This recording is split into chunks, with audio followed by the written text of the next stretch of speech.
Let me tell you a story.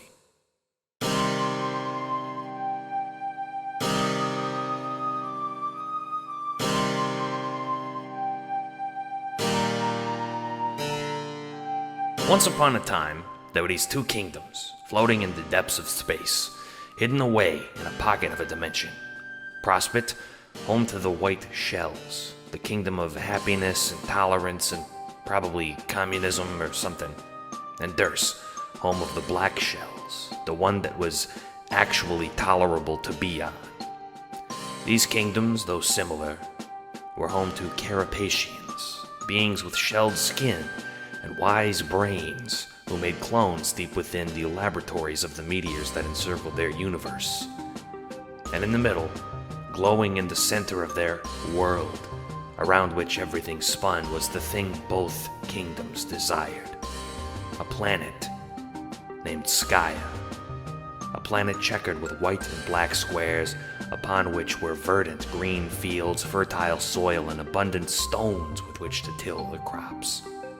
Durst and Prospect settled this land for food to be brought back to their moons, massive stone monument cities where no food could grow. Eventually, Durst and Prospect outgrew Skya. It wasn't big enough for both of them anymore. Prospect wanted to use it for the creative potential of life, to preserve the resources for the gods they worshipped, 12 beings who they said would awaken and create a new universe from the gravid depths of Skya. Durst, on the other hand, wanted to feed their people and use Skya for their own ends. Fighting broke out. Though Durst were superior in number and made use of the excellent combat skills of their imps, genetically engineered fighting monsters, they lived far further from Skya and couldn't gain an upper hand. It was permanent stalemate. Eventually, the peaceful blue skies of Skya ran red with blood. The clouds high above, white and beautiful, reflected images of the future in their billows, and the future looked grim. Dead carapaceans, blood, swords, claws, teeth. The queens of the two moons of Skya remained on their planet to defend their nations while the kings went to Skya to wage war. Long after this fighting had broken out, many sweeps, maybe even eons, on the kingdom of Durst, there lived a man. His name was the Sovereign Slayer, a man purpose-bred to kill royalty, attendant and loyal assistant to the Black Queen. But the Black Queen was cruel and vicious. Not that this Slayer guy was any better, but she was a real piece of work, let me tell you. His hatred boiled and simmered into fixation both erotic and shameful, a fixation that the Slayer carried with him always, fueling his goal. He would turn on his creator, the Black Queen. The sovereign he would slay would not be the monarchs of Prospect, but the very Black Queen who had brought him into being. With a syndicate of his most loyal, trusted loved ones, he took the name... What? Jack Noir? What? No, what are you, stupid? His name was Spade Slick. Don't interrupt me. Slick was a lucky name, the namesake of the Frog, a being which the Queen despised more than anything. And Spade was the chosen suit of the Slayer, sharp like the knives he carried always. Lucky as Slick was, one day he happened upon a curious being, a being he'd never seen before, a being with dull gray skin, smooth and downy unlike his own, piercing yellow eyes and fiery orange horns. The being was one of the gods of legends, the Knight of Blood, hailing from a gray, decrepit, doomed planet of death. The Knight, Slick found, hated the Queen just as much as he did, and together they made a plot to kill their shared foe, a plot that went off without a single hitch, except one. When the moment came to draw his weapon and kill the Queen, kneeling before him on the floor of Castle Durst, his trigger finger failed him. In this moment of hesitation, the queen fled, leaping into an interplanetary ship, shooting herself to Skaya. Spade Slick gave chase, tears in his eyes, salt stinging his very soul. He grit his teeth, unable to imagine why he couldn't shoot her. Was he in love? Was he in hatred? Slick launched himself into space of the medium, following his bounty, but before he could pursue her, high above Skaya, a green hole opened in the very gentle fabric of space, swallowing the queen's vessel. Then his own, sending both crafts careening into the surface of a new unfamiliar place in parts unknown, a deep green moon high above a dead, gray planet. They were both exiles, never to be heard from again. That is the story of Spades Slick.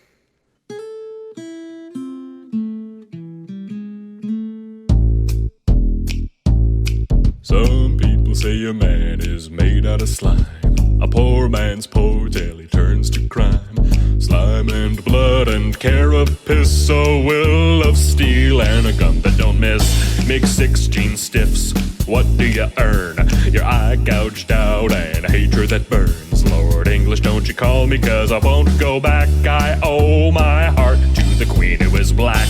I was born one morning when sky was dark, gripping a knife with teeth like a sharp. I made 16 stiffs on a killing spree, and the Black Queen said, well, goodness me, you make 16 stiffs, what do you earn? Your eye gouged out and hatred that burns. Lord English, don't you call me, 'cause I won't go back. I owe my heart to the queen who is black. I was born one morning when the White Queen was sick, cursing the name of Billy Slick. I was raised on the streets, Durst is my home, but if I've got something sharp, then I don't mind to roam. You make 16 stiffs, what do you earn? Your eye gouged out and hatred that burns. Lord English, don't you call me, 'cause I won't go back. I owe my heart to the queen who is black. If you see me coming, get out of my way. If you wanna live to see another day, and if I draw my knife, just accept your fate. But if you see me at all, it's too damn late. You make 16 stiffs, what do you earn? Your eye gouged out and a missing arm. Lord English, don't you call me, 'cause I won't go back. I owe my heart to the queen. Ooh, I owe my heart to the queen who is black.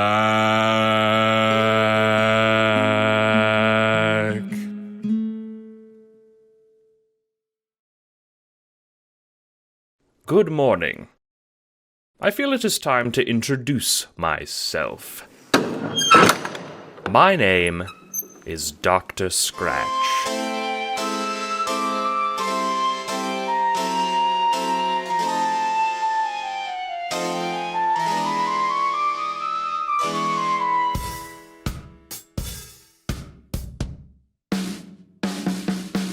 Let's do a little icebreaker, shall we? I feel as though these things tend to be a tad forced, but they are useful in establishing rapport. Let us play a little game. 2 truths and a lie. I state 3 facts about myself, and you try to guess which one of these fantastical things is not true. 1. I am the first guardian of Alternia, and I reside on the green moon, Viridis. 2.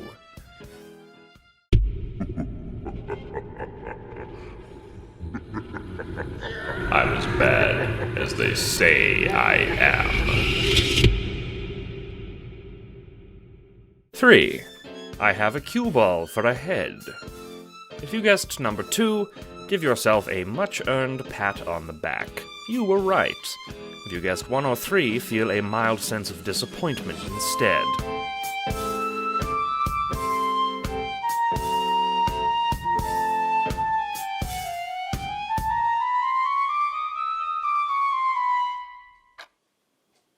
Oh, wasn't that fun? I would like to welcome you to my home, Felt Manor, a spacious green mansion that I and my assistant reside in peacefully. Have a seat. I've already set out a lovely bowl of licorice Scotty dog candies. I know they're not for everyone, but I'm expecting a guest, and they are his favorite. As I gaze out my window onto the gray planet below, I can't help but feel a touch nostalgic. Lights and bustle used to abound from far below, but now it is dark.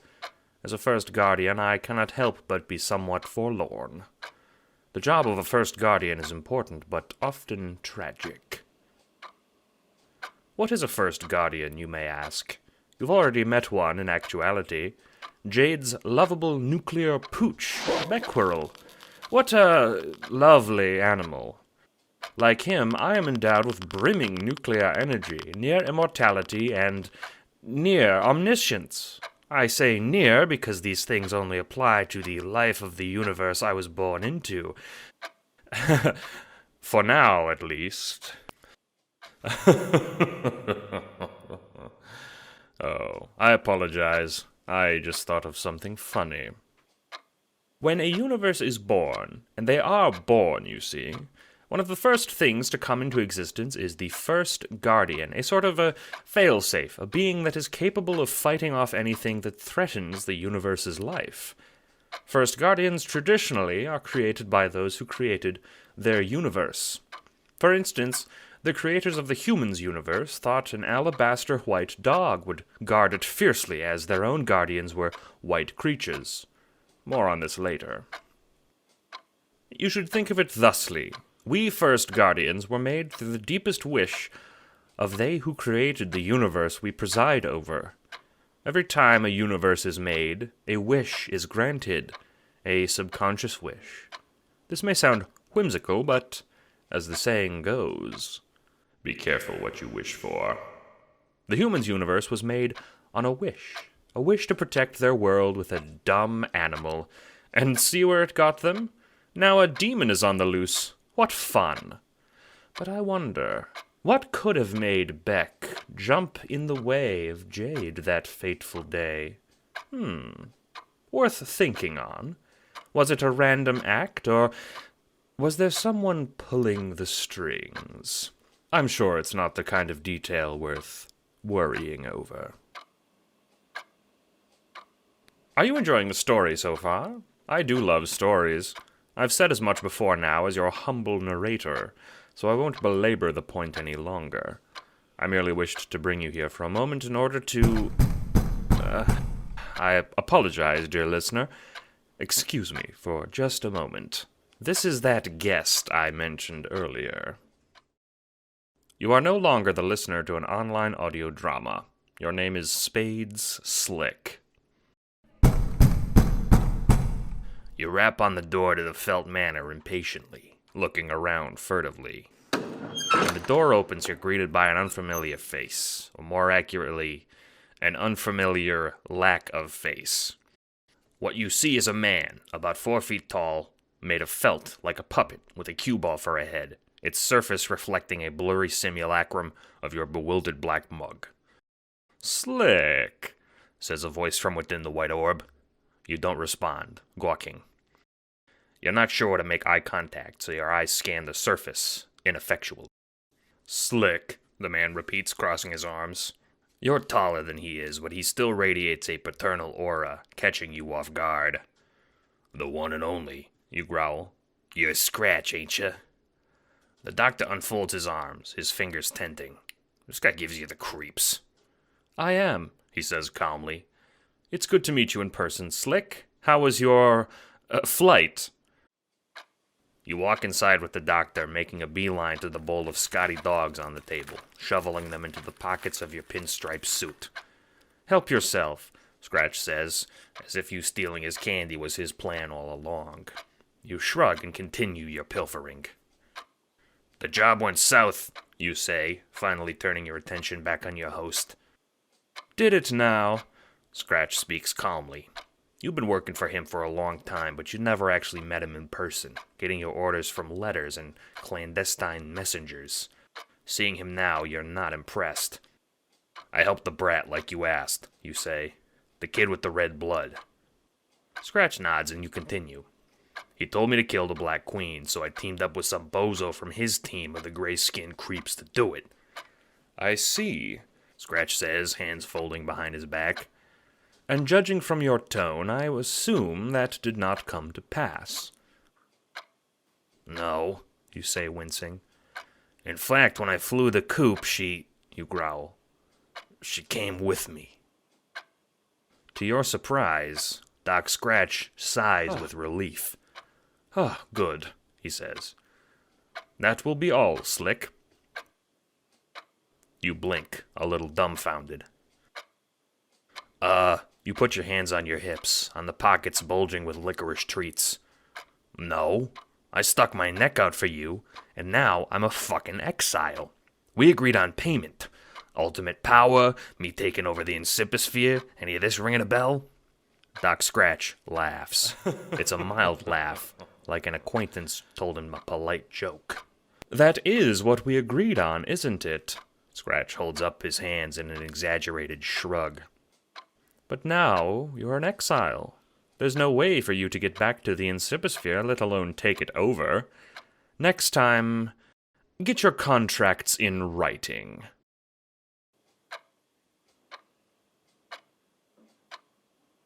What did he just say?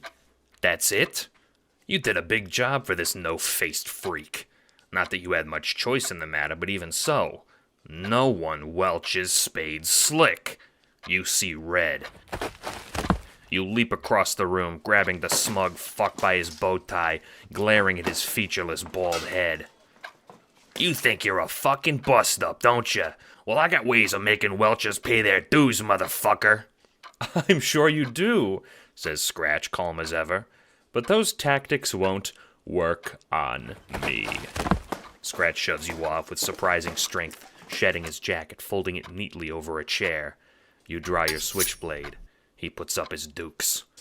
You were played, Slick, Scratch says with that same infuriating mildness. You swipe him, but he deftly moves out of the way. You were my unwitting errand boy. What errand? You demand, swiping again, stabbing, but he's too quick. He has yet to retaliate. You were to bring her here. Scratch crouches, swiping his foot, making you fall to the ground in a heap.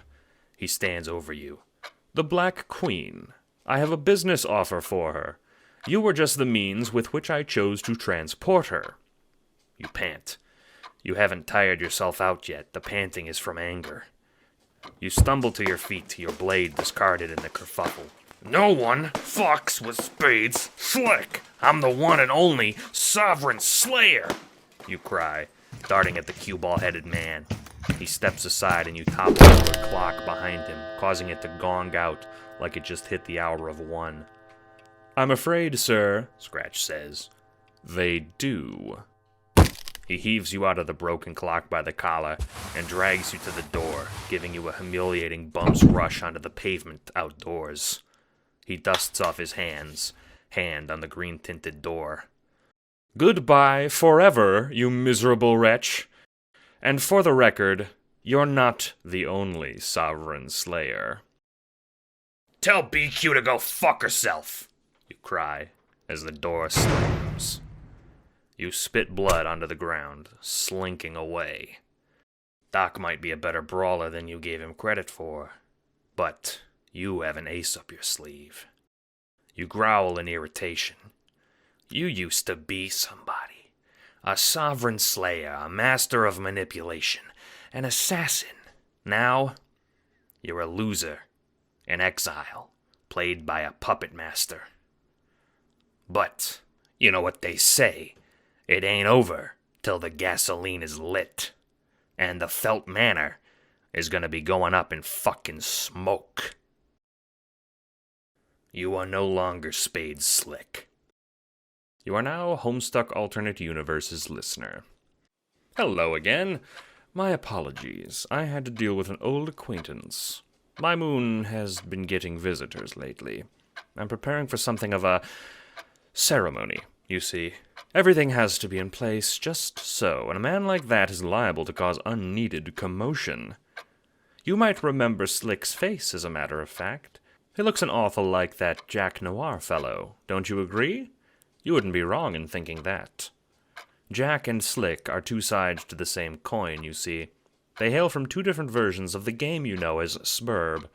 There is a sovereign slayer in all of them, a Dursite agent that stirs things up. More on him soon, I promise. For now, let me clarify something. Bring some things into focus that may have been lost in the kerfuffle.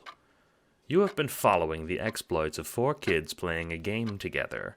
The game of Spurb, a game that creates a whole universe. Imagine it like if a universe is an organism, then Spurb is the way that organism reproduces. It pulls the players into its womb, and through vying for glory in that game, they make a new universe to replace their broken one. But as you might have noticed, these kids are doomed to fail. That sovereign slayer, that Jack Noir, he's transcended. He has gone beyond. He is imbued with the power of me, a god, a first guardian, and the challenge that these kids faced is now insurmountable. Does that make you sad? Does it upset you, knowing the fate of these 4? Still, don't fret. Though they are doomed and you know the end to their story, that's still a story worth telling. But for now, why don't we take a little detour? You've probably guessed by now, but these trolls our heroes have been speaking to have played a game too. They played Spurb in another universe. They are the very progenitors of it. So let's see how they did, shall we? I've enlisted the help of a new narrator in order to do their story justice while I get ready for the big ceremony coming up. Now, if you'll excuse me, I have another guest to greet. I am a most excellent host. Hello, Your Highness.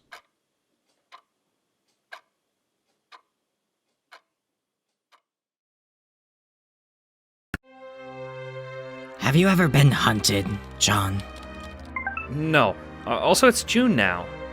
Do all humans have as much trouble naming themselves as you do? No, we mostly don't name ourselves at all. I guess I'm an exception. Okay. Intensely strange, but let's not get sidetracked. My point is, I'm being hunted right now. Hunted by that same thing that just blew up Prospect's moon and your precious friend Jade. Oh, fuck. That was the demon you were talking about? I have no idea how he got from your session to ours, but that's the one. We thought you sent him intentionally as a sort of fuck you to your creators. Our creators? Haven't you figured it out yet? Jesus, do I have to explain every little thing to you? The point of this game is to create a new universe. We created your universe. Whoa. So you guys won Spurb. Congrats. I can't tell if you're being sarcastic or not. If so, fuck off. If not, thanks.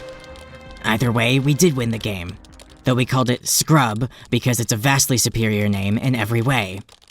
Once the game is won and everything is finished, a doorway appears leading into the new universe of our creation.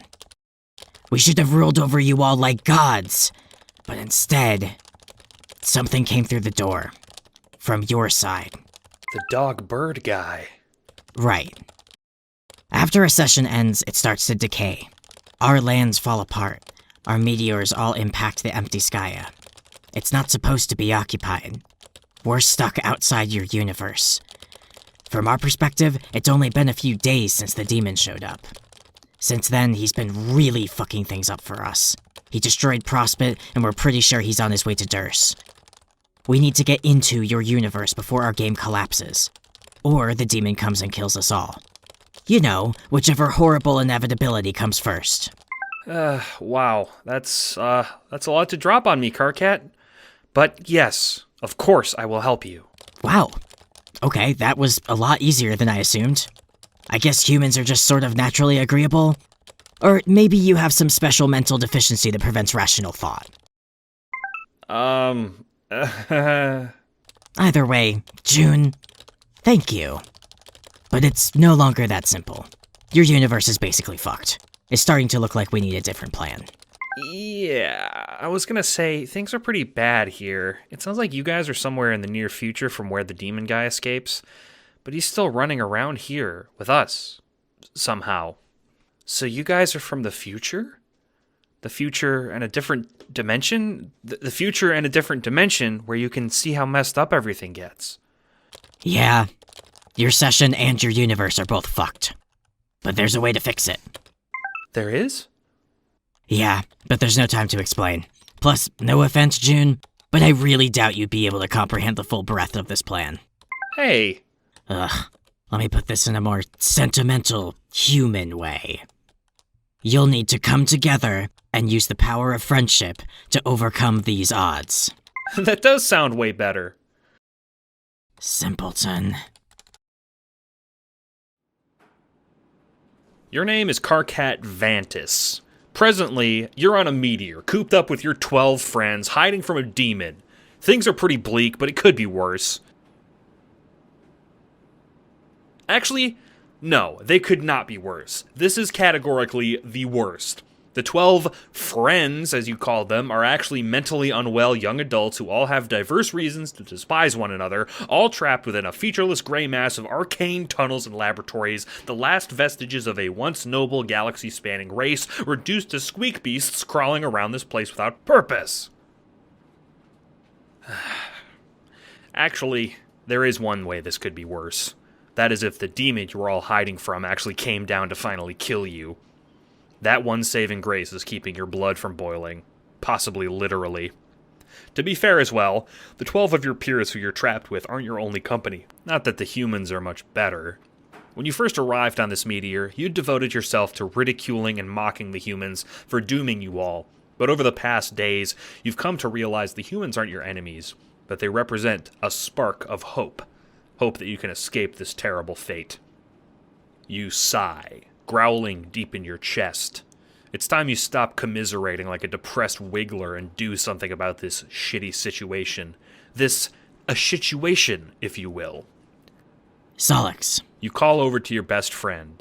He looks up from his computer, upon which is indecipherable code, his typing filling the room, even as he has looked away from the monitor. What?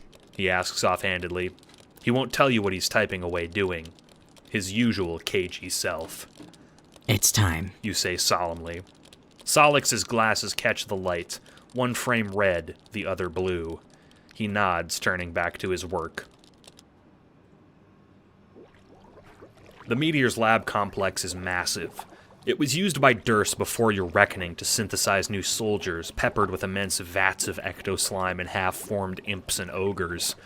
You walk past them, towards the makeshift living quarters, trying not to look at them directly. They really creep you out, and you don't need any additional stress. Terezi, You say, banging on the door. Inside, you hear shifting and giggling, and in short order, Terezi's face emerges, a blind, blank eye gazing out at nothing, her attention fixed on you in her other senses, a hand shooting out to grab your wrist. Karkat, it's been a while. How's playing with the humans gone for you? Her voice is raspy, like she'd just been sleeping.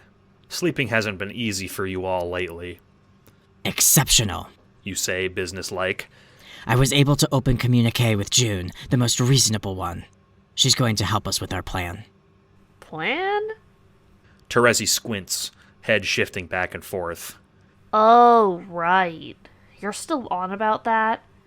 And for the record, June is the least reasonable one. Yes, I'm still on about it, and yes, June is the most reasonable one. What else am I supposed to do, just sit here and accept our fate? No offense, Karkat, but accepting our fate is exactly what you proposed doing 3 days ago. She says, shrugging. Well, I changed my fucking mind. You snap. You enter Terezi's room, which is a total abject mess. You suppose it's easier to justify a messy living area when you're blind like she is. She walks in, deftly picking through the mess as if she knows the location of every chaotic item intricately. She plops down on a beanbag in front of her laptop. So, what is the plan anyway? Outside of entering the session and helping them win? Terezi asks, sounding bored. She runs her tongue along her laptop screen, already streaked with the saliva from her licking it. You wince. My plan is to help them initiate the scratch. You say. This makes Terezi perk up. A scratch? She muses. You've been talking to the doctor, haven't you? Have you told them that will kill them? She asks, her sharp teeth arranged in a sly smile. You swallow. No. You admit. Fun. She laughs, licking the screen again. Looks like she's talking to Dave from the color of the text in the chat window. I'll help. I'm already getting Dave ready to go god tier, though I don't have high hopes. It's not going to be easy convincing the rest of our group that these humans need saving. They all still think that the humans sent that demon on purpose. You sigh. It's not like you don't know that already. And the way Terezi says it, you almost imagine she's more smug about being right than she is excited to help save your lives. Just do your part. Leave the rest to me. You say. Dave is the most important part of initiating a scratch. Get Aradia to help if you need. Terezi cackles, licking the screen one more time. Dave says you're a smelly turd. She grins. You feel your teeth clench. Tell Dave to go fuck himself. You walk out of Terezi's messy room. 4 human kids. 4 troll helpers. You're already helping June. Terezi is helping Dave. So that leaves 2 more. Rose and Jade. They each need a patron troll to help them get through the scratch. You open your palm husk, dialing a familiar number into it. Kanaya? You say as soon as you hear the ringing stop. I'll do it. Comes Kanaya's soft voice from the other line. I beg your ever-loving pardon? Kanaya's voice hesitates. I will help you guide the humans through the scratch. Word gets around fast, huh? Who let you in on the plan? Solix. Kanaya says simply. He is more shrewd and attentive than he seems. No shit. You mutter. Just... You trail off, unsure of how to word what you have to say. Be careful, Kanaya. Careful? Kanaya chuckles on the other line. Humans are all weak and squishy looking. Not to mention they are a universe away at present. They can pose us no harm. I don't mean bodily harm, Kanaya. You warn. I mean... Ugh, this is such a tricky subject to broach with her. I mean, don't make this a case of... xenophilia. There's a long silence on the other line. Dread pools in your guts. Xenophilia. Xenophilia is punishable by her imperious condescension by death. That is a serious accusation, Carcat. I would never stoop so low as The Empress isn't around right now, Kanaya. You cut her off before her tirade can continue. I'm just saying it's pretty obvious you have a crush. Sign must be silenced, fuck. I do not have a crush on some backwater Xenos, Carcat. I merely have a healthy respect for her contribution to our session. You pinch the bridge of your nose. Just do your job. You say, hanging up. She agreed, and you trust her to do what needs to be done. That is enough for you. 3 down, 1 to go. Jade. As you spoke with Kanaya, you'd been walking up a massive flight of stairs toward the balcony, towards the person at the top. You really don't want to ask her to help you, but you can't think of anyone else who's successfully spoken with Jade. You open the door to the roof. The lab complex on this meteor reaches high above the meteor's surface, a massive concrete balcony overlooking the barren rock of the meteor. High above, the ring of meteors in the veil spin lazily, some breaking away to hurtle slowly towards Skaya. Once upon a time, the veil was so dense with space rocks it couldn't be seen through, but now there are only a few dozen gray space stones in sight. Across the gray concrete expanse, a girl gets to her feet. Her body is willowy and her voice sharp, but she looks battered and bruised. Her clothes are torn in tatters, hanging off her shoulders as though they were meant for a much wider girl. She leans to the side, uneven, for on the right side of her body her arm is missing, replaced by a spindly prosthetic that grinds when she moves it. Her right eye is missing too, the socket where it once sat, covered by a dark lens of her glasses. Carcat. Comes a jaunty voice from across the balcony. You cringe. Hi, Vriska. And you say bitterly, in spite of this girl's sorry state, you have no pity in your heart for her. What brings you up into the spider's intricate web? Vriska's grin, like Terezi's, is lined with sharp teeth that make you instinctively wince. Damn high bloods. She reeks insincerity, clapping you about the shoulders a little too hard to be friendly. Are you talking to those fucking humans again? Snore. I keep telling you, Carcat, we don't need them. We can defeat that demon ourselves. You roll your eyes. You're shorter than Vriska by a head, and she always makes sure to stand close enough to you that you have to tilt your head up to look her in the eyes. We already agreed that wasn't how we were going to do things. You say sternly. No going off to fight him. You saw what he did to Aradia's clones. Ugh. Vriska groans. You're such a wet drying cloth unit, Carcat. You need to have some optimism. Aradia is a weakling. A low blood. Get me an Equius on the case and that demon is toast. Let's take a second to suspend my disbelief. You say. An undertaking which will no doubt cause me a blood clot down the line. Even if you did kill him, we'd still be stuck in a doomed session. Vriska scoffs, but she looks away. She doesn't have an answer to that. So what do you propose, fearless leader? We help the humans initiate a scratch. You say. For some reason, that word makes Vriska freeze, her shoulders tensing. A scratch, She repeats slowly. Who could have given you a funny little idea like that? You swallow. You knew this was going to be tough. You're paranoid, Vriska. You begin. The doctor isn't as bad as you say he is. He just wants to help us. Vriska, to your shock, cuts you off by striking you in the face. Her fist is strong and broad, curled tight enough for the knuckles to go white. That fucker isn't gonna help us, Vriska says, her voice suddenly deadly serious. She's been staring at you with an intense hatred, awakening the prey part of your brain for a moment, your eyes going wide, breath catching. But in the next moment, she turns away. Just leave, She says, sighing. I'm not helping any plan with him as the maestro. You don't need to be told twice. Down the stairs, you make a frustrated growl, running your hand through your hair, gripping your horns with your fists. You shouldn't have bothered with Vriska. Still, Jade needs a patron troll. She has one of the most important jobs, after all, second only to perhaps Dave. You might be able to help her, since you did the same job in your session, but you swallow. You're the last person to be qualified to do that. Back in the computer lab, you slump in your chair. Solix has been joined by Pfeffery, which makes you somewhat on edge. The bubbly girl perks up when you enter, her attention making you immediately blush. Catfish? She says excitedly, hopping out of Solix's lap, hugging you around the neck. You suppress a groan. You hate that nickname, but it's not like you can tell her that. Hello, Your Highness. You say, stepping back and out of the embrace. No need for such formality. Pfeffery says, hopping back into Solix's lap. I'm no one's highness anymore. You slink away to your computer without saying anything, but to your shock, someone is already in your seat when you arrive. Gamzee? You say, turning the chair around.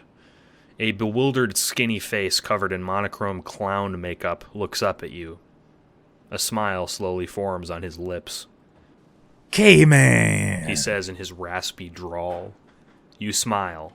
You like that nickname, but it's not like you can tell him that. What are you doing here? You ask, grabbing him by the horn, dragging him out of your seat. Momentarily, your hand gets tangled in his long, wiry hair. Just chatting up the good doc, He says. Sure enough, the chat window is open, revealing correspondence. You can't do that from your computer. You're not angry or anything, but not giving him a hard time wouldn't be right. Yours is closer, brother man. He says, shrugging. I just needed some advice is all. Doc knows what's up. Advice? You turn to him, cocking your head. You're like the most serene guy out of all of us, dude. What do you need advice about? Oh, Gamzee seems to take your words as a compliment. well, I kinda just ran out of my super slime pies, big cat. Can't live without 'em. Was getting Doc's advice on kicking the habit. You nod. I told you, dude. I told you about pies. You sit down at the desk. I'm glad you're getting off them, even if it took sucking down every last one on this meteor to do it. Gamzee sighs, leaning on the back of your chair.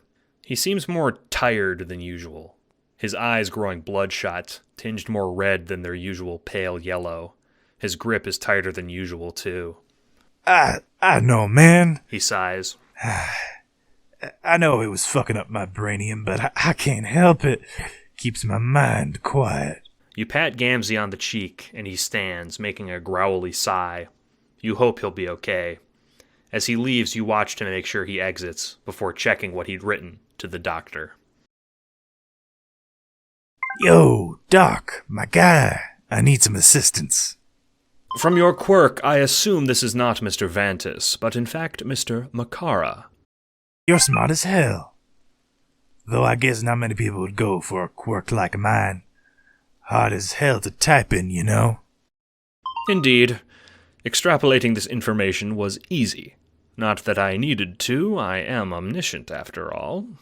Great to hear, Big Funky D, 'cause I've got a doozy of a whopper for you to omnish.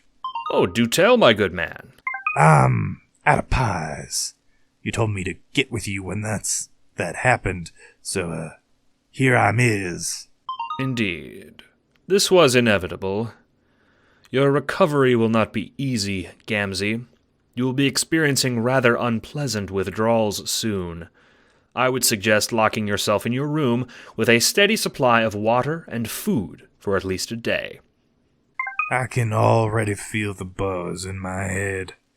You will not be able to shut it out any longer, I'm afraid. Fuck. What do I do? Once the withdrawal wears off, contact me again.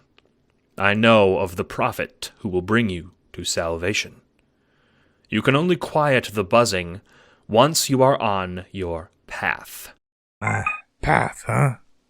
Guess I can't keep from that forever. You cannot, Gamzee. Prophets? Salvation? Sounds like Doc is talking shit. Or maybe he just knows how to speak Gamzee's moon logic. Either way, it seems Gamzee is getting the help he needs. What a benevolent, kind, sweet, and wonderful doctor.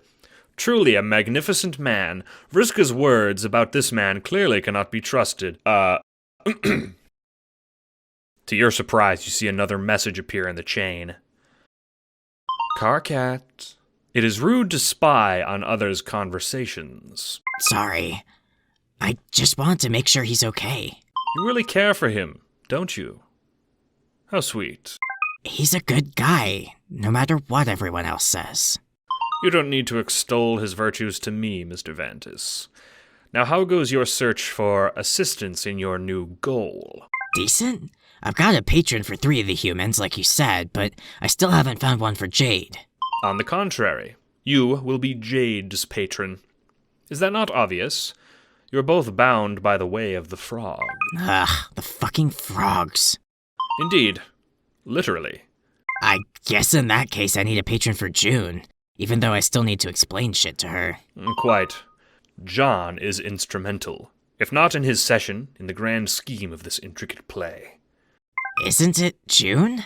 June. Oh, right. That idiotic moniker. If that's what he fancies, sure. I guess human gender is more confusing than I assumed. Let us not speak of deviant constructs, Carcat. John's patron will make themselves known in time, but your job with him is not finished.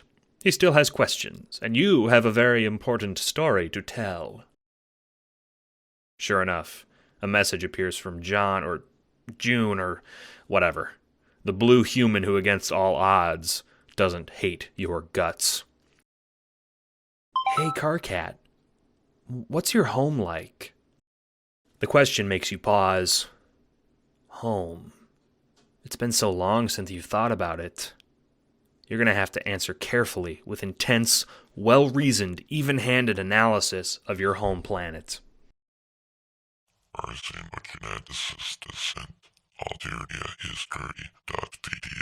Read this. Holy shit, this thing is 612 pages? Okay, you asked, fucknoggin. It's in an alien language. Do I have to do everything around here? Christ.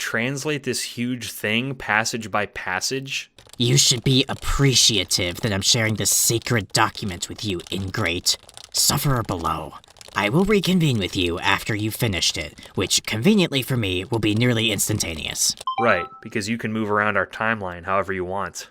Correct. Now get reading, shitsmear. You, Karkat, have the luxury of skipping ahead, using a tool in the chat window to scrub around June's timeline until she's finished. To your dismay, just after 5 minutes, she sets her PDA down with a look of frustration, instead chatting up some salamander denizens. What the fuck? Finish the book, June. No, it sucks. Give me the short version. Yeah, let me just boil down my planet's history into a short version. Do you know how dangerous it is that I have this? It's the only heirloom I obtained from my ancestor. You glance nervously at Pfeffery on Solix's lap. If the authorities back home knew I had this, they'd kill me. Oh, wow. I feel a little bad now. Not bad enough to read the whole thing, though. Ugh. I'll read it later, I guess I'm also wondering how a Spurb session is supposed to go, you know? You guys won the game. How? Now that's a pertinent question. I guess I'll tell you how ours went down. We did make pretty fucking short work of the game. Just give me a second. I'm going to compile this into a document for ease of reading. This must have been what Doc meant by an important story. You open a text document in one screen, the other screen still open to June's feed, paused on an image of her looking at her PDA, speaking to you, a smile on her face.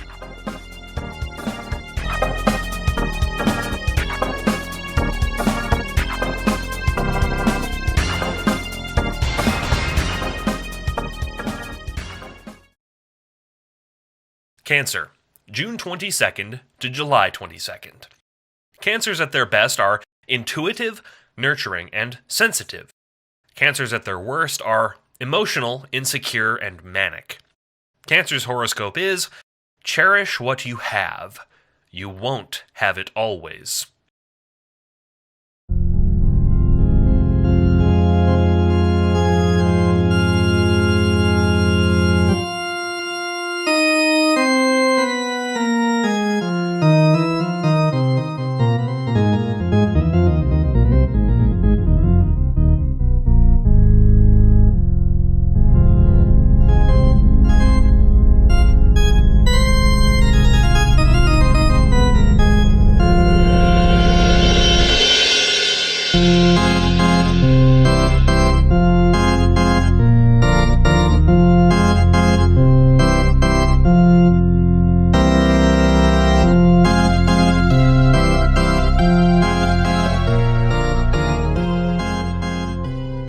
My name is Karkat Vantis.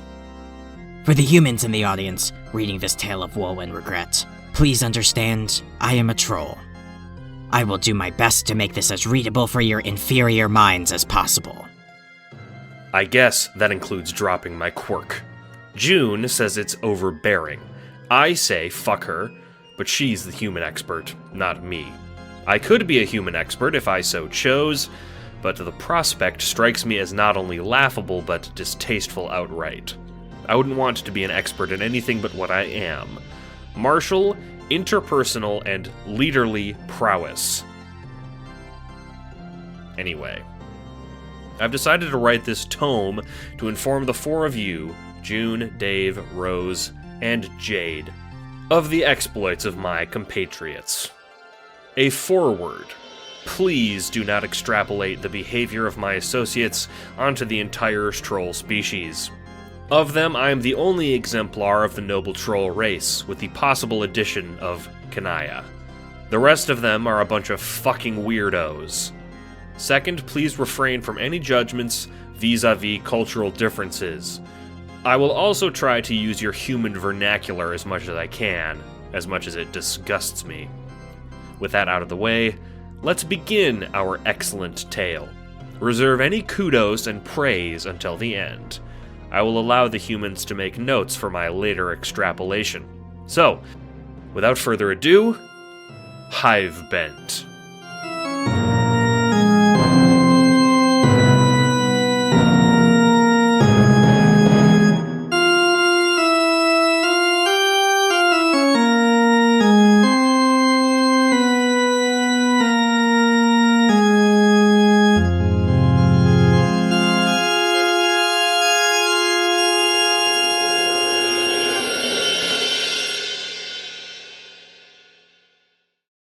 A young man sits in his respite block.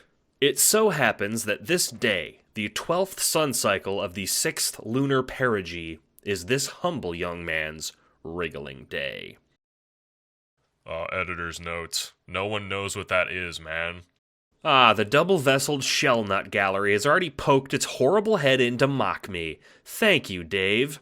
A wriggling day, because apparently even the most simple cultural concepts require elaboration, is the rough equivalent of a troll's birthday in human terms. Imagine, if you will, a moist cave in the depths of the ground. Over thousands of sweeps, a finely tuned biological evolutionary machine has been humming. The Mother Grub, matriarch of all troll kind. In her vast stomach, she incubates innumerable eggs, some of which are destined to become massive, mindless drone warriors for her cause, but the lucky few that she deigns to fertilize with the genetic slurry of her spawn become trolls. But this miracle of birth is not the end of the story, for the hundreds of troll wigglers that are born each day must pass 3 trials before they emerge and claim their life on the harsh Alternian landscape. Editor's notes. I think we are getting into the weeds here, vis-a-vis eggs and genetic slurry. Do you want to know how we're born, or don't you? I happen to be an Alternian history hobbyist. Jigus suffering Christ, you'd think a Xeno like you would appreciate being taught on the matters of troll biology. Where was I? The trials. Trial the first. The trial of wriggling. A troll, after hatching, must wriggle its insectoid, triple-segmented larval body out from amidst its peers and unhatched eggs. Should they fail, they will suffocate under the mass of their clutchmates, or worse, get eaten by them. This is where the term wriggling day comes from. Trial the second. The trial of emergence. Once a wiggler emerges from its incestuous heap, it must compete fervently with its peers to make its way to the surface, or starve inside the cave, or worse, be devoured by the mother grub herself. Trial the third, the trial of wilderness. After emerging from the caverns, the wiggler must hope it is selected by one of Alternia's guardians. Otherwise, you guessed it, they get fucking eaten. Each day, 400,000 eggs are laid. Of them, 10,000 are trolls. Of the trolls, only 100 or so survive their first day on the planet.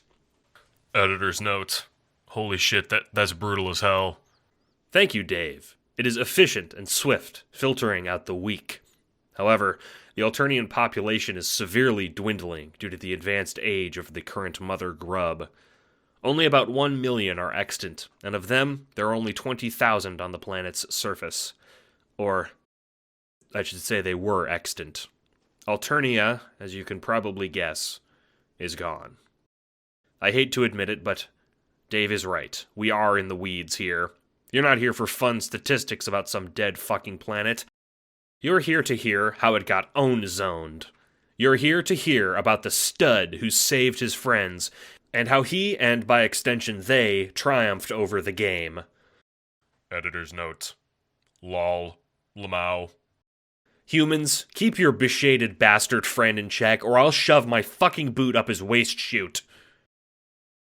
Anyway, back to the man of the hour.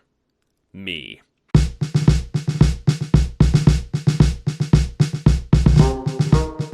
As this night marks the man's birthday, his age number increases, of course, by 1, making him 7 sweeps old. And before anyone can make another sly little note, a sweep is approximately 2.5 human years. Thanks Solix for that math.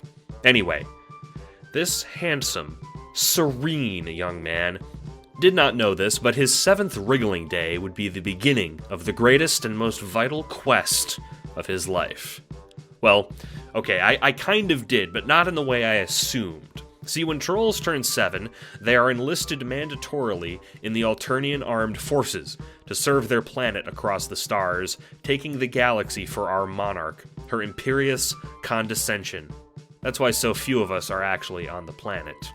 Normally, that's what would have happened, but it didn't for me. That particular night, I stood in my room leaning upon the wall, very casually, and I am sure very suavely, awaiting some correspondence from my friends on the Husktop computer I was afforded by my modest salary. My bags had been packed for my imminent conscription, a day I had awaited excitedly for sweeps, and the other fellows in my barracks were stopping by to congratulate me for living to the requisite conscription age, for of course only approximately 50% of the trainees do.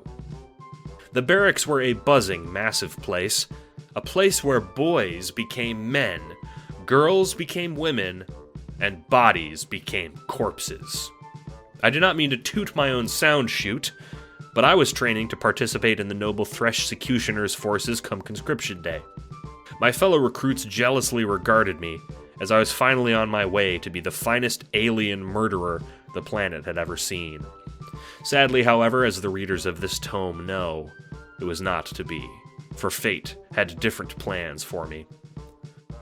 "Karkat," said one of my fellow trainees, a younger boy by the name of Casper, poking his head through my hive flap. He and I were the bosomest of buddies, as naturally his modest barrack hive was next to mine, being the next name alphabetically. "I'm so happy to see you go, yet incredibly jealous that you, a special and fantastic person, are leaving," he said tearfully. Not to worry, Casper, my boy. I nobly said.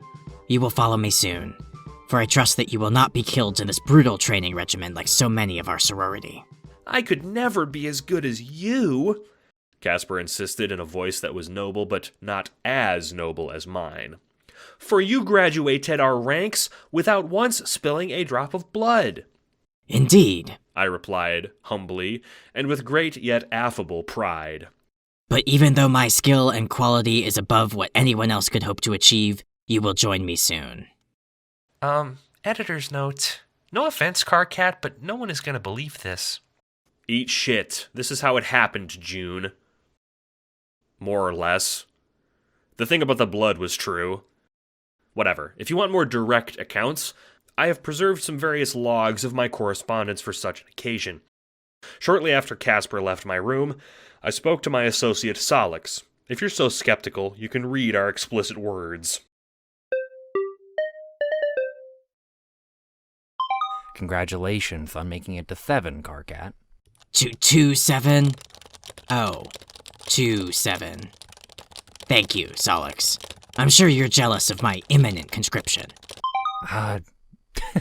Not really, TBH. When I get conscripted, it won't be as some fancy Thresh-Secutioner, it'll probably just be as something shitty. Nonsense. Your caste has options. You should have enlisted to train somewhere, like me, instead of wasting your time with computers. Whatever. If you're gonna be a dickhead, I'm just going to leave. I was going to offer you a chance to play a game with me, for old time's sake. One last sesh with my friend before he leaves to go die for the Empress. Hold on now. I have time to play a game. I'm not going to lie and say I'm not a little sad to leave you guys, even though I'm not friends with anyone. That emotion is a disease upon troll kind. Oh my god, would you shut the fuck up, dude? You didn't used to be a little walking propaganda pamphlet. You know what? Fuck this. I'm not gonna play with you if you're going to be like this. Fine. Fuck. I'm sorry. There. Happy? Let's play the stupid game. Fine. I just sent a copy to your T-mail. Really? Don't games usually come on discs? Usually, but I thought using discs would cause problems down the line. Agreed. Discs and related shenanigans thereof are pointless. Okay, which one do I install? Client or server? Neither, for now. It's gonna work like this. We'll each make a team and compete to see who can finish the game first. I'm blue leader, you're red leader. Red leader. Are you trying to say something? I don't know what you mean. Why am I specifically Red Leader? You're reading too much into it, bro. Just pick your teammates before I get all the good ones. Fine. In spite of my perhaps flippant tone, I was excited for one last game with my compatriots. I hastily contacted the fellow I knew I could count on to play with me. Gamzee. Gamzee, answer. You're completely useless for a high blood. Yo, K-Man. K-Money, get down. You get one more. Big Funky K. What in the good God above is up, my man? I heard the big news. If you had heard the big news, you know what's up. Have you been eating pies again? Why would I not imbibe of the pies, big cat? Them shits cure the buzzing in my cranium. Whatever, it doesn't matter. I'm sending you a file. Install the server application post-haste. What's the magic word, honk? Oh my fucking god. Please? There. It takes more muscles to frown than to smile, my angry little buddy. Well, it's going to take more muscles to headbutt you in the shame globes, but it's also more gratifying. Oh, are we about to play a game, dude? For good old time's sake? Honk. Don't make it weird. But, yes, I'm constructing a team to beat the game faster than Solic's team. You're my first choice. Cockhead, I'm shedding a solitary tear here. You're saying that I'm your first teammate? Honk. Oh my god, shut up. You're just the first person I saw, okay? Nah, dude, you knew I'd be sure to say yes on account of the best friends that we are. Okay, never mind. I'm sending the files to Eridan. Too late, my dude. I already went and installed that shit whilst you were no doubt tapping in fury. Now quit your verbal scrimmage, dude bro. Connect to me as your miraculous server player, and I shall guide you to victory. Fine. You'd better not fuck this up. This is important. The last game I'll ever play with you guys. Gamzee agreed to be my server player, something which I was secretly very happy about. Secretly happy is the preferred type of happiness to all trolls. It was bittersweet. One final childish game before adulthood. I felt a pang of malaise as I realized that I was not ready to outgrow the things I loved so dear. As my Husktop screen swirled and loaded the game, I felt a sense of trepidation, promising to savor every moment with my friends. I would of course never ever tell them this, because bearing your feelings is humiliating as it is laughable. To my shock and alarm, but likely not yours, what happened next was of course the beginning of the game that would end our world. The game began innocuously. I discovered Gamzee could see my domicile, and we quickly deciphered our next move. Awaken the game constructs and enter the world of the medium, just like you had. Gamzee, due to being an addlepated soper-drunk clown, placed my entry gadgets around the compound haphazardly. The Cruxtruder ended up in my room, but the Alchemeter landed on my roof. The barracks I lived in were arranged in rows, a single room each, metal pods for us to live in, with all the amenities we required. That is to say, no amenities. When an Alchemeter appeared on my roof, my Lussus, who we were allowed to keep on the premises, took notice, even though it flew over the heads of my commanding officers and barrack mates, for reasons that will soon become clear. Editor's note. What's a lusus? Holy shit. That is the saddest thing I've ever heard in my life. I guess I have to explain the simplest of things for our human counterparts. Lussi, or Lussus Naturae, are our animal guardians, which I mentioned in brief before when discussing the caverns and trials. With the Lussi, we have a symbiosis. Each Trolls is a different type of beast, denoted by their alabaster skin and fur. Editor's note. So they're an animal who is also your dad. Got it. Whatever strokes your reproductive cylinder, I guess. My Lussus, going by the moniker of Crab Dad, took note of my hive's state and came to bother me about it.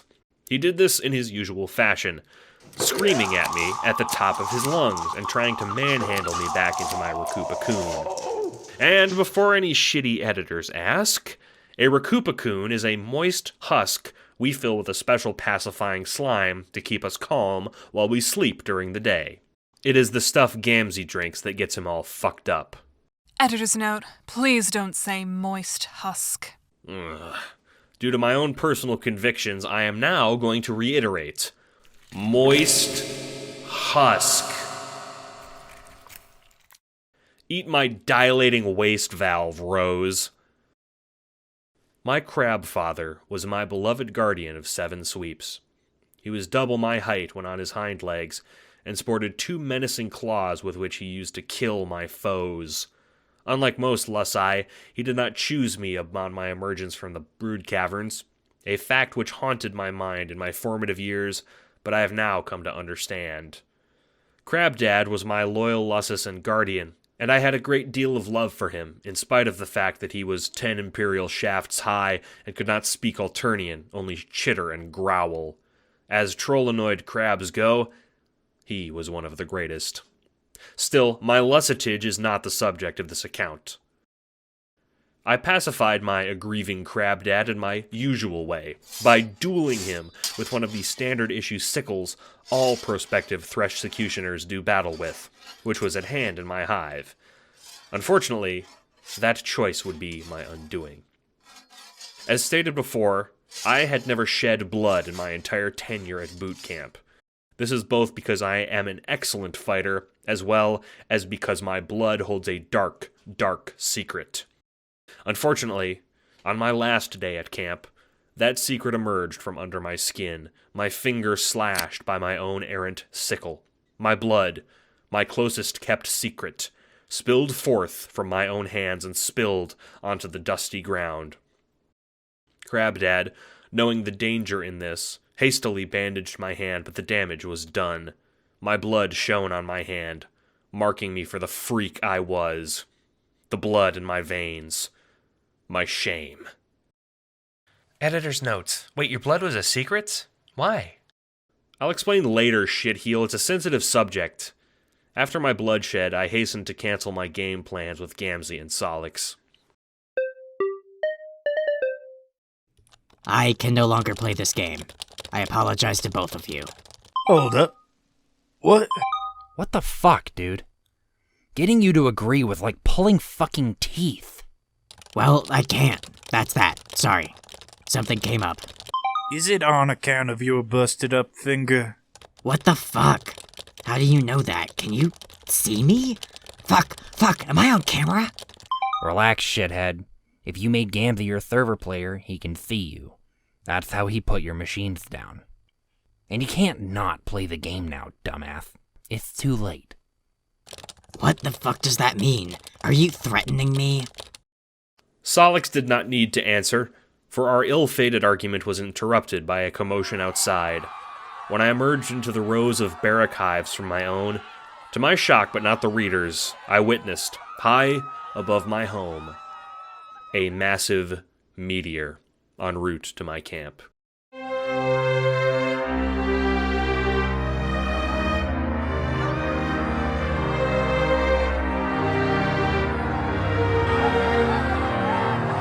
In that moment, I was stunned. The unique shock and terror clear and present to those who play the game. I'm sure that the humans reading this can comprehend the existential dread that exists in that fleeting, bone-chilling moment. Panic overtook my fellow trainees.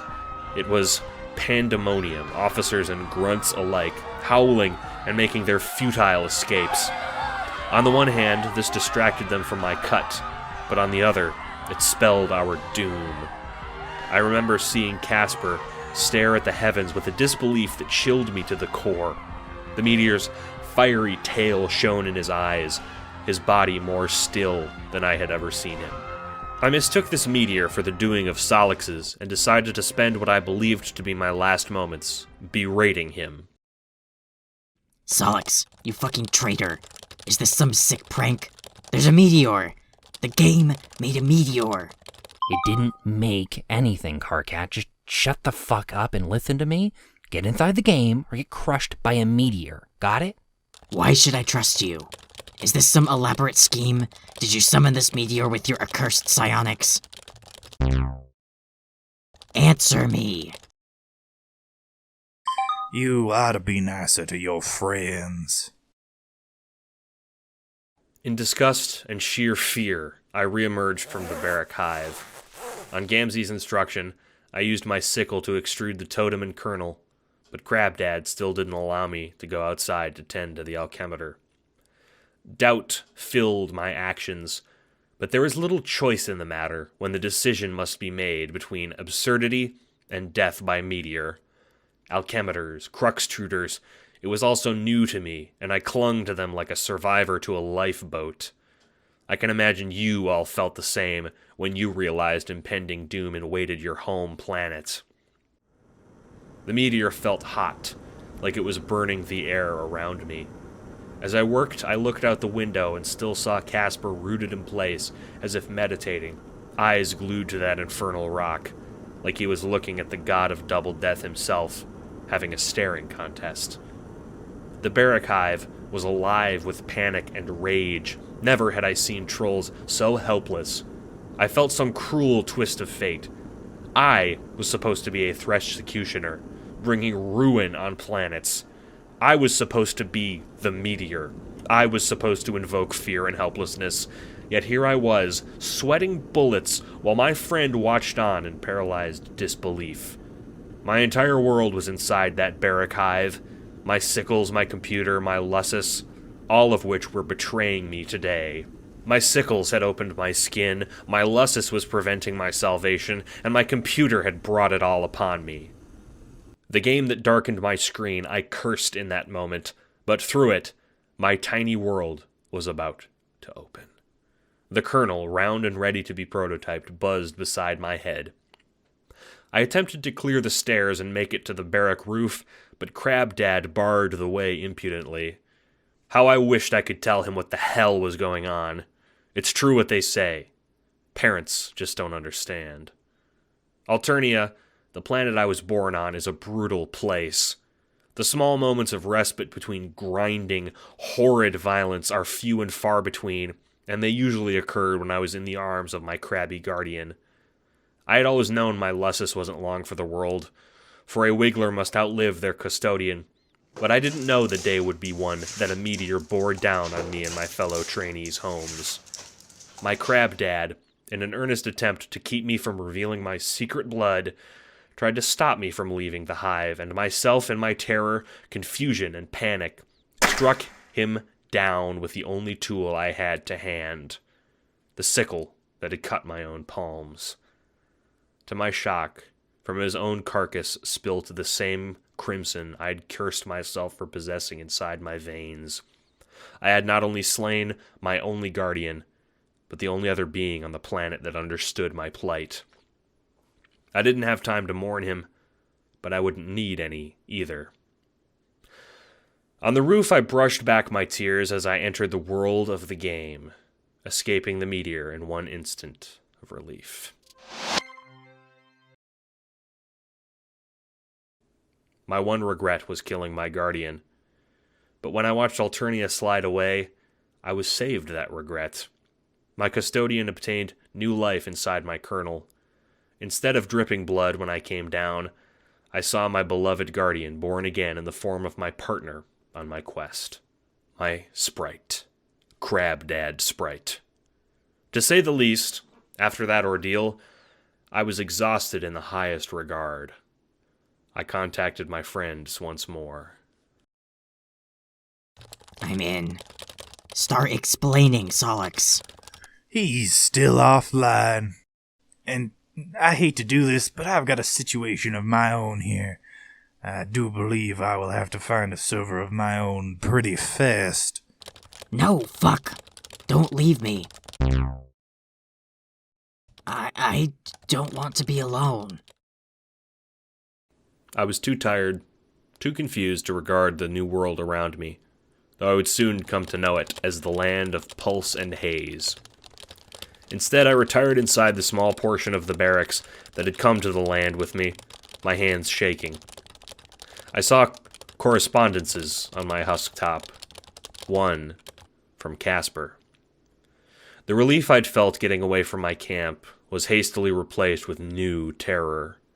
The guilt the survivor feels for leaving behind his peers to die. The guilt in realizing only after a long moment of peace that I had left someone behind.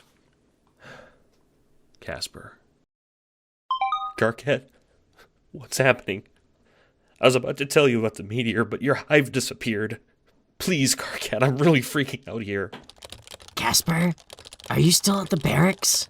Yes, please, help me, take me with you. Am I gonna die? No, you're not going to die. You need to stop freaking out, please. It's so hot, Carquette, it's hot. Don't talk. Just download this file and install the client application. It will let me save you. Okay, I'm installing it. Carquette, it's loading slow. People are screaming outside so much, please. Just hold on, Casper. Once the client loads, you need to find the machines I'm going to deploy. I'm sorry, Carquette. I don't think I'm gonna make it. Casper, shut your worthless mouth and get in gear. That's not how a future Threshcutioner talks. You're letting down the name of our noble order. Casper, answer me, you worthless swine. Casper. Stop fucking around. Casper. Casper. For hours after, my eyes were glued to the screen, desperately waiting for his name to reappear online. I screamed at the screen while my guardian sprite watched. Casper never came back. Trolls as a race, especially those born native to the Imperial core Alternia, are fastidious. We are noble and adaptable, and our sentimentality is crushed by our determination. If I felt a shred of sorrow for Casper, I would have to push it deep inside me and stand upon it as a platform to reach new heights of resolve. After my tears dried, I exited my now lonely hive. As I inspected my surroundings, I reckoned my fate. In that moment, I was in hell, well and truly. My land was desolate, grimy, black rocks jutting from the ground, rising above a stagnant pool of robust, bright crimson, the shameful color of my own blood I'd never spilt in all my days' training. A lesser man than me might have chosen to take his own life. I am not such a man, though it did plague my thoughts every night since. It still does. But even so, I moved forward. I was alive, and I intended to stay that way, as I do now. What happened after my entry into the game will be explained in due time. My regret is the haste at which I have to produce this tome, and the speed at which details have to be divulged. At the same time, I know my audience, the humans, are familiar enough with game entry that I won't patronize them with every agonizing detail. You install the game, you prototype the kernel, you use the game items to enter the medium and your land. The first guy connects to the last guy, and that's that. It has been not easy to recount that first day in the game. I haven't had a chance to think about Casper in a long time. No matter. For now, I will have to detail what I know of Gamzee's own plight. For he was the next person to fall victim to the cruel twists of fate Scrub brought on all of us. Editor's note. You mean Suburb, right? Ugh, no, I mean Scrub. That's what we called it. Don't fucking jump in at dramatic moments, Dave. That was the perfect cliffhanger, and you completely spoiled it. Editor's note. Shut up. LOL. You shut up. I'll shut you up myself, you little xeno excrement cranium. Editor's note. Cranky because you sleep in slime, aren't you? Alright, Dave is hereby banned from making editor's notes. So, there. Carcat out, fuck ass. Libra, September 22nd to October 23rd. Libras at their best are studious, friendly, and balanced. Libras at their worst are obsessive, conniving, and cruel. Libra's horoscope is beware of past entanglements.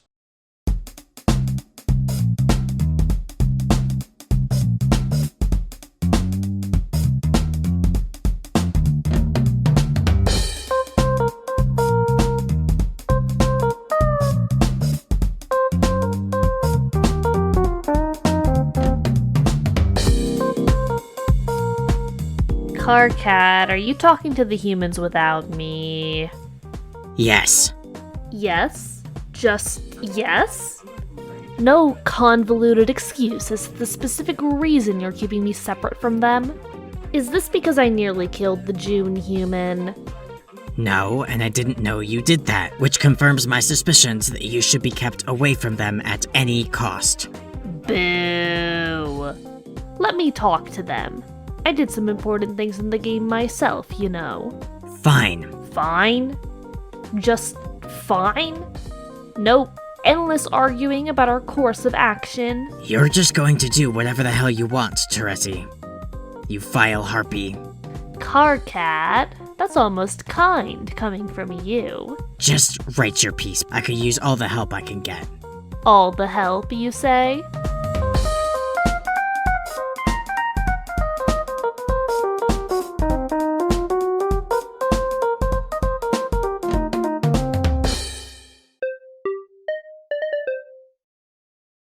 Hello, all. Carcat has begun talking with the humans again. The whomst? Teresi, what the fuck are you doing? You said you could use all the help you could get. Talking to these humans is pointless. Are they not the reason we are in this mess? We are reduced to worms, hiding on a forgotten meteor in a long-lost session of this life-ruining game. I'm with Ek for once. Those fuckers screwed us. Car, you said your own self that we're lost here because of them. What else are we supposed to do? Sit on our slimy asses and die? Why am I even talking to you? I don't need your involvement at all. Just go about your business. Your miserable, nasty business. I'm confuzzled. Didn't you say we were supposed to troll them, Car Kitty? We'd get on their internet and yell them to not ever play the game? And meow, you're helping them? That was before I knew all the facts. This demon, this Jack Noir guy, they didn't create him on purpose. We're gonna help them win their game by explaining how we beat ours. Can you stop making new memos? You fuckers can just use old memos. Whenever you make a new one, I have to get the notifications, for fuck's sake. I like the plan, Carcat. I find it quite rewarding to speak to these humans. You just have a crush on one of them. As far as I'm concerned, you're compromised. Crush? Me? I find such an accusation outrageous. Allow me to type a refutation. It will just take a moment. I too have been speaking to the humans. They are smarter than it has been implied. I think they're cute! I've said from the start they'd make great subjects. Strong, willful, and their planet has such nice oceans. I feel like that's a somewhat flawed approach to gauge their worth, but, sure. I'll put it this way. If you're interested in contributing to the document, let me know. You're all terrible, and I feel like I don't need to make it clear that she's not allowed anywhere near the humans. By her, I'm assuming you mean her? Don't make the pronoun game more confusing, Tafros. Sorry. Glad that's settled. Everyone get to work. I'll write the first section for our human friends. Ugh.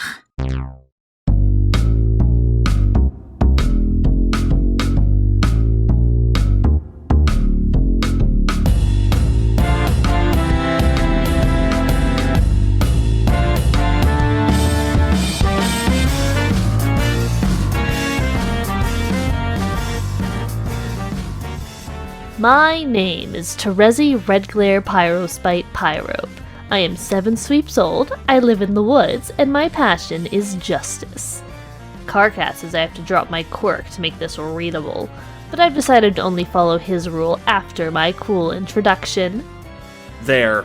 Is this better? Reading my words in unpalatable plain text? I forgot the E key even existed. Using 3 for such purposes is much more streamlined. But we're not here to discuss my unique and rad typing style. Hello. 2 of you shitty humans have already met me, and it would seem I have left a not ideal first impression. This is because I happen to have accidentally led to the paradoxical death of one of their own. Editor's note. Not an accident, but okay. An astute observation, Dave. You would make a decent defense flaterney. I did accidentally purposefully kill June, which was, in Alternian legal parlance, a dick move. I'd like to amend that issue by giving you a brief autobiographical peek into my life. Editor's note. Hey, dipshit. This isn't your fucking memoirs. Talk about the game. Patience, Car Kitty. This all relates to my quest.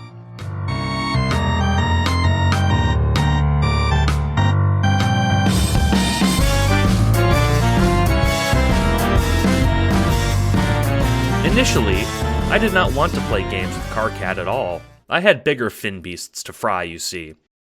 On Alternia, due to low population numbers and recent sweeps, junior law persons, like myself, were being drafted into the ranks of the Legislacerators, a position that suited me perfectly.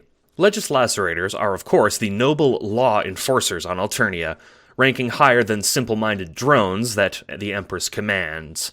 They execute her force, but we execute her will. Among younger legislacerators, I earned the fearsome moniker Blind Justice, which was because I was and am blind. Sorry if you expected some convoluted reason for this name. Alternians are regrettably literal. As Karkat mentioned, our group was all close to conscription age. He and I in particular, since we were 7 sweeps old on the same day. He and I were clutchmates, in fact. As conscription was imminent, I was endeavoring to close one last case. The case of the Soper Fiend. In the Alternian legal system, there are only 2 outcomes of a case being closed. Culling and acquittal. Acquittal, as you may imagine, leads to the charges being dropped entirely, whereas culling is, well, you kill them. Acquittal can be achieved by 3 means. 1. Trial by combat. The accused fights the legislacerator assigned to their case and wins. 2. Trial by judge. The accused pleads their case before a monster known as a judge, a massive drone born of the mother grub who weighs evidence and decides guilt. This means only results in acquittal about 2% of the time. In 98% of cases, the hungry judge devours the accused. The final way of acquittal is blood vector. Certain crimes do not affect certain blood castes. For instance, a purple blood cannot be charged with petty crimes like swearing or jaywalking or murder. In this case, the case of the Soper Fiend, I was attempting to ascertain the whereabouts of a troll who was using too much soper based on general allotments. It is very illegal to consume soper slime, punishable by death for every caste, so I was trying to find the guy who was using too much of it. The issue was that I knew exactly who this Soper Fiend was. It was an acquaintance known as Gamzee Makara, who was under my personal protection.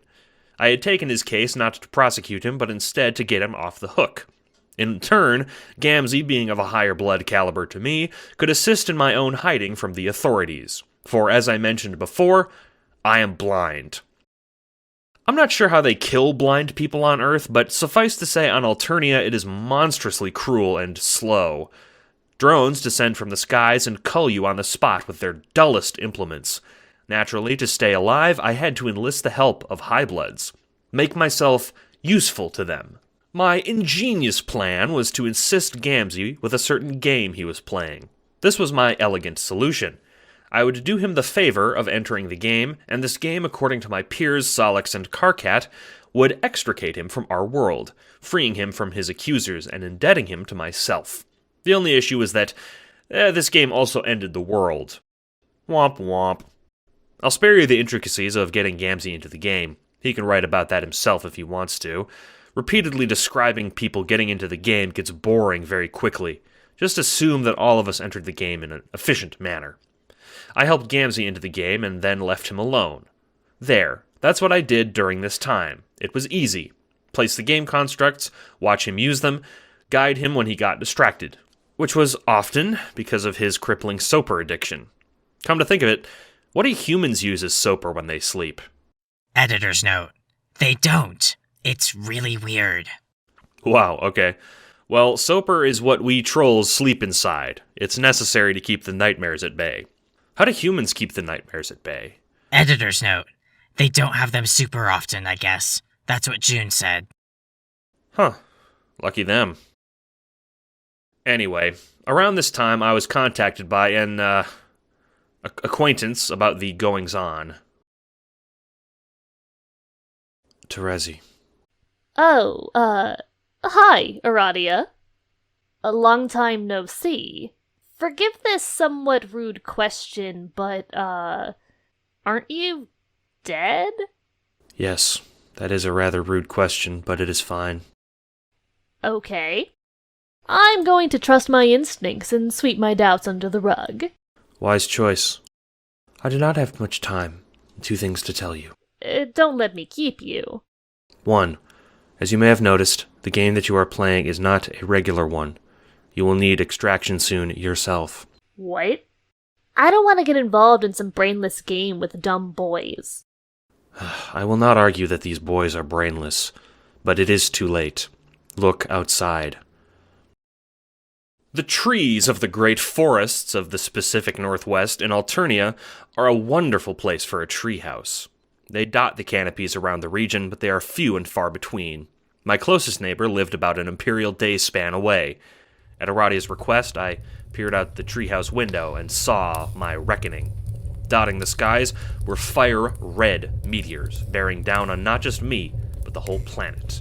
This was upsetting for 2 reasons. 1 was the obvious threat to my life and the entire planet, and 2 was because of an ancient prophecy passed along to me by my ancestor. The prophecy that on the final day of Alternia, my mother would die. What the fuck? What the fuck? Calm down. Listen to me and what I have to say. I want a favor. This favor will make us even. Make us even? I stuck my neck out for you, Aradia. You have no bargaining leverage over me. We both know deep down you do not believe that. You are a woman of debts and justice can now be bought at a bargain price. Now you are going to listen, or you are going to die arguing with me. State your demands. Have Tavros be your server player. Tavros?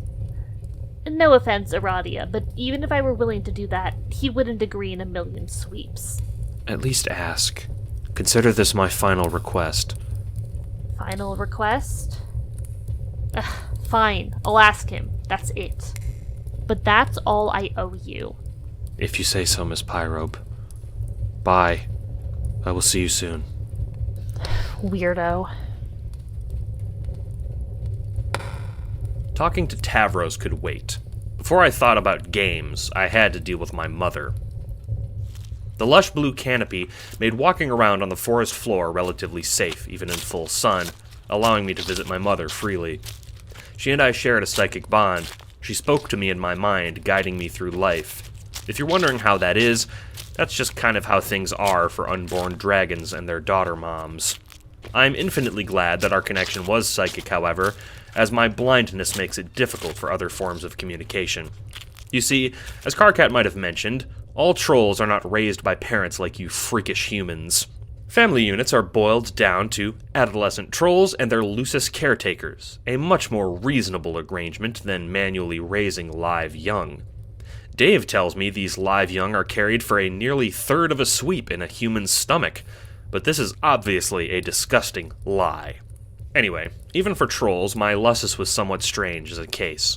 You see, my mom is a dragon, but she is also unborn, meaning my lusus for most of my life was an egg. You might be wondering, Terezi, how can you have a mom who's an unborn dragon? Well, I'm getting to that, smartass. Suffice to say, being blind and having an unborn caretaker meant I had to adapt. Adapt, I did. My mother in her egg, like me, once she hatched, would be completely blind. This for her was normal. Dragons are blind where I come from. Instead of their eyes, they use their highly developed noses, a trick I learned to mimic quite astutely. I learned to smell the colors, with help from my mother. The light filtering through the canopy was growing redder as I approached my mother's egg, placing my hand upon it. "Hi, Mom," I said in my thoughts. She heard this and responded in her usual way, a chipper, polite message, spoken without words or voice, but with infinite warmth. Hi, Terezi! Hi! Oh, I think today is the day. I think I'm gonna hatch today. Sure enough, from the egg I felt a squirm.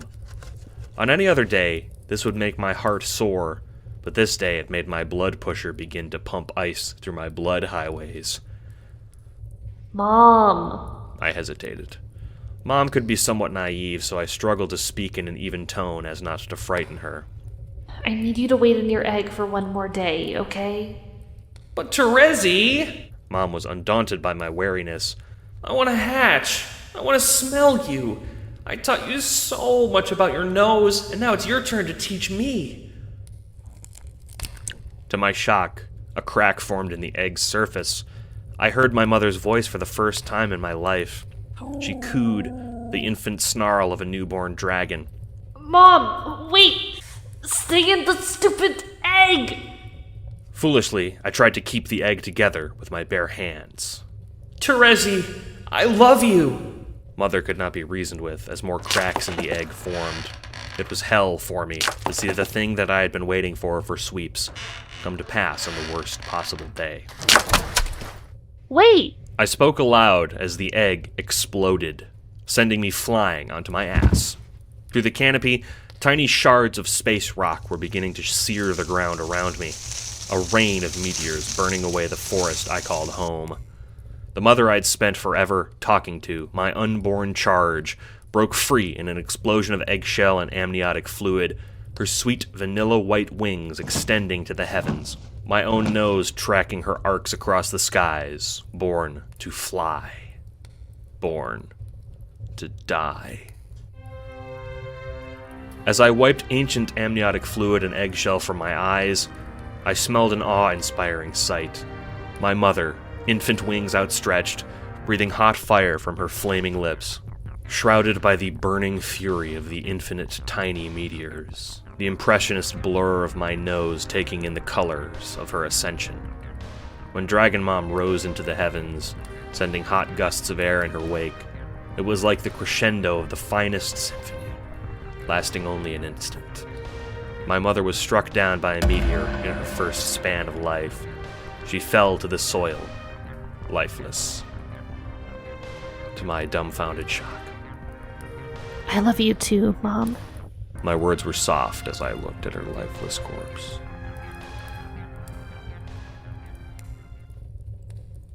I had never been more sad.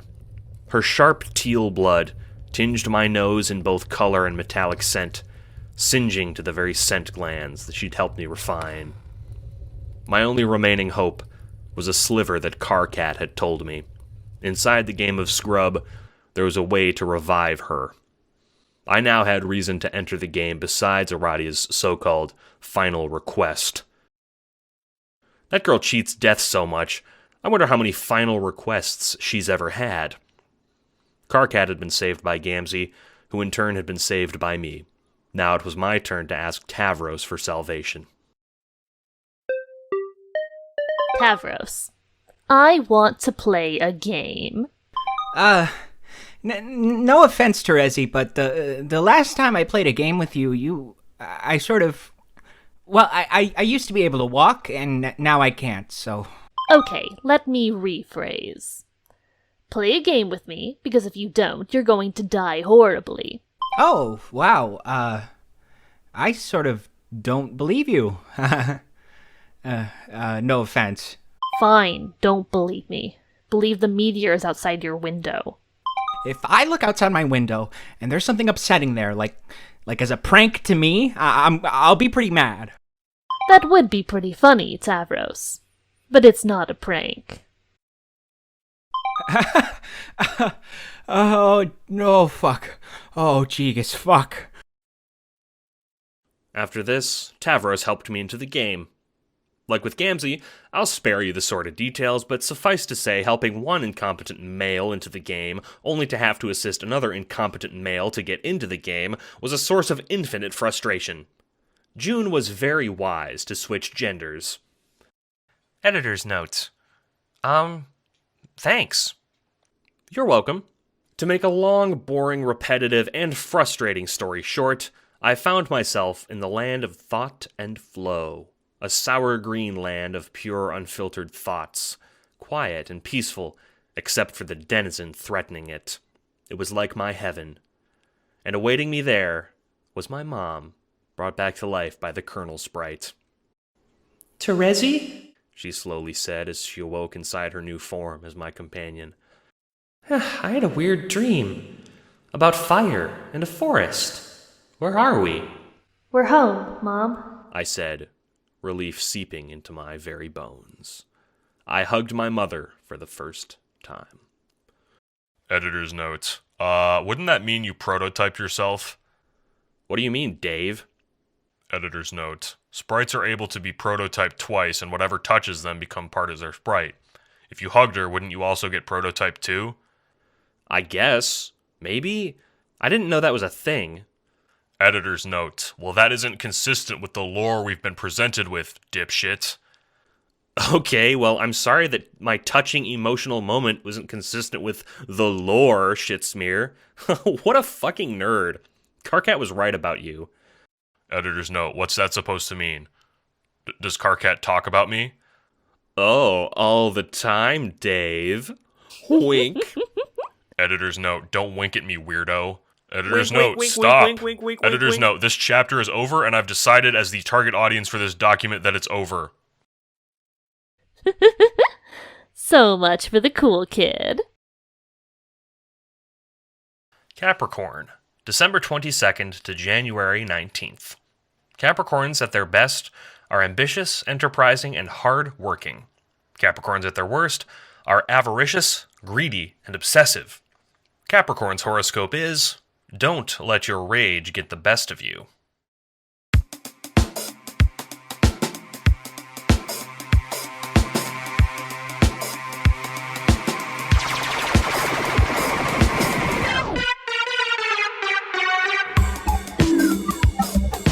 Have you ever tried a sopa pie? A lot of people think they're drugs or some shit, and they're probably right. But have you ever had one? If you tasted one, you'd probably get all the hells of gross the fuck out. But after you took the time to savor the flavor, you'd start to feel calm. Start to stare off into space and gaze upon its miraculous wonders without even so much as moving around. Now that might sound nice to you. You might even be hankering for one right now. Get me one of these pies. You might be gasping at the computer screen on which your eyes are blazing. Or tongue. This motherfucker don't judge. But now imagine you're different. You're a different guy. You're a guy who has a brain that won't shut the hell up. Instead of a fun drug to do with your pals in a funny basement somewhere, these pies are something else now. You need them shits as bad as you need food or water or porno or whatever else it is you human people need. Because without something to calm you the fuck down, you're not regular. Sopa pie gets a bad rap. Oh, sorry, I'm Gamzee. Gamzee Makara. Once upon a time, I lived on the ocean, all alone. But now I live on this meteor, slightly less alone. Howdy.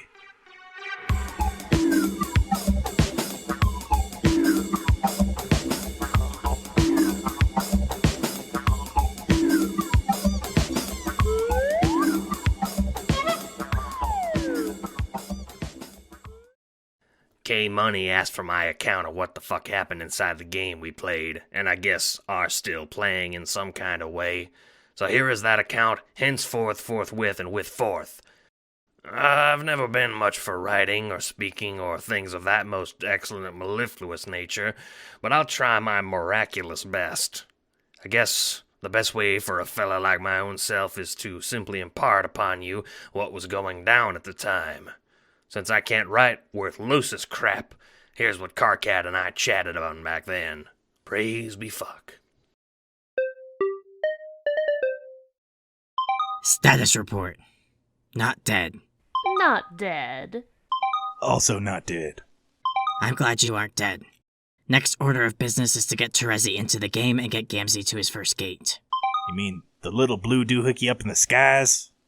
Yeah, the little blue doohickey up in the skies. If only there were a shorter name with which to refer to that thing. I thought it was kinda funny. Well, I didn't. Sorry, Carcat, you're outvoted on this one. This isn't a democracy. Democracies are for pencil-pushing bureaucratic tealbloods who have plenty of time to waste shoving office supplies in their orifices. I'm a conqueror. Suffer alive, this is taking so long. Gamzee, can you get to the blue doohickey? Already done, Cockhat, my man. Can I get a honk? No. Honk. Honk. Whatever. Honk, I guess. Wait, hold on, back up. How did you already get through the gate? Papa helped. Big Papa go dead. He's my sprite now. Oh, wow. That's really helpful. He flew you up? Sure did. He's gone now, though. Said he need to go nab some most righteously useful supplies for my journey, and he'll be back soon. He's probably gone for good, though. Wow, that's pretty fucking depressing. Lol. But you're through the gate, so that's something. I don't know what to do next, so just sit tight. Kanaya says she has some more game info from that stupid guide she found online. Isn't Kanaya joining the blue team? Not if I have anything to fucking say about it. Oh yeah, forgot to make mention of it, but I've got a dad who's a goat. Carcat told me that humans might get all fucked up about such concepts for some reason, but I guess that's fine as long as I explain. Well, okay, he's not a goat 100%.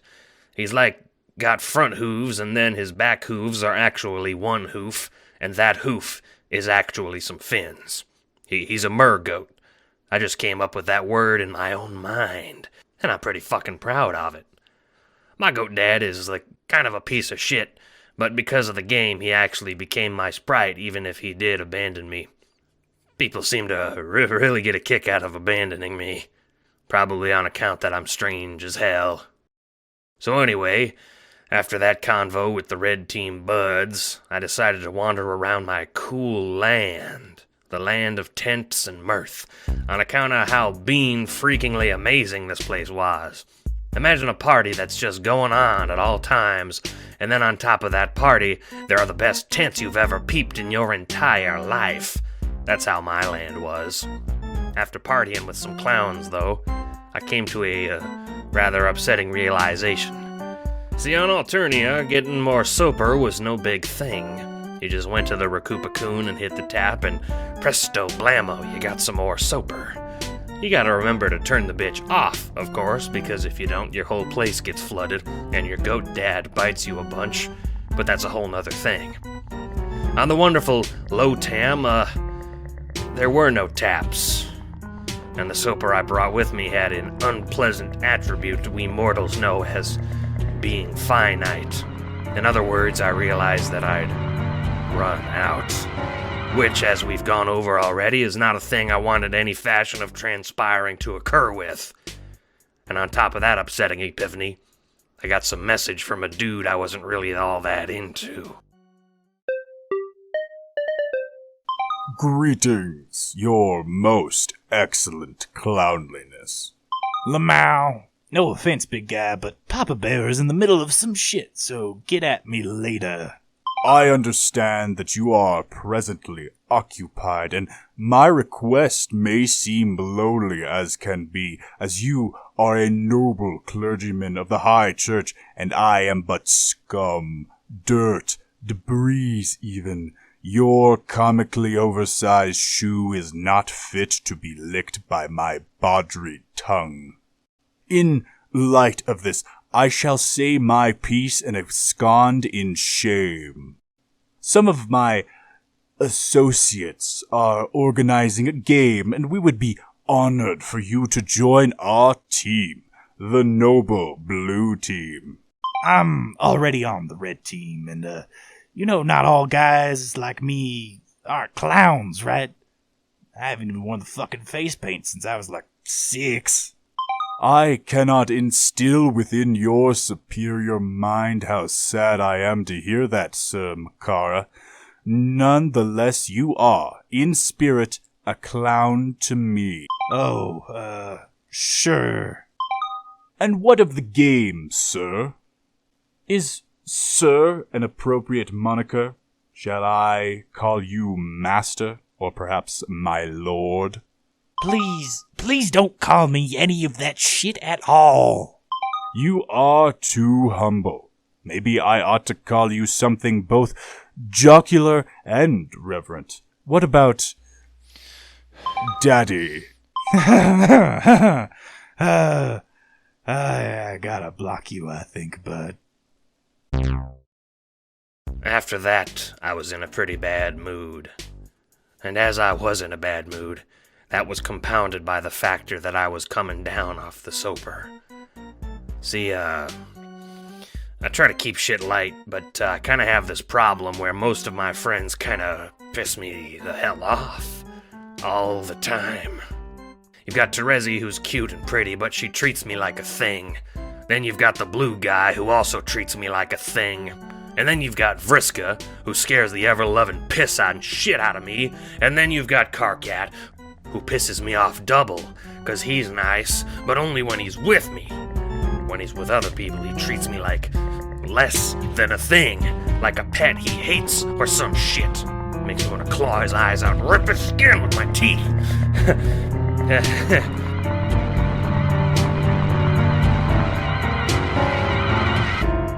Sorry, going on a tangent there.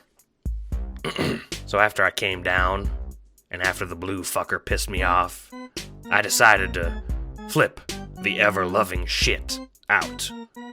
I don't really want to talk about that, though. See, the thing about flipping the ever-loving shit out is that it's scary to the people who you're flipping out on, i.e.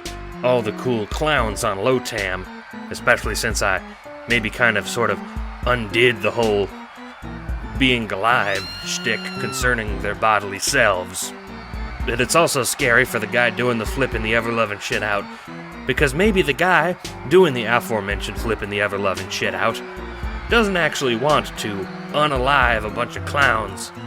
Feels so bad later on that he cries and hurts himself. But no matter how many tears he makes, he can't unalive the clowns. After I freaked out, there was a guy who messaged me. The only guy who ever made me feel not like a thing. Hello, Mr. Makara. Hi.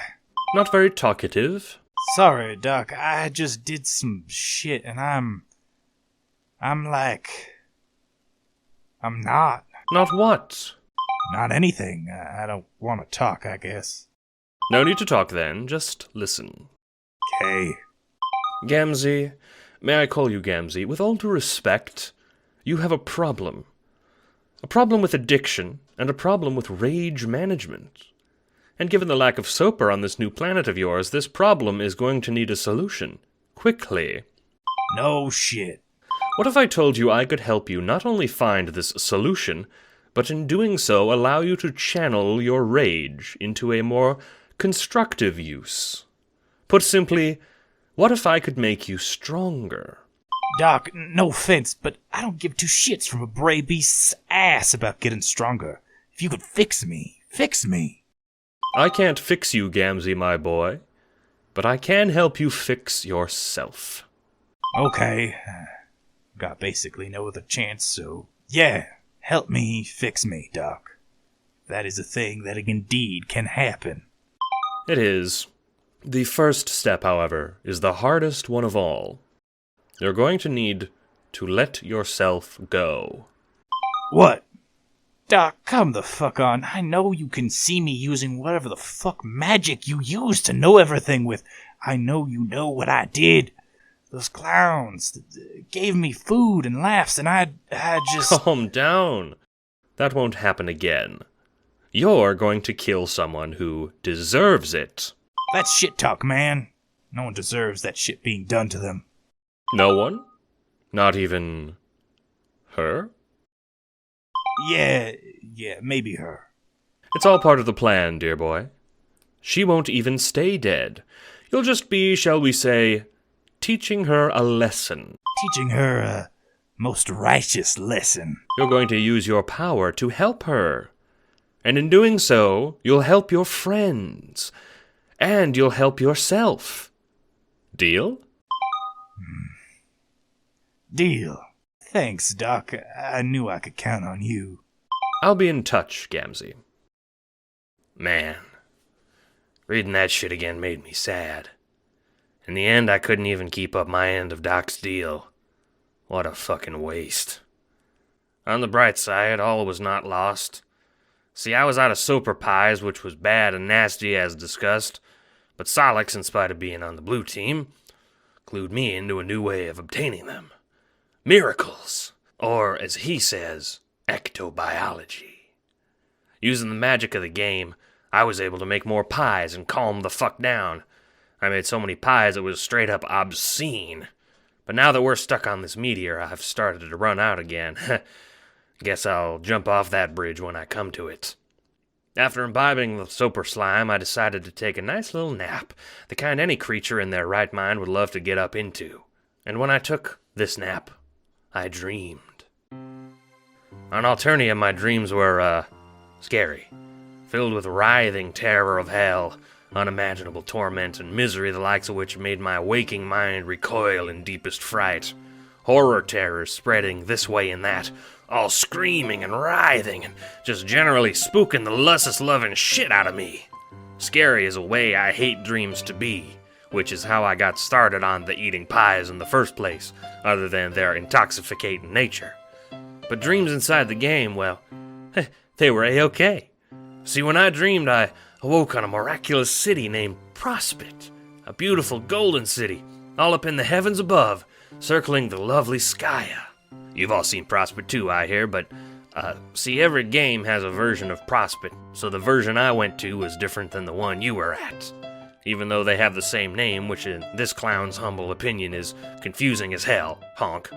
Prospect was fun as hell to goof off in, running around playing with the sort of white-colored guys and making pals with them. I wish I could tell stories of my exploits over on Prospect, because I spent most of my time over there whilst I was in the game, but Karkat says to, keep it short. He doesn't think Prospect is important in the damn least, which, with all due respect to my little pal, is dog shit wrong.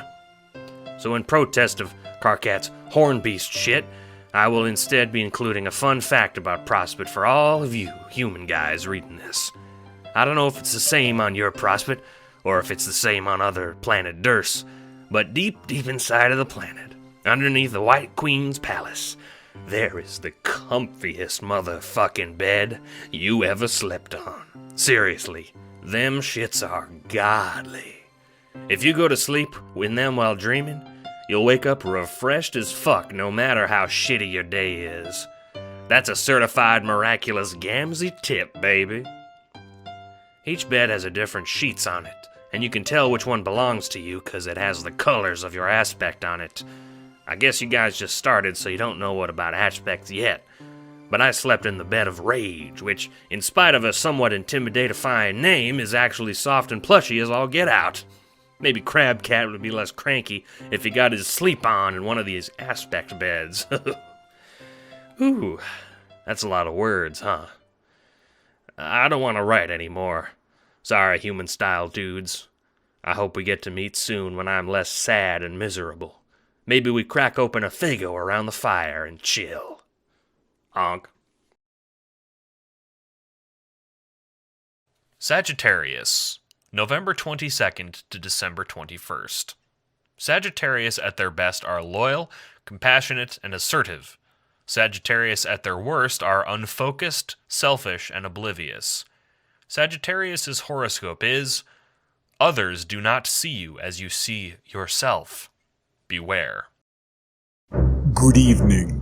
My name is Equius Sahak, and I would like to extend a humble gratitude towards the human readers of this document. Our mutual friend, Karkat Fantas, the red-blooded mutant, has requested that I opine with respect to the happenings inside of our session of the game Scrub, known to you as Sperm. First and foremost, as an Arterian custom, I, as the introductory party, shall impart a greeting and a brief description of myself. I pride myself on outreach to other species, as after my own ascension into the echelons of the Arterian military complex, I was to be one of the most prestigious Xeno ambassadors in our Imperial Army. Sadly, however, as you are now aware, that Xeno ambassadorship was never meant to be. I am humbled, truly, at the prospect of using my skills in one final small way upon you. I will use my skills to blast the seed of hope and camaraderie over you all, painting you, the humans, with my copious splashes of new partnership. And according to Karkat, this process involves abandoning my noble typing quirk. I find this repulsive and distasteful, but it can be thrilling to follow the orders of my lessers. On Alternia, I lived on the edge of a great cliff, overlooking the homes of some of my lesser peers. I was what you would call a lord of the land. It was mine, and I owned it, nobly allowing others to make use of it as they pleased if they paid my necessary renting fees. Sadly, as you now know, Alternia is gone. I was whisked by my associate Nepeta into our game world, the land of caves and silence. It was most pleasant, a tranquil land which I could form to my whim. Of the blue team, I was first into the game, or so I believed. I was contacted by an old acquaintance for my assistance in that regard, thinking I would help them complete the chain of entry, but they had designs I could not yet see. Equius. Low blood? Low blood? I have a name. What is a name but a descriptive item that encapsulates your being? Low blood may as well be your name, Aradia. Please ignore my use of your name just then. Okay. Are you joining the game? Is that the reason for this correspondence? Yes, I need your help. Sadly, I already have a server, Nepeta. I cannot help you. I don't need a client player, Equius. I already have one. Oh? I need a server. Can you get me into the game? Everything is already set up on my end. I suppose so. What will I get in exchange for my assistance? This is such a waste of time. I should have figured you would make it all transactional. Asking a high blood to do something because it's nice would be too much to ask. Because it's nice? Charity, then. Intriguing. Very well. Since this will be a trivial action on my part, I can do this for free. How exciting. Doing this for you with no charge fills me with some kind of nice feeling. Compassion? Friendship? What? No. Industrious philanthropy. Okay. Let me do more things for you, Lowblood. No, Aradia, let me serve you. Oh, God, how depraved to serve someone so low and base. Please stop saying I'm low and base. Indeed, rude of me to draw attention to your inferiority. But if you're still feeling generous, I have something else for you to do. I shall curtail the log there. Suffice to say, I was now involved with Aradia the Lowblood in two tasks. One was getting her into the game, and the other was a commission of sorts, building something for her. I am no stranger to commissions. As a high-blood, it is my duty to indulge in the fine arts, two of which I tackle with the utmost zeal. Due to my somewhat tragically high strength, the more particular arts are lost on me. I tried sculpting, but I consistently broke whatever I made, be it pottery or stonework. Instead, I work with the much stronger metals to build automatons. Mostly I build them for fighting, but I have been known to make a few for other purposes, if paid nominal fees. But my other chosen art form is much more suited to lewd pursuits. You see, I am a digital painter. My works, hailed hither and yon as the finest example of Alternian subculture of horse art. I am paid handsomely by all those who like nude renderings of anthropomorphized horses in various compromising poses. Please contact me soon if you'd like to see examples of my works. I think you shall find my prices are more than fair. Tragically, Aradia's commission was of the former type, a robot of a rather garden variety, not a protuberance or hidden slot to speak of. My talents were truly wasted. Sadly, getting Aradia into the game was easier said than done. I consulted with my fellow Blue Team cohort and co-team leader, Solix.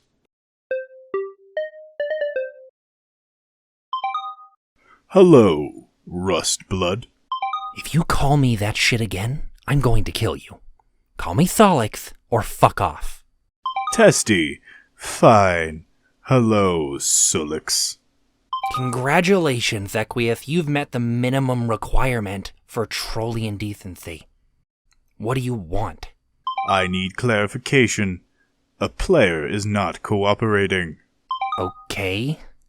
Nepeta got you in, right? Who do we have to help her enter? The pickings are slim, either Sir Empora or Her Highness. Their allegiances are as of yet unclear. Those two, or her. No. She's not playing, let alone on our team. Agreed. But Nepeta is not the issue. Meteors are not accosting her hive yet. Okay. Who's your client? I thought we were doing you to Nepeta, to Eridan/Fefri, then to me, then back to you. Wrong.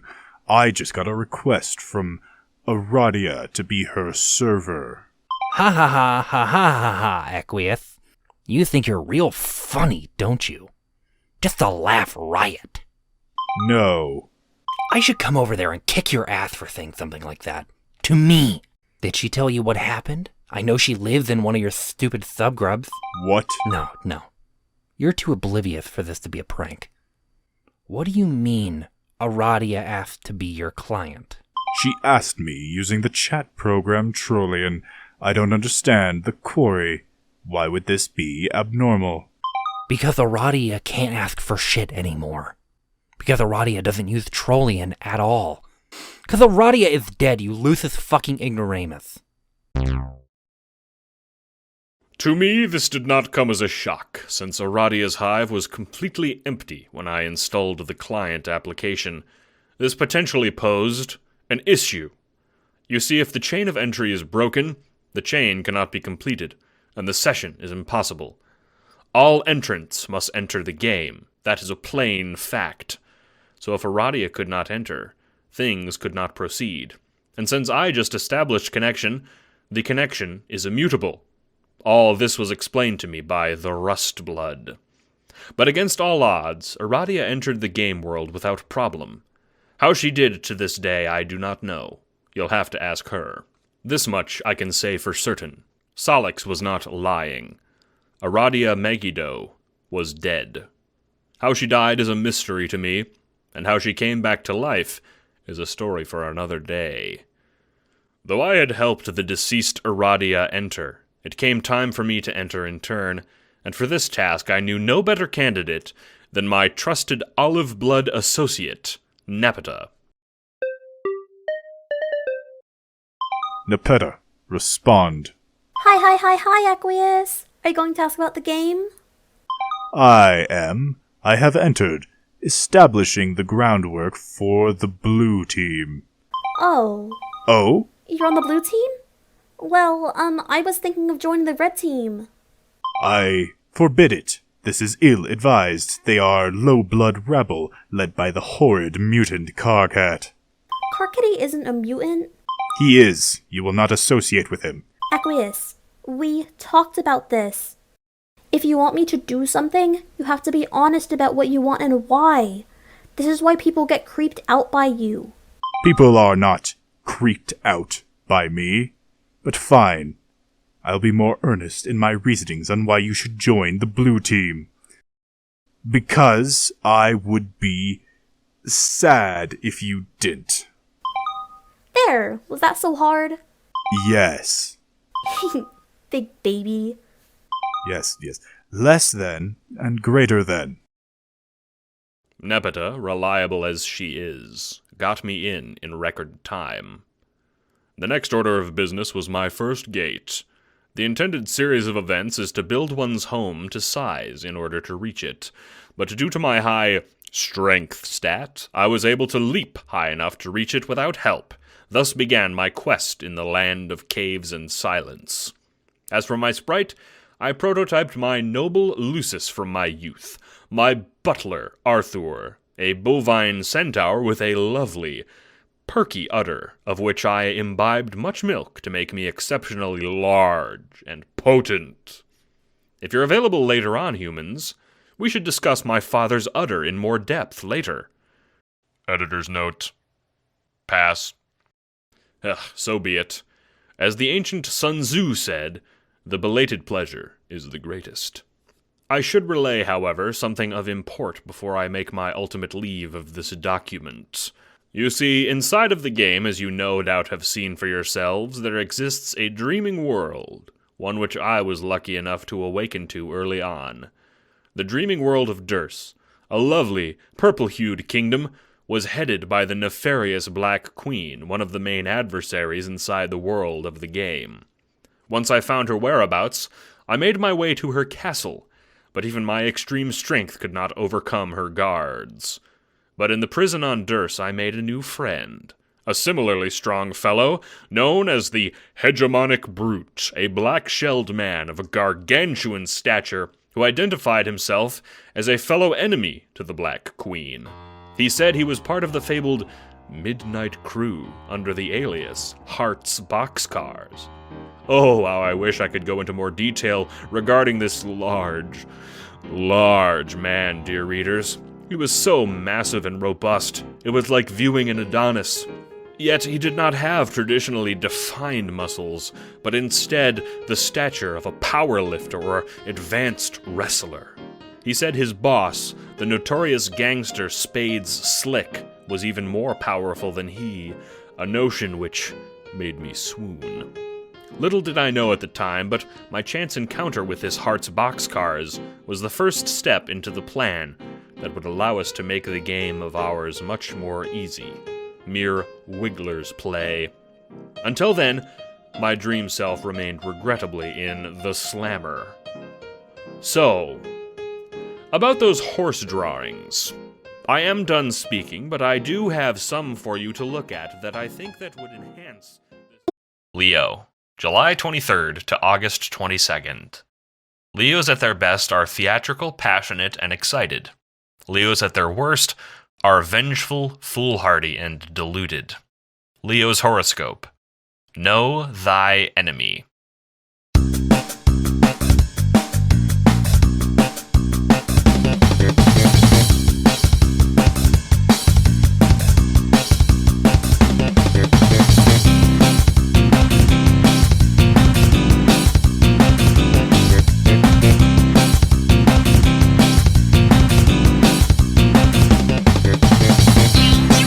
Hello, my name is Nepeta Leon, and I love humans.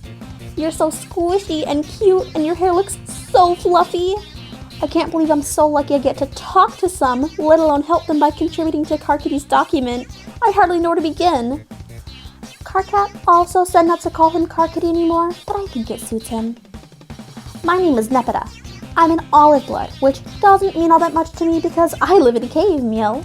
literally. Living in a cave is basically the only way to live. Killing and eating my own food, making my own fire, talking to my friends online. I had a pretty great life, all things considered.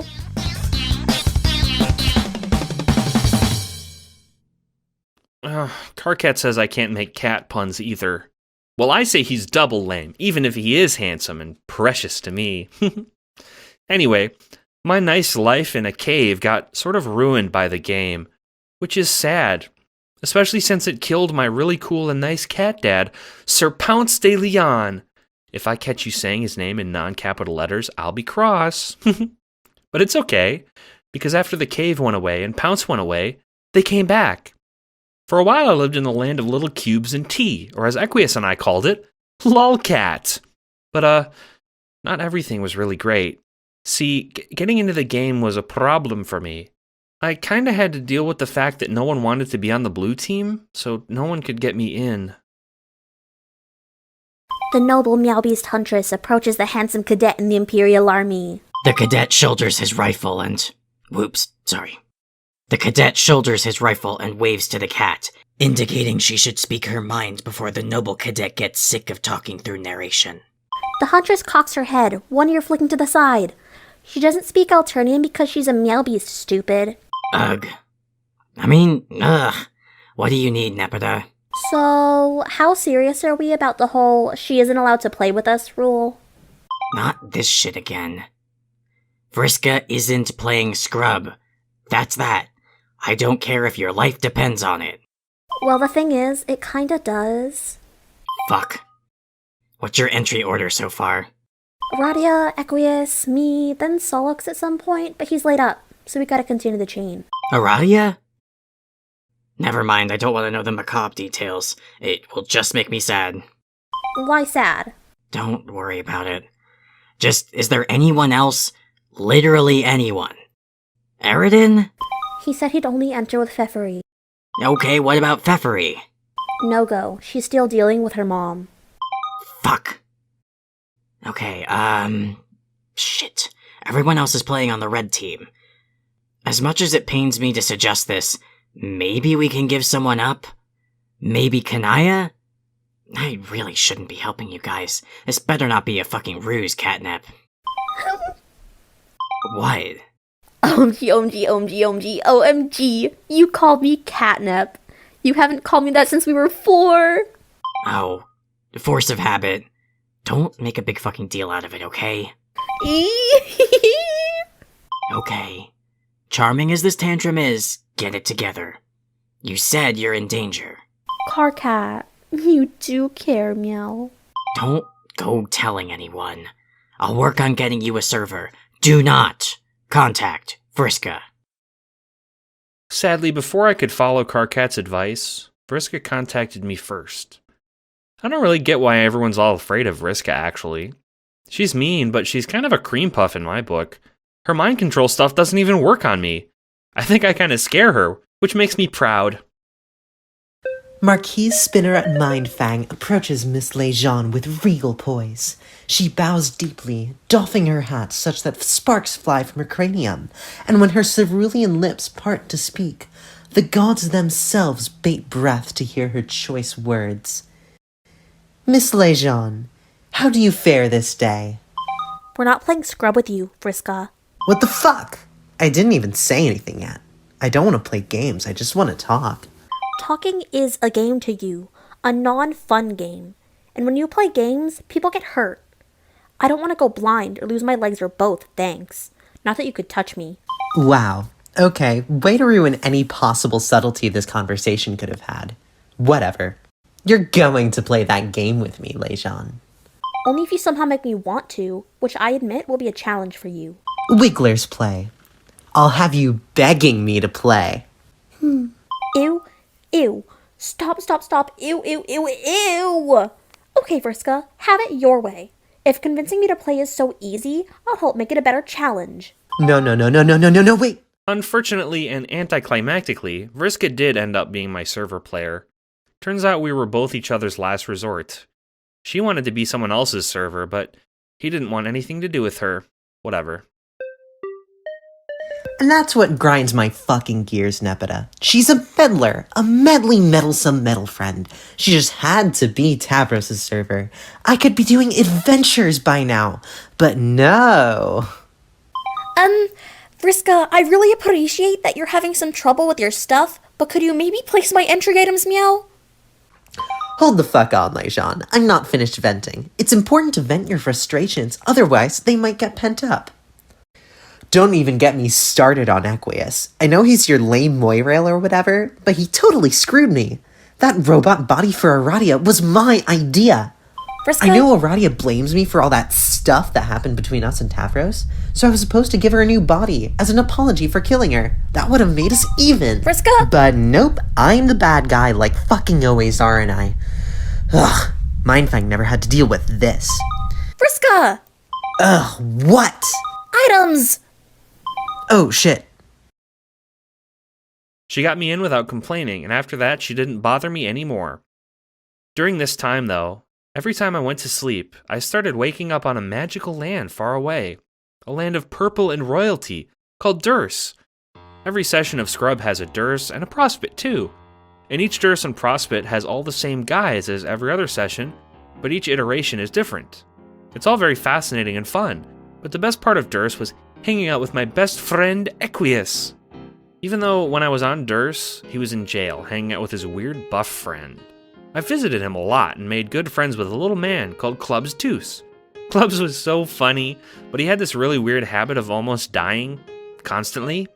He would trip and nearly fall out of a window and slip on banana peels and stuff. Kanaya says Rose met a version of Clubs Deuce in her game. I hope he was just as friendly and helpful to you, Rose. Even if Karkat thinks I'm annoying, not even he can deny that Equius and I making friends with Hearts and Clubs was really important to one of the biggest plans we had. Operation Regisurp.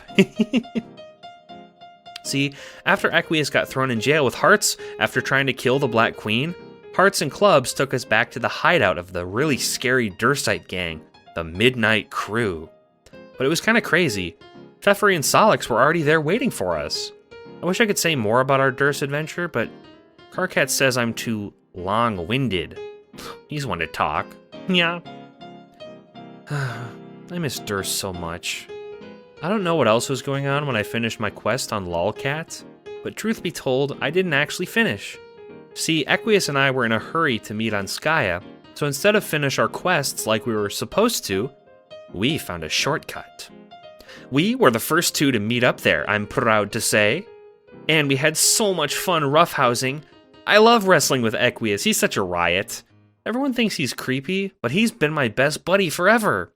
My Moirail. Editor's note. Humans don't know what that is, Nepeta. What? They don't understand Moirails? They don't have quadrants? Editor's note. No, it's idiotic, I agree. Can I explain quadrants to them, Karkat? I promise I'll do a good job. Editor's note. Abso-fucking-lutely not. I need to explain Moirails to them, Karkat. It's important. Please. Editor's note. Fine. They understand what love is, so I guess start there. Yay! Romance for Trolls is so fun. I can't wait to explain it to you humans. So, basically there are 4 types of romance, each one based on one of 4 sacred symbols. Hearts, spades, clubs, and diamonds in no particular order. Heart is pure love, which Karkady says you're already familiar with. Love is the fuzzy butterflies in your tummy, and it's the horrible, bleak emptiness of heartbreak. It's fast and tough, and it burns bright. Spades is pure perverse disgust, when you just can't stand someone, but you can't help getting a little turned on by them either. It's intense and sexual and feels so wrong, but you can't stop yourself, like an addiction. Diamonds is your closest confidant, the person you love forever and ever, the solid constant in your life. You can only have one, and when they're gone, you lose part of yourself too. They're the pillar you can always lean on. Clubs is your closest rival, the person you like but can't help but feel jealous of, the person who pushes you to become better and better but always seems out of reach, someone you admire but can't bring yourself to like, jealousy distilled into a single person. These are the complex feelings we trolls have, and feeling them is the greatest joy in life. The dizzying high of kissing your heart lover to the despair of being dominated by your clubmate. That's romance. Editor's note. I've let this go on for long enough. We're done talking about quads. Fine. I guess that's all from me, humans. Make sure to text me, okies? Taurus, April 20th to May 20th. Taurus at their best are loyal, reliable, and friendly.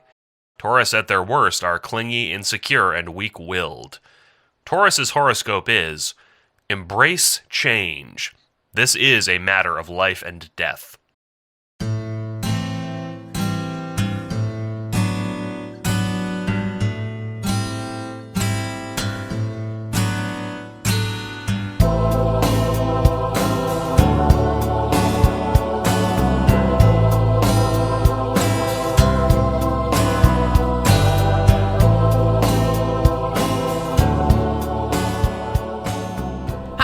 Hello.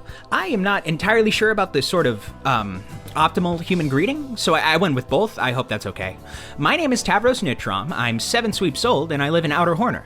Well, I lived in Outer Horner, sort of past tense-wise, because Out of Horner isn't. Well, it's gone now. So, yeah. Now I live in the land of Sand and Zephyr, which is much better, I think. I don't mean to say I'm glad Outer Horner is gone or anything, though. Wow, that was pretty messed up of me to say. Carcat says that some important stuff happened that he wants me to talk about, so, cool. I love being involved, really. It's nice to just be able to contribute. So, thanks, Carcat.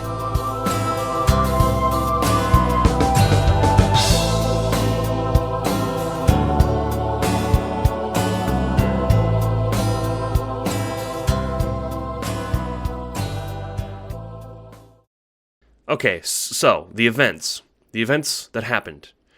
To me. Carcat says he wants me to give some game backstory because I'm sort of the only one besides him who finished his quest. And he kind of cheated. Not that that's bad. I just guess that I'm the only one who did the whole thing, like, all the way through. So the game. Scrub is really interesting. So there's, like, these different phases, right? Phase 1 is short. It's the part where you get into the game. The second phase is where everyone is on their land alone, working to finish their quest. That's where you humans are now. For me, my quest was to defeat the evil Proteus, god of the sand, for drinking the world's oceans, leaving the denizens to dehydrate. Vriska said it was all made up and silly. I guess she was right, sort of. But anyway, Phase 3 is defeating the Black King. When everyone is done on their lands, they meet on Skya and work together to kill the big final boss. After that, the game is over. Oh, I forgot one phase. The frog breeding, but I don't know anything about that. Anyway, my phase 2 was really fun. I was mostly running around with Vriska, who she was being nice, which was a relief because she usually isn't. The long story short is, I had tracked Proteus down into these ruins in my land, right, on the other side of the planet, and I was getting ready to fight him. Vriska said if I kicked his ass, I'd be a real man and she'd take me on a date later, which is sort of fun. I don't know. She's really pretty. Vriska? Are you there? I'm at the entrance to the place where I'm supposed to kick this denizen's ass. Kind of excited. A lot of local wildlife is helping me. And by that I sort of mean I'm using my mind control on them. Hey, so if you're not gonna show... Tavros, you're being so impatient. You won't be able to kick anyone's ass without me, so sit tight. Fussy Fangs keeps bothering me. Okay, well, that's mean. The part about me not being able to kick anyone's ass without help. So, I'm gonna go in now. Ugh. Then, at this point, Vriska used her mind control on me to knock me out of my wheelchair. Well, okay, it's not a wheelchair, it's a rocket chair, but it was a wheelchair before we alchemized it because my spine doesn't work. It causes people problems a lot. There, now you'll sit nice and tight. Oh, well, yeah, I guess. Relax, Tav. I've got some irons in the fire, some really big moving and shaking to do. Oh? Yeah, how would you like to live forever? Whoa, what? I would sure like to do that. If that forever is good and not horrible and scary. Well, I got some great news. There's a way. Remember that big dome we found? The thing that looked like a Recupera-kun? Yes. Well, I found out what that thing is. It's your quest bed. Yeah. Okay.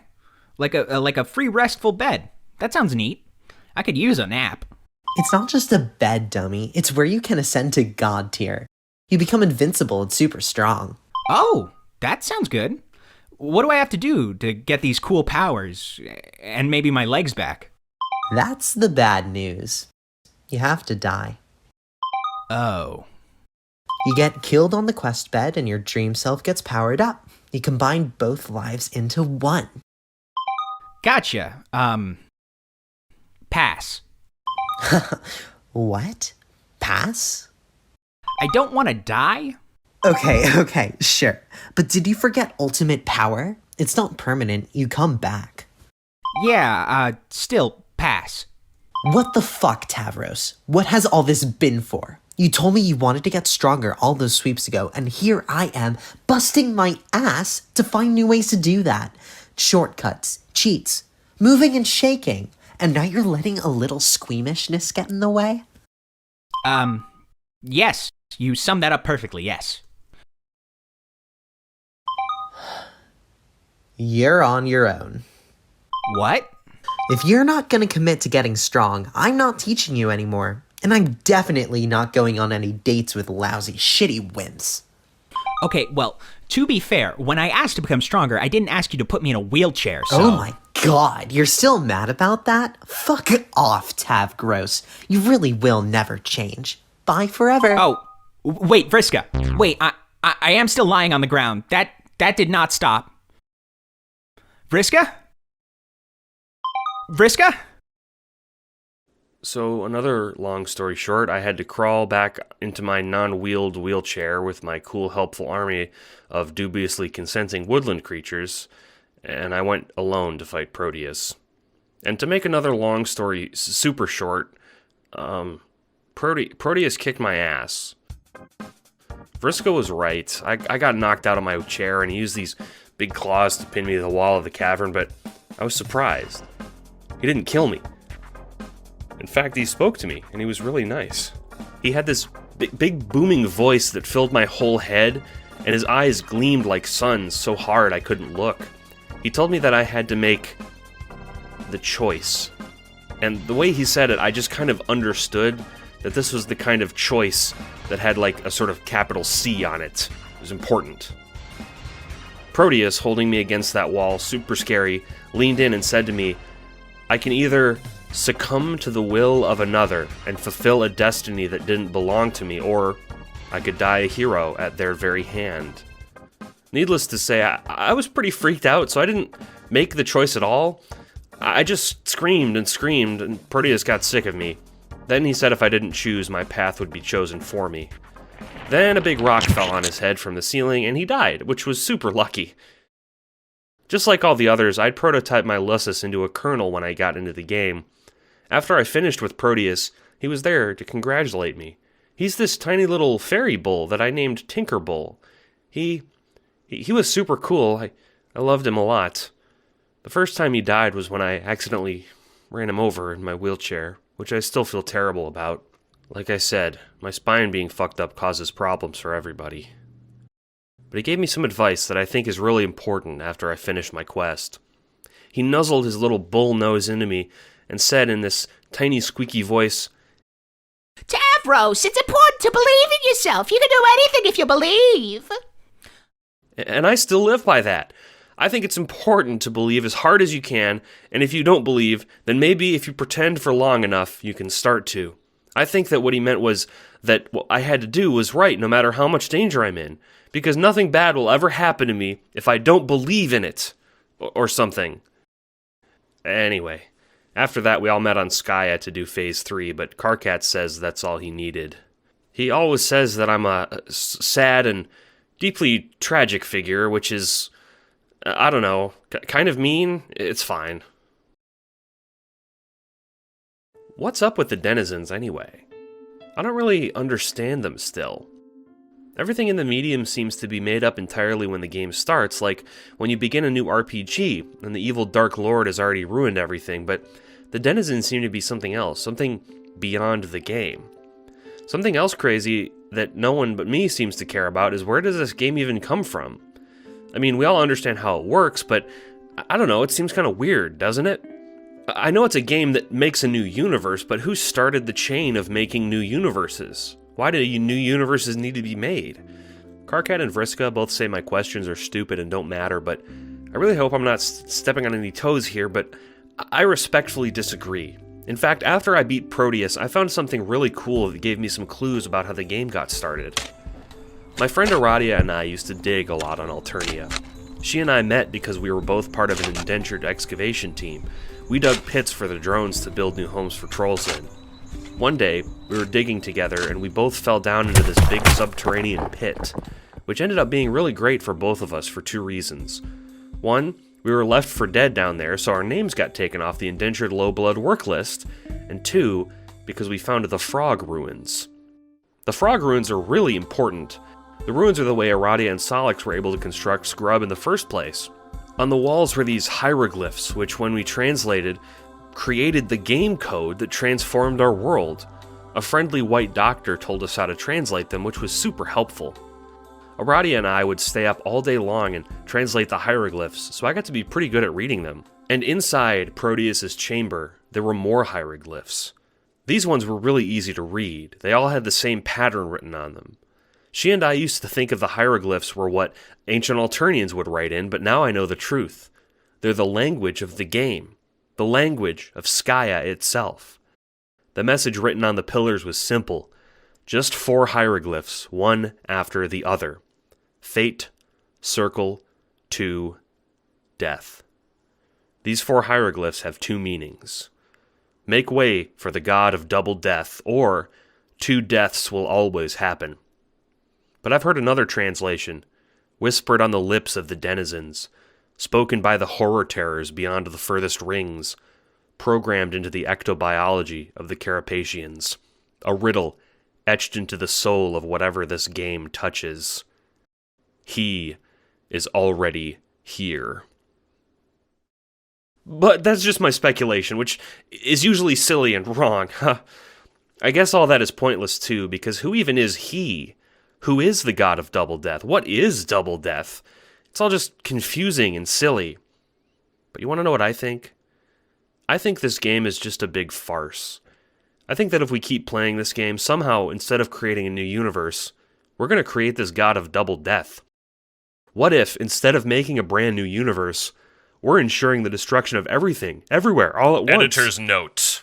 That's enough. Why don't you stop frightening our human friends with your little theories, Tavros? Run along now. Oh, wait. You can't run. Your legs don't work anymore. Oh. Sorry, Doctor. He's right. I better go, or Karkat will be mad at me for cluttering up the document. Later, humans, and, don't hesitate to reach out, okay? Virgo, August 23rd to September 22nd. Virgos at their best are humble, intuitive, and practical. Virgos at their worst are spiteful, solitary grudge keepers. Virgo's horoscope is, when no one reaches back, reach out.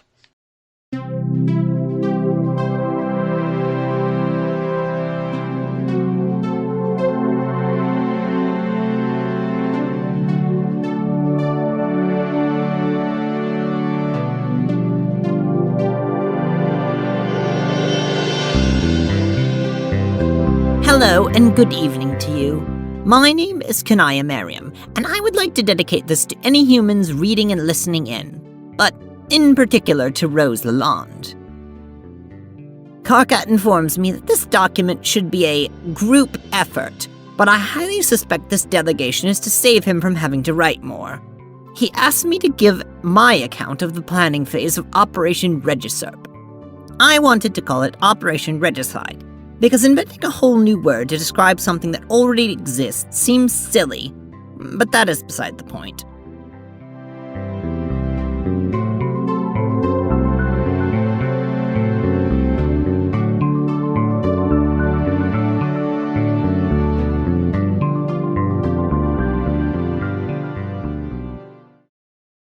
After we begrudgingly allowed Vriska to enter with us, she very rudely ignored my offers to help her in a cross-team effort to complete the game in order to continue to flirt with some boy.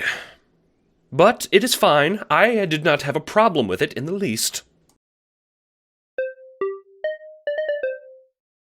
Hello, Vriska. I have noticed you are in the game now. Fun. I have never played any games with you. I am excited to do so. Would you like some help with your quest? I have made progress with mine, so I have cleared some time to help you. Oh, well, that's okay. Oh, it's no trouble, really. Hello? Sorry, hi. So, help with your quest? It's okay. You said that already. Vriska, let me be more clear. I want to help you. I have always wanted to play games with you. Aww. And it just seems like you are blowing me off, which feels kind of bad. I'm sorry. Hey, listen, Fussy Fangs. Tavros and I are gonna meet up, so I'll be offline for a while. Bye! Okay. Talk to you soon? Probably not. Oh, is my order almost done? Oh, the dress. Vriska, with all due respect, my workshop is back at my hive, which is far from my current location. I assumed the game took precedent over your dress request. Thanks, Fussy Fangs. Tavros is gonna love it. Wait! Oh, okay. I will just get to work. So, as requested, I took a break from my questing on my land to the land of rays and frogs to return to my house where my workshop was. For context, back on Alternia, I was a seamstress. My formal job was making uniforms for new recruits and preparing old ones, but my true passion was for fashion. Oh, that was a cute rhyme. I wonder if that has ever been made into a marketable catchphrase. Anyway, this gave Karkat and I to discuss the unfortunately titled Operation Regisurp and my place in it. Kanaya, drop everything. This is more important. I highly doubt it. I am making a dress for Vriska. What the fuck? No! She wasn't supposed to be here. Don't give her gifts. She is a loose cannon at best and an active antagonist at worst. Okay. And? Jesus Christ. Okay, we're having an intervention about this.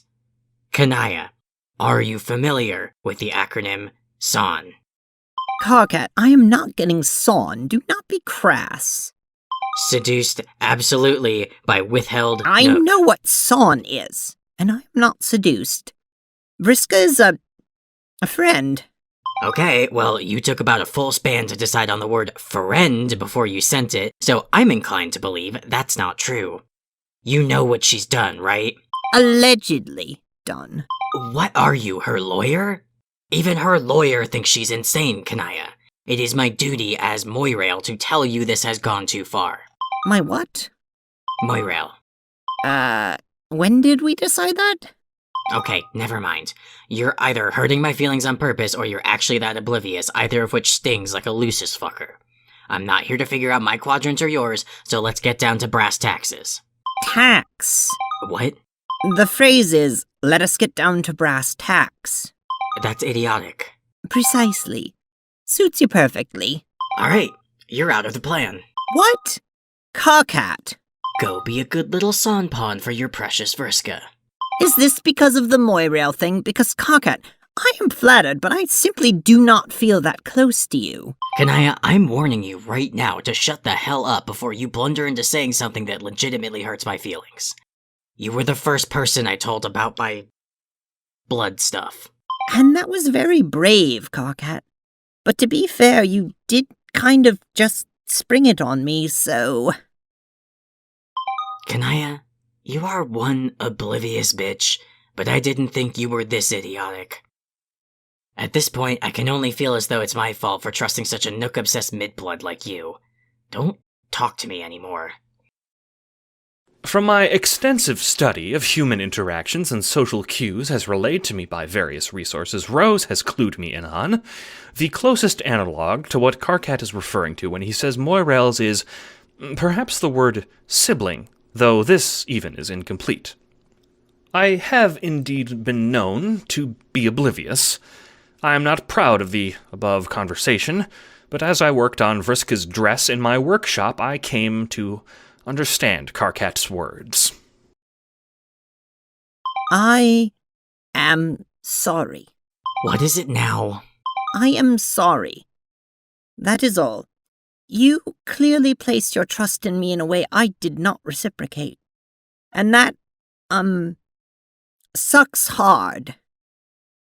Yeah, it does. And I will not lie that I did not know about it at all. And you do mean a lot to me, Karkat. It was in bad faith to deny our Moira allegiance. No fucking shit. But, thanks. I guess I did sort of spring the blood stuff on you. I just knew you were the only one who cared enough not to turn me in. And for the record, I still appreciate that. Good.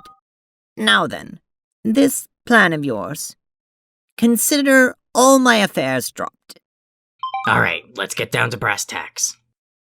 The plan, in essence, was simple, elegantly so. Elegance is the best kind of simplicity. Karkat would work with the agent known as Jack Noir of the Midnight Crew to kill the Black Queen. A sentence-long plan with a remarkable amount of moving parts. One cannot simply walk into the Black Palace and... Hold on, actually, I just realized something. The Black Palace is called that, but the building itself is purple. Isn't that curious? The following tangent has been omitted for time and length. Anyway, one cannot simply walk into the Black Palace and kill the Queen. There were three main issues that needed to be circumvented, the first being the ring. I'm to understand that there are 2 rings per session of scrub, each worn by the corresponding queens. Each one transforms the wearer into the figure of whatever has been prototyped by the players. It belongs to the queens, but it can be worn by any carapacian who puts it on. That is why the demon Jack Noir is so powerful. When Jade prototyped her dog, she gave the dog's powers to the demon. This you already know. Karkat had a plan to extricate the ring from her, but Providence led to the ring being gone already, locked away in the queen's safe. Though it was still in her hands, it was just a piece of wrought metal, if it was not on her finger. The second obstacle was the guards, which Karkat had further plans for. He would enlist the help of the Dursite crime syndicate, the Midnight Crew, which had been befriended by the Durst dreamers of our session, namely Equius, Nepeta, Pfeffery, and Eridan. I, myself, however, was a Prospect dreamer. And so, to be involved directly, I would have to move my dream self all the way across the medium, something I found untenable. But still, the final piece of the plan was to be provided by me. Disguises. I would replicate the Royal Dursite uniform to spec for Karkat's stabby friend from the Midnight Crew, and he would use it to get access to the Black Queen and kill her. Sadly, this meant a certain commission of mine had to be put on hold. Vriska. Hi. I have bad news. Oh no. I'm pretty busy, Fussy Fangs. Can it wait? Oh, well, I suppose, but it is about your dress. Ugh. We already decided there wouldn't be a fee, Fussy Fangs, because we're best buddies, remember? Now leave me alone. Tavros fell out of his chair again. Oh, okay. It is not about the fee or anything, but thank you for reminding me about that. It is just something has come up, so I will not be able to make it now. Vriska? What? I just said I will not be able to make the dress. Okay, jeez. You said that. Do I need to send a text to indicate I got your text? Well, are you not disappointed? I guess a little. Oh, I just thought you were excited about it. Are you gonna make it or not? I really don't care either way. Just let me know so I can plan an outfit for our date. Our date? Oh, you mean you and Tavros? Yeah, who else would I mean? Me and Equius? Lol. Maybe you and I?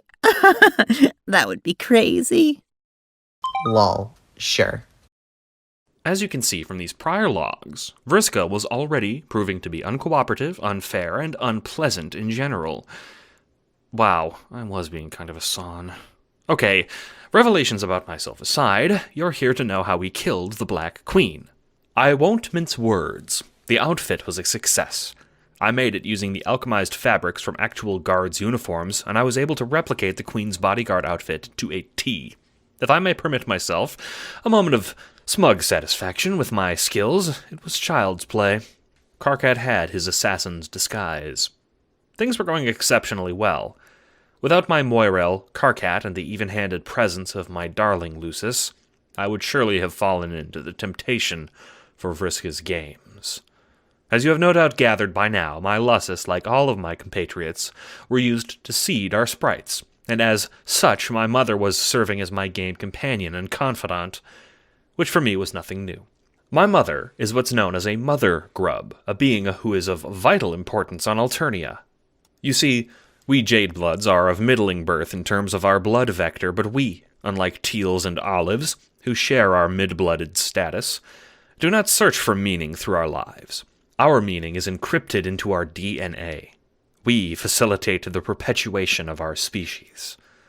I have come to understand that humans reproduce with each other one by one, a concept which baffles the mind, but trolls reproduce very differently.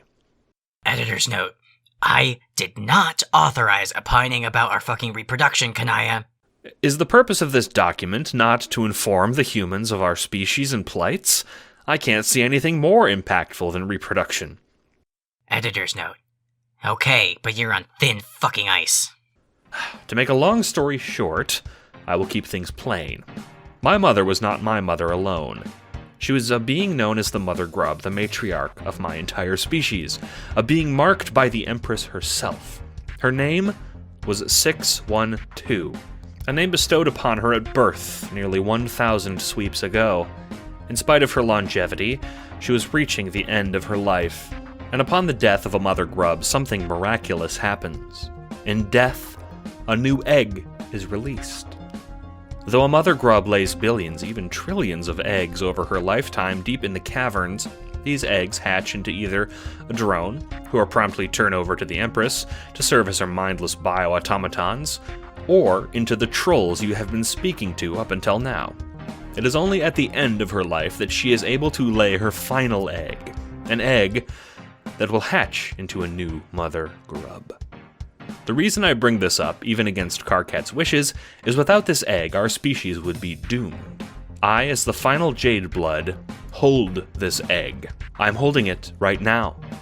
And with it, the perpetuation of our species. So in helping us humans, you are not only helping us, the trolls of which you are speaking, but you are helping prevent the genocide of our race by cruel circumstance. I hope this does not place any undue pressure on you, but I feel the gravity must be emphasized. In conclusion, I would like to reiterate that this section of the document is dedicated to Rose Lalonde. That's Rose Lalonde, the human, the girl reading this. If you see this acknowledgement, feel free to text me anytime at Grim Auxiliatrix. Or anytime you feel like it, text me. It's no problem at all. Rose Lalonde. You might have noticed that I have an unusual amount of game knowledge.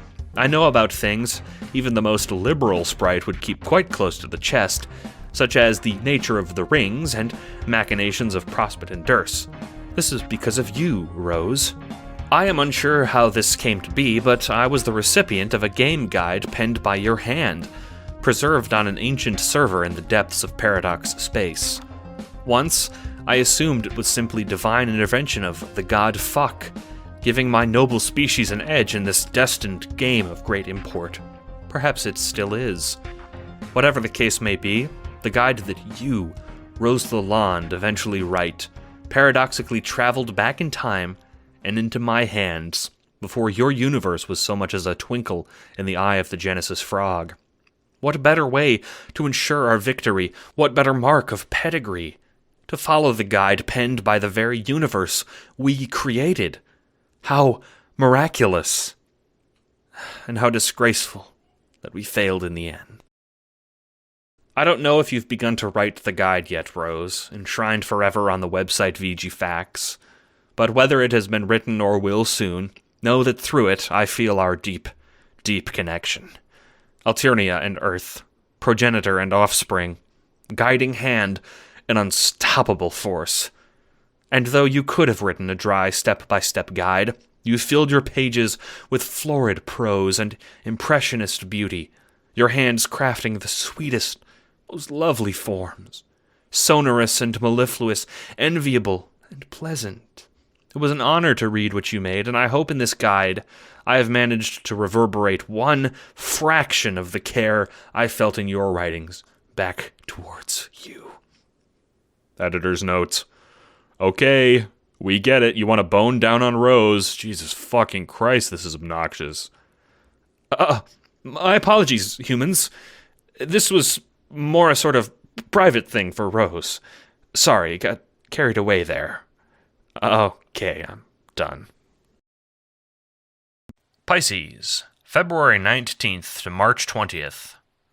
Pisces at their best are sensitive, gracious, and aware.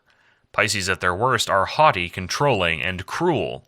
Pisces horoscope, don't believe your own hype. Editor's note. Hello, humans. It is probably an oversight that I didn't mention this beforehand, but the next person who's about to write her piece is actually, the empress of our entire species. So, sort of make sure to be reverent and respectful. She can kinda be a lot, praise be her sacred word. Anyway, here you go.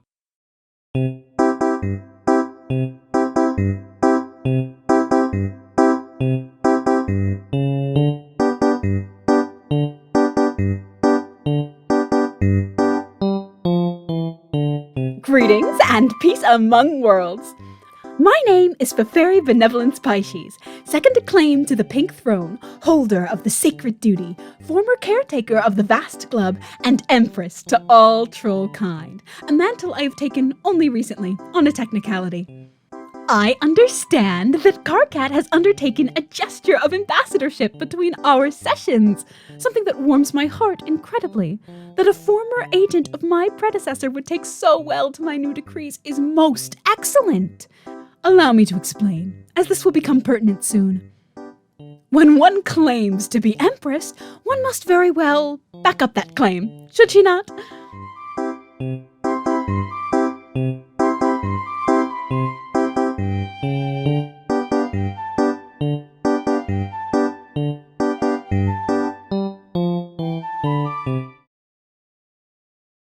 Long ago, on my home planet of Alternia, under the watchful eyes of Rosea and Viridis, our twin moons of pink and green, the goddess Fuck descended from the heavens and mandated the rule of my predecessor, Mina Condescension Pisces, first claim to the Pink Throne, holder of the Sacred Duty, and empress to all troll kind, unite the 7 clutches under one banner and take to the stars.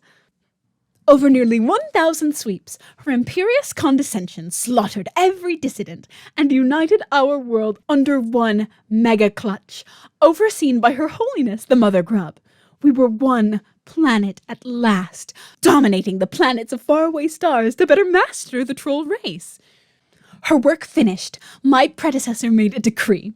Whoever so should best me in combat, be their blood pink. They will take my place on the high throne. Her work finished, my predecessor made a decree. Whoever so should best me in combat, be their blood pink. They will take my place on the high throne. And since that day, every pink-blooded troll vied to take her life. Sadly, I was never able to challenge her imperious condescension to combat, as, before I could on my 7th wriggling day, she vanished. A day later, the world itself ended. So, here I stand, the last troll of fuchsia blood, empress to all trolls. And hopefully, someday, your empress too. I will now be opening a memo to answer any and all questions you may have. Hello, humans! It's so amazing to meet you. Sup? Hello. Hi. Do I have to be here? Of course, Car Crab. You're the ambassador. You have to be here. Okay. Can you not call me Car Crab? I've had enough animal nicknames. As I was saying, I understand our cultures are very, very different, humans. Car Crab and I will work hard to clarify anything you like. Yeah, I've got a question about, everything. All of it. Let's try to be more specific. I think I get the gist. Your planet had a monarchy, imposed recently by a 1,000-year-old empress? What's a year? Sorry, 1,000 sweep old. And you were next in line. But before you could claim the throne, she vanished. Seems straightforward. You're all so remarkably smart. You'll serve my empire perfectly. Yeah, see, that's kind of the part I was wondering about. The part where we're in your empire. Dave, now's not the time. No. Let them ask, Carcat. No matter how idiotic the question is. The troll race, and more specifically, homeworld Alternians. Our reason to be is to dominate. We dominated billions of planets in our millennia rule, and once we enter your universe, we'll dominate you too. Pfeffery, it might not be a great idea to tell people we're going to conquer them. Ambassador, on official business, you are to call me Your Highness. Sorry. Whoa, hold on. Carcat, this is a bit, this is getting weird. I understand you may value independence, but this is the way things have to be. Carcat, say Your Highness. Carcat, don't say Your Highness. That's fucked up as hell. No, it's okay. I messed up. It's my responsibility to apologize. I'm sorry, Your Highness. Wow. There. Was that so difficult? No, Your Highness. Wow times 2. I'm inclined to agree with Dave. You're making us uncomfortable, Pfeffery. I'm making you uncomfortable? I'm trying to share my culture and wisdom with you backwards Boondock Planet simpletons, and for my trouble, I'm being told that you're uncomfortable. Guys, let's try to have a more constructive discourse here. I think it's best if we just, let Her Highness continue. June, you've been quiet this whole time. Do you have any questions for your new Empress? Nope. See? Finally someone who isn't rude to authority. Oh, no, I'm not into that stuff. What? We humans kind of have a thing against being subjugated, like, historically. So, good luck. I think it's cute how you're playing Empress, though. Cute! Oh, fuck. Okay. June, take that back. Pfeffery? For the last time, Ambassador, it is Your Highness! Do you think I want this? Do you think I want to be the stupid Empress? I never wanted to be Empress. I wanted to be a cuttlefish farmer. But sometimes we have a duty to our planet that supersedes some backwater bumpkin alien so-called feelings. Pfeffery? What? If you don't want to be the Empress, why don't you just not? Because the planet, the race. Doesn't the race have like 12 people in it? And isn't the planet dead? Sorry to be mean, but that stuff's true, right? Well, that's... You can just be whatever you want to be. Oh, fuck. Pfeffery, she didn't mean it. Carcat, it's okay. She's right. I'm not going to be the Empress anymore. What? I'm going to go kiss Solix! Good for you, Pfeffery. I don't know who Solix is, but hopefully he's a good kisser. What? Thanks, June. We should talk more. You humans seem really smart. What? I think we averted an interspecies crisis there. Yeah, I was getting ready to throw down. And, Carcat, keep these things coming. Reading about you freaks has been pretty fun.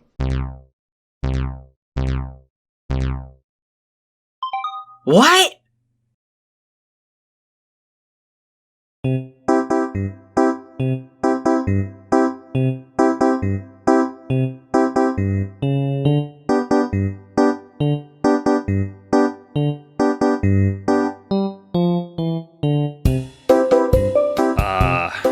Hi, Carcat here. I don't really know what the hell to make of any of that, really, and Pfeffery made good on her promise to make out with Solix, so I guess I'm having to do cleanup here. I was hoping Pfeffery could explain this because she's the expert on weird eldritch bullshit, but I guess I have to do everything my own damn self. There's no easy way to explain this. Pfeffery's mom is a monster. I'm not talking about a regular monster like how my dad is a crab or Vriska's mom is a giant spider. I'm talking about a monster on the cosmic scale. Something called a horror terror. Editor's note. I am intimately familiar with the horror terrors. Okay, slow your roll, Rose. Sheesh, we get it. You're into weird shit. I guess that makes things easier to explain. Pfeffery's mother is a being known as Glubgalib, a being whose voice is so shrill it is said to harbinge the end of the universe. How it came trapped in our reality is still unknown, but it is the linchpin of the Alternian Royal Galactic Navy. See, there are two reasons why we Alternians can easily conquer our universe. One, our martial prowess and superior skill. Two, our access to a doomsday weapon in the form of Glubgalib. For if anyone ever defies us, our mysterious patron can use her abilities to just sort of selectively wipe out an entire solar system or two. Editor's note. And for context, Gibgalib is one of the lesser terrors. Yeah, and if you've been following along, you're aware that each one of us prototyped our Lusai into our sprites. That includes Pfeffery. She didn't want to leave Mom behind, even though Mom in this case is a biological doomsday weapon. As I understand it, Pfeffery's mother was kept placid by one thing and one thing only: food. Her voice was kept to a selective whisper by the efforts of Pfeffery and Eridan, who slayed massive beasts of the sea, and sometimes the Lusai of our peers, to provide an endless stream of chum for the infernal spawn of the void. It is said when Glubgalib is starved, her voice becomes unfettered, and like a great tidal wave, her voice spreads throughout the known universe, obliterating all sentient life. This is called the Vast Glub, a deep roar that all dread, sparing only the lives of her imperious condescension and the living heiress. According to Pfeffery, shortly before she entered the game, this glub was spoken, and those who had not entered with us into a separate universe were killed, including the speaker of the Vast Glub herself. This should not come as a shock to you, as by now you know the universe the players come from is destined for doom.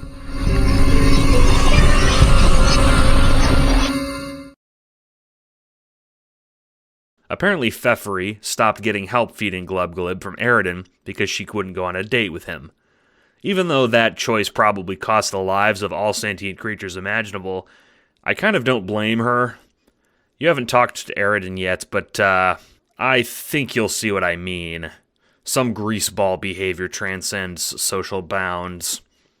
I'll never forget the moment she prototyped that thing. It must have been like when Jade's infernal wolf beast leapt into the kernel. It's still so crazy to me that he did that, and he didn't do it for any reason at all. That Jade's Lussus just went ahead and prototyped itself, totally autonomously, for no reason. Once Pfeffery crossed the gate with Eldritch Mom, all hell broke the fuck loose. Screams echoed throughout our medium, howls of torment from minds who could suddenly comprehend the terror of the very fabric of reality. The thin membrane of sanity shattered. Luckily for us, she was one of the last into the game, so most of us were on Skya already, and the Black Queen was gone. But this left us with a massive obstacle: the Black King, with all the powers of Alternia's greatest weapon. Editor's note. Oh, God. It means that your enemies and final boss have the powers of a horror terror. Yeah, the fact became readily apparent to us when Pfeffery passed her gate and activated her sprite. It meant we had a limited time to kick the game's ass. We also noticed something else. The blue team and the red team were both experiencing the effects of Pfeffery's sprite. That meant that we had to start working together to beat it. We realized we weren't on separate teams at all. Editor's note. Hey, Carcat, I've got kind of a long comment. Can I slip it in here? Sure. Editor's note. So this document is supposed to help us win our game, right? Yes. That wasn't a comment, it was a question. Editor's note. Okay, well, no offense, but I kind of don't understand how reading about your young adult drama is supposed to help us win in a sort of functional sense. Like, it just seems like a bunch of documents containing really, really shameful, horrible mistakes. I will address your comment in 3 bullet points. 1. Fuck you. 2. Against all odds, and in spite of your incredible cultural insensitivity and rudeness, you're not wrong. 3. Fuck you. Editor's note. Like, there are snippets of game facts. Gamzee gave us that good, cool fact about the aspect bed, and Tavros explained the stages, but mostly it's just been about romance and breeding and really cringeworthy conversations. Yeah, well, I guess the point of this document has morphed from game knowledge to cultural outreach. As for embarrassing stories, I couldn't agree more. These fools wouldn't know brevity if it reached through the screen and throttled them. Do you want some brutal self-honesty? I think we're basically dog shit at this game. We completed it quickly, but the more I think about it, the more I think it was just a bunch of lucky coincidences. A lot of it we just did whatever Doc told us to do. This whole document was my cocky attempt to cover this fact up, but in the process we've admitted things so much more heinously embarrassing that I basically don't care about that admission. Even so, through embarrassment and bullshit, I think this document is still important as an item of cultural exchange. Something else I've realized in my time in explaining things to you all is just how much Alternian society kind of sucks ass. At the beginning of this document, I explained how I wanted to be a Thresh-Secutioner for her imperious condescension. I used to think it was the only worthwhile venture on my planet, killing aliens for my Empress. Well, to tell you the truth, the Empress has been missing since before I even hatched, and the Thresh-Secutioners have a 100% mortality rate. These are the facts that I chose to ignore for the sake of my own sanity, but that need for loyalty is gone. The Empress is missing, her heiress wants to make out with her dumb polycule, and the Thresh-Secutioners and every planet in my universe they ever conquered is inaccessible or dead. If this sounds like nihilism, it is. Nothing matters. I understand that now. There's no greater purpose to anything, and if it is, it can just go up in smoke like a burnt napkin. Still, from the slavering jaws of despair, I, Carcat Vantis, pull a nugget of wisdom out for you. Nothing matters doesn't matter. If we chase nihilism down to its only logical conclusion, this is the outcome. The fact that nothing matters doesn't matter, and nihilism inherently collapses in on itself in a puff of logic. It's the ultimate paradox, a recursive meaninglessness loop. If nothing doesn't matter, then it stands to reason that mattering once more has meaning in and of itself. What I'm trying to say, humans, is that I want us to matter to each other.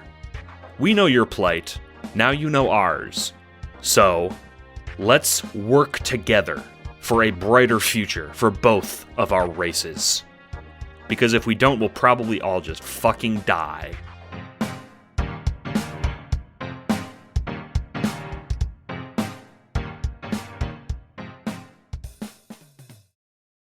Aquarius. January 20th to February 18th. Aquarius at their best are independent, progressive, and idealistic. Aquarius at their worst are violent, obstinate, and lonely. Aquarius's horoscope is rethink a major choice. Soon. Iridanio evanescens ampora. What the fuck do you want, bitch? Don't call me a beach. I know you're making a sea pun about bitch since we're both sea dwellers, and it's neither endearing nor funny. You need to help Karkat. Buzz off. I ain't helping any bullshit about these humans. It's hopeless. We ought to just wait for the demon to krill us. You're such a pathetic little doomer, Eridan. Sorry I couldn't be more full of hope like your little pet Solix. Pet? You're disgusting. He's not my pet, he's my friend. Most people don't make out with their friends. Okay, fine. Boyfriend. I don't know what you see in that gangly rat. He's a low blood. You should be dating me. Well, I'm done caring about the hemospectrum. That makes literally 0 sense, but okay. Stop caring about your biology. Sounds like a good time. Whatever. Just help Karkat. It would mean a lot to him. You owe him, you know. Fine.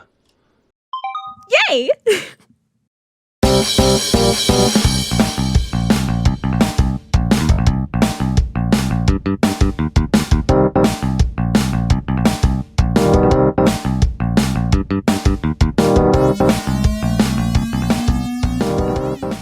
Name's Eridan. Eridan Empora, High Inquisitor and Fleet Master of the Alternian Galactic Navy. Or I was gonna be, till my planet died. Let me explain 2 things to you humans, and I'll make sure to explain them nice and slow so your backwater Xenos minds can comprehend it. I'm gonna explain how we won Scrub, and I'm gonna explain the noble hemospectrum. The hemospectrum, otherwise known as the Great Gift and the Noble Blood, is what we call the stuff that runs through our Trollian veins. Throughout the galaxy, Xenos all bleed the same color, be it bright red or lime green or disgusting blue, but we trolls are blessed by the great god, fuck. Since you trash brains probably don't even know what fuck is, I'm gonna have to skip that. Every troll knows this, from the most revolting gutter blood to the most pious purple, so that makes you even worse than our wretches. That's why we type in the colors that we do. I type in violet because I am the most noble class beneath only pink royalty. The fact that our own Empress Fef isn't living up to her class means I'm in charge. By now, in Karkat's dumb fucking account of us winning this annoying game, almost everyone was in. We were split into 2 teams since we figured it would be more competitive that way. We would see who could finish the game first. The red team so far was Karkat, then Gamzee, then Terezi, then Tavros, then Kanaya, then it was supposed to be me entering by Karkat to finish the loop, because even if the red team were a bunch of trash bloods, I didn't want to be on a team with that fucker Solix Captor. I fucking hate that guy. Not that way, though. The blue team, on the other hand, was Jackass Solix, then Aradia, who was somehow playing even though she was dead, then Equius, then Nepeta, then Vriska, then Pfeffery would finish the loop by getting Solix in. So imagine my shock when I entered the game.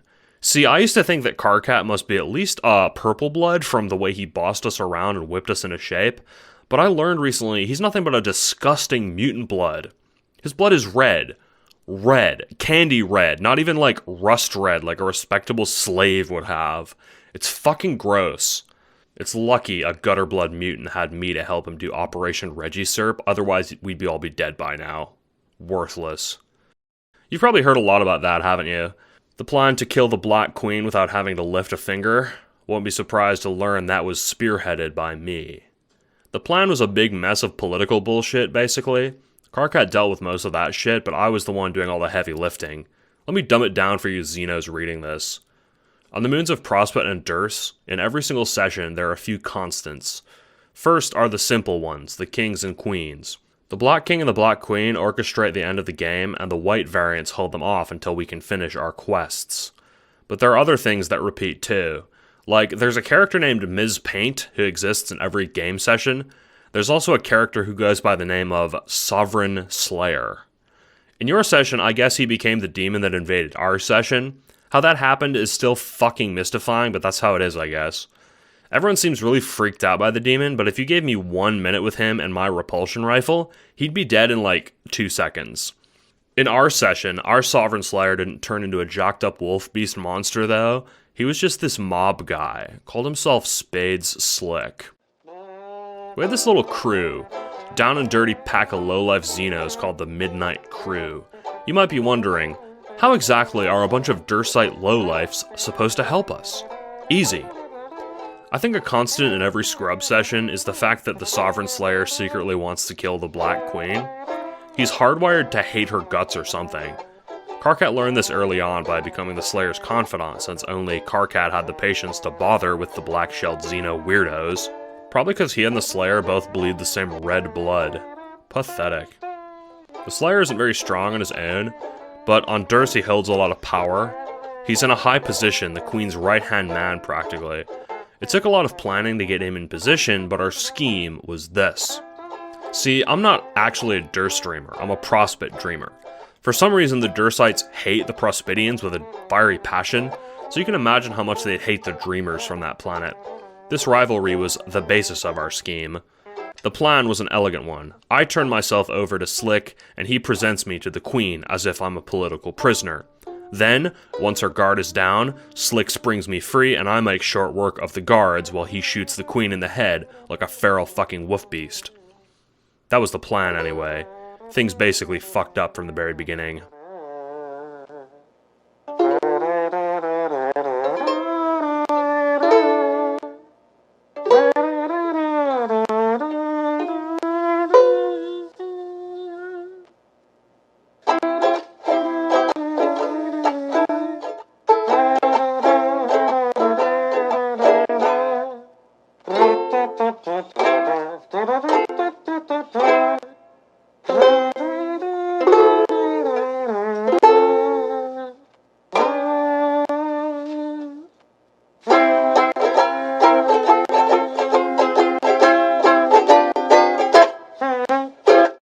See, the prisoner idea would have worked if not for the fact that Dursites hate Prospidians so much that they essentially have a murder-on-sight policy, which extends to the Dreamers.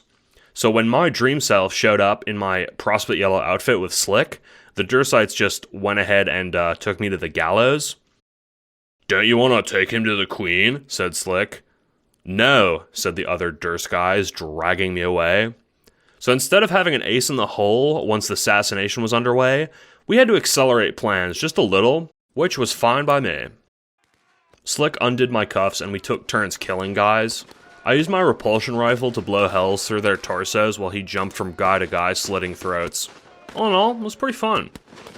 On the way to the throne room though, we hit a little snag. See, Slick was having second thoughts. When I said the Sovereign Slayer hates the Black Queen, I mean he hates her, like romantically. In retrospect, I shouldn't have expected that some dirty Xeno like him to follow through our end of the bargain. To make a long story short, I did my part. I cleared out the guards with my rifle, but he couldn't take the shot. He held his gun out like he was gonna do it in that long hallway leading up to her throne, but she ran away while he watched. That would have been embarrassing enough, but when I took aim and tried to shoot her myself, he kicked the rifle out of my hands, chasing after her. By the time I grabbed my weapon, he was gone. Last I heard, they were hurtling towards Skya, no doubt to be intercepted by a portal to fuck knows where. After the semi-botched assassination attempt, I was contacted by two people. The first was our benefactor, someone who'd been helping us 12 from the sidelines. "Hello, Mr. Empora. Could you please tell me how the assassination attempt went?" "I don't know. Nothing went according to plan, but I guess the BQ is gone. As long as she's out of the picture, it doesn't matter." "Excellent. Do not worry, Slick's failure to kill the Black Queen is all part of the plan." "It is?" "I need her alive for a certain project of mine, you see. Slick, too." "Okay. Glad it all seemed to work out then. What's next?" "The next step of the plan is to finish the game like normal. You'll play a role in this, naturally, but you have a special task to keep your eye on during your final battle." The final battle with the Black King, you mean?" "Yes. You have to ensure Aradia Megiddo stays alive." "Aradia? The slave-blooded bitch in the robot body?" "Yes." "Okay, I trust you, Doc, but forgive me for asking. Why? As mentioned, she's a trash blood who's not even technically alive." No, she is of low station, but her survival is important to a certain plan I've been cooking up. Okay. Think of it like this, Aerodaniel. I have a garden that I am tending. I will soon no longer be able to tend it. I am hiring Miss Megiddo as the gardener due to her unique properties. That suits her station, does it not? I have no particular affection for the low blood myself, but she is required for my plan to function. Makes sense. Keep the gutter blood robot alive. Fine. Excellent. I will speak to you soon. Yeah, I don't really get Doc's instructions, but following them all seem to work out for us. Vriska seems to think that he's evil or some shit, but I don't really care about that. As far as I'm concerned, if evil means always getting what you want, then call me fucking diabolical. Speaking of Vriska, she hit me up next. Aridin. The fuck do you want? Last I heard, you want nothing to do with me. You're lucky I don't kill you for breaking up with me. Blah blah blah. Get in line, dipshit. Everyone wants to kill me these days. I feel like your ex-Kismises should get first dibs, but whatever. For now, all that shit is on hold anyway. What do you want? I need a favor. You know Aradia? Yeah? Everyone's obsessed with her lately. Lottie fucking da. During our final fight with the Black King, I'm going to be preoccupied with planning and scheming and being a great big hero. I need you to make sure Aradia doesn't survive. That's rich, coming from you. Weren't you the one who killed her in the first place? Yeah, I guess it didn't take. Okay, normally I'd be into some BS assassination plot, but there's two reasons that's not gonna fly. Number one, you're a top-tier cunt who I hate, and now that you're not even my Kismesis, I hate you double. Number two, I can't. I already told someone else I'd make sure she lived. Who? Who asked me to make sure she lived? Doc. You're gonna regret helping him, Aridin. You're paranoid as shit. He's helping us. Everything he's done has been to tip us off about shit we need to do. He's the one who got Karkat and Slick together to execute the plan against the Black Queen. He's the one who's been watching our backs. He's the one who tipped Aradia off where we could find the game in the first place. So jump out of my ass for wanting to do him a favor. Fine. We will see, won't we? Editor's note. Hey, what does that word mean? Kismesis? I thought that olive blood shit-stained Nepeta explained that to you. Editor's note. Well, she did, but I haven't had an actionable example, I guess. We'd have love, so I get that. Is it like love? This is a waste of time. You're lucky Fef asked me to do this for you mindless monobloods. You might have love like we do, but on Alternia, we have something called despise. It's not like regular hate, where someone is annoying or mean. It's a special hate. It's when, like, someone is so opposed to your beliefs or worldview that it gets you off. Vriss and I used to despise each other, and we used to be Kismesises, which is the quadrant denoted by the spade. Now, though, we're nothing. See, we used to have this rivalry. There was a game called Flarp that she and I played, fearsome live-action roleplay. It was a game where you pretended to be a character and beat the shit out of people with magic powers. In retrospect, I guess it was kind of a good way to train for Scrub. A lot of us played it. Vriska, though, she was, like, obsessed. I played every day, but she would make spreadsheets and charts and shit. She was dedicated. Probably because she needed fresh corpses for her mom. Editor's note. Wait, what? Don't interrupt me. Anyway, we had this Flarp rivalry, and over time it became despise. Then, after a while, she got bored doing the same shit over and over. Kind of like how Fef got bored of me when she started macking on Solix. What a fucking joke. I'm the highest on the totem pole. I'm a sea dweller. My blood is the best next to royalty. My ancestor was a corsair with a body count in the billions. Now, in this day and age, girls have the nerve to think I'm boring. Editor's note. Maybe girls would like you more if you didn't call people things like shit blood. I told you to not fucking interrupt me, Zeno. I'd kill you for that if you were here with me. Ugh. On Alternia, filling my quads seems so fucking important, but now that we're stuck in this fuck-forsaken meteor, I can see it was all just a shitty waste of time. No one is gonna love me, be fond of me, despise me, or even be austere. It's a waste of time, hopeless. We're all doomed, and I'm starting to think the only way to do anything about it is to speed our doom up. Maybe you should try the same. Editor's note. Good evening. I hate to interrupt such a cheerful account of the Trolls' scrub session, but I feel I should clarify a few things to our human viewers. If it wasn't obvious, this is Dr. Scratch. I don't believe I've made your acquaintance directly. I hope Karkat forgives me for my intrusion into this document, but Eridan Ampera is a bad ambassador of the concepts he is feebly trying to articulate.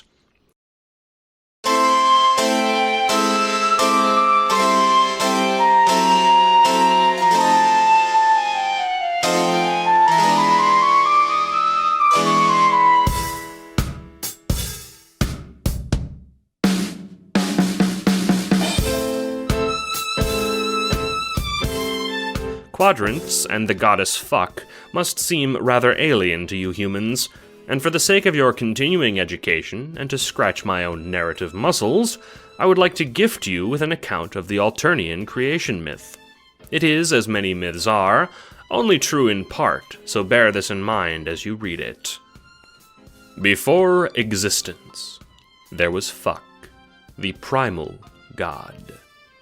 Her touch brought the galaxy into being, and all the Xenos inside it, and in the center he placed his most noble garden of all, Alternia. Upon Alternia he placed the Lussi, alabaster beasts built to be the caretakers of her most noble race, the Trolls. With the last of her power, Fuck took the soil from the ground and water from the sea to breathe life into her final creations, the progenitors.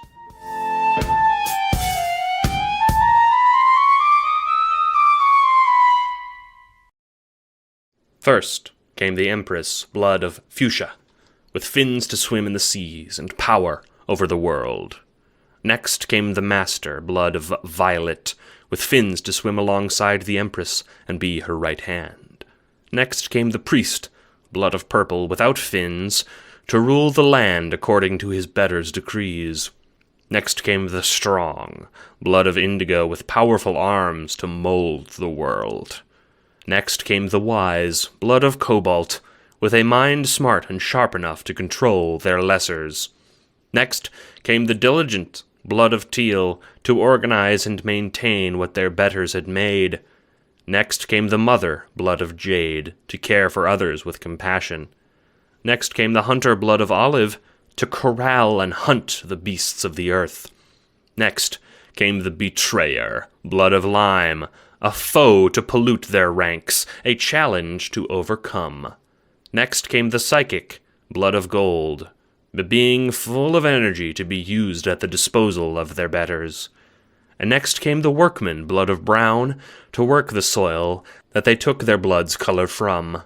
And finally came the Slave, blood of Rust Red, to be at the disposal of the rest. After the 12 had assembled, each in order of importance, Fuck gave them the first matriarch, a grub for them to give their seed to and flourish on the land. From her womb, eggs hatched into the drones, which served as the peacekeepers, putting all in their rightful places. More eggs still spilled out into the caverns, which the mother brought to fruition. The troll race flourished over the millennia, and took Alternia as its own, the Empress ruling over it, and every planet they could reach. Over time, they rejected the Lime Bloods, possessing the sickly green blood of the Betrayers, killing them and eliminating their blood from the galaxy. And should a troll ever be born of lime, or any shade outside this noble hemospectrum, they shall be discarded and fed to the grub from whence they came, or be torn apart by the drones. Upon Alternia's doom, there were not many trolls who believed a literal interpretation of these events. Religion was never big on the planet to begin with, but as you humans know from your own planet, a religion doesn't need to be believed in the literal sense to be enforced into law. Followers of this literal depiction were part of the Witness to the Fast Fuck, or more colloquially, fuckers. This sect was large, headed by the Clown Church of Miracles, whose clergy were purple-blooded clowns. But the far larger sect were those who followed the word of the Messiah of Fuck, the troll known as Jigus, or the Sufferer. I should go on any longer, humans. I let myself drone on like a lecturer there. You're not here to learn about esoteric churches from a long-doomed world. You're here to learn about your forebears. Goodbye for now, but I will be in touch. Gemini, May 21st to June 21st. Gemini at their best are quick-witted, friendly, and inspiring. Gemini at their worst are apathetic, unmotivated, and lonely. Gemini's horoscope is: reunite with a friend you've lost touch with. The following is a video on grubtube.com. Have you ever thought about how weird it is that every race in the galaxy speaks the same language? I'm serious, think about it. Literally billions of species with billions of different modes of communication and millennia of independent evolution, and they all have the same words for everything. Sure, some specific nomenclature is different, like how the devils of Substitutia say potato when they mean subterranean starch tuber, but we can still understand what they mean. The answer to this question is easy. The Empress mandated every race that we conquer to speak Alternian, but that answer is boring. Instead, let's discuss the different languages of the Imperial Galaxy before they were wiped out by Imperial conquest. Today, we'll be covering the official pre-conquest language of the Yanmutites, Toki Pona. I'm Measly Vodgil, and this is Artlang Annihilator, syllabic inventory, commentary, and critique on a black background with white Arial text overlaid without background music and occasional in-universe examples where applicable. The show that gets everything right about your favorite barbarian tongue.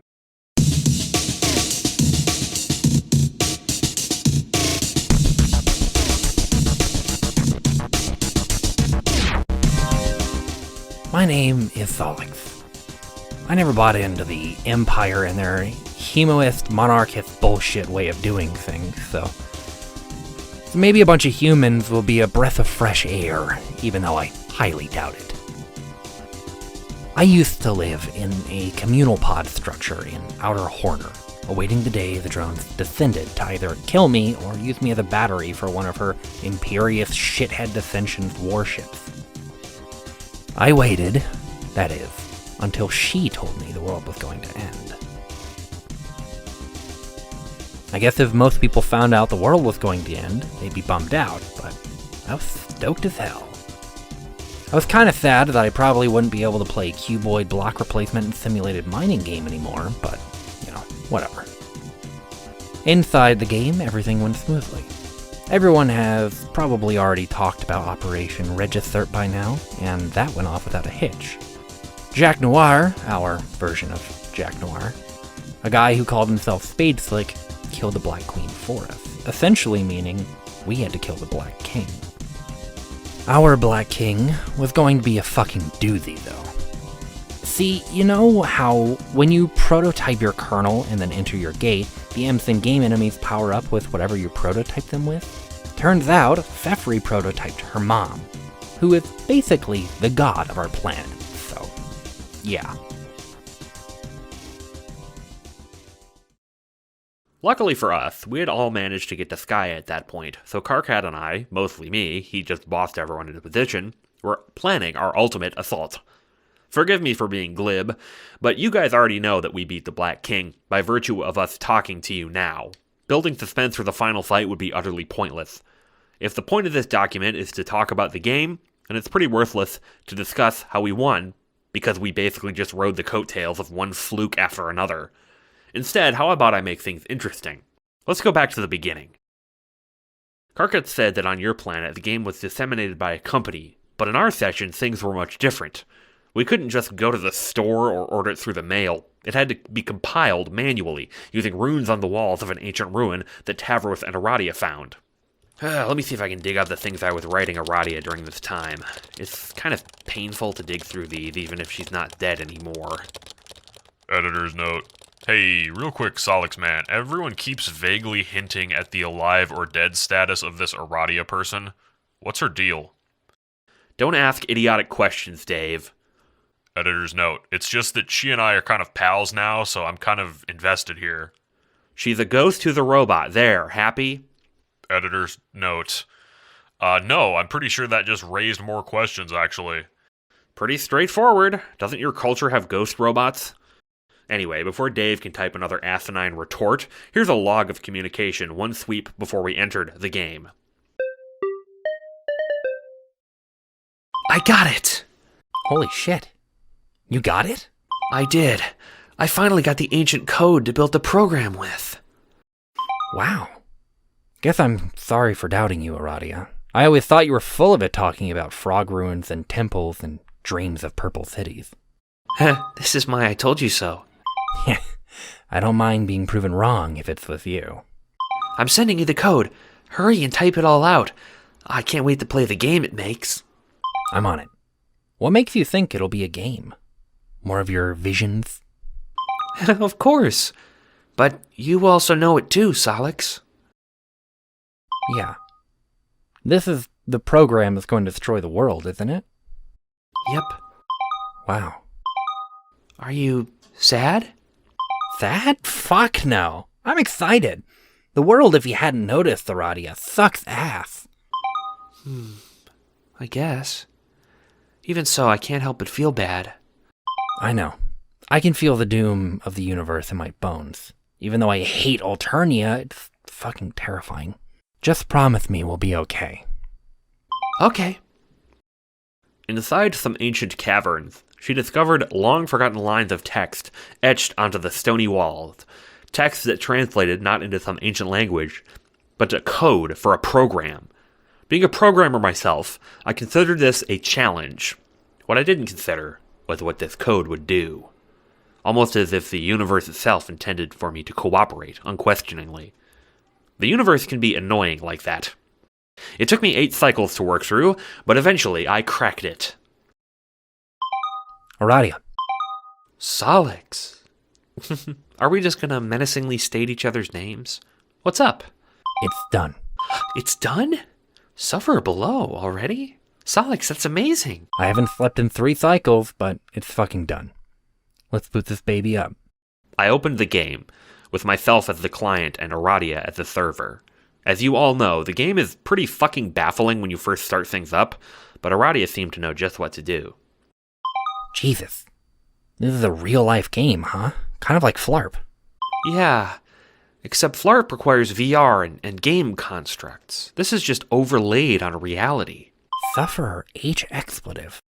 Are you sure we should be messing with this? I mean, I know it's gonna end the world and all, and this is our only escape, but like, wow. Wow is right. Okay, well, let's put this on hold, okay? Like I said, I'm sleepy as fuck. On hold? We can't. Come on, Aradia. The end of the world isn't for another sweep, at least. I'm exhausted. I know, Solix, but just a little more, okay? Fine. At the time, I thought Aradia was just excited to get started, but now I know she was racing against the clock. She placed my machines, the totem and the alchemeter and whatnot, and they sat dormant, for the game wouldn't start in earnest for many more moon spans. My entry item was a phone, colored the same yellow as my blood. I don't get it. Well, that's your entry item, Solix. Every entry item is like a little puzzle. Once you solve it, you enter the game. Some people's entry items are easy, like, say, biting into an apple, but some are more obtuse, like breaking a bottle. Mine seems pretty straightforward, just wait for it to ring, but that's fucking boring. I know. The point is, you'll enter when the time is right. When the time is right, huh? Well, okay, I guess that's that. Now what?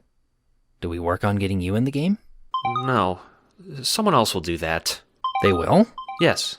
Okay, let's talk to them. We can't yet. Things have to be done in a certain order. They're out of our hands now. Quit being so cryptic, Aradia. You're kind of freaking me out. Sorry. Do I seem down, Solix? I just want you to know that I'm fond of you, okay? Oh, I'm fond of you too, Aradia. What's going on? You're making me nervous. Solix, I wish I had time to tell you more. Time is in short supply, huh? I guess that's Pretty ironic. Promise me you won't blame yourself for what's about to happen. Blame myself? What?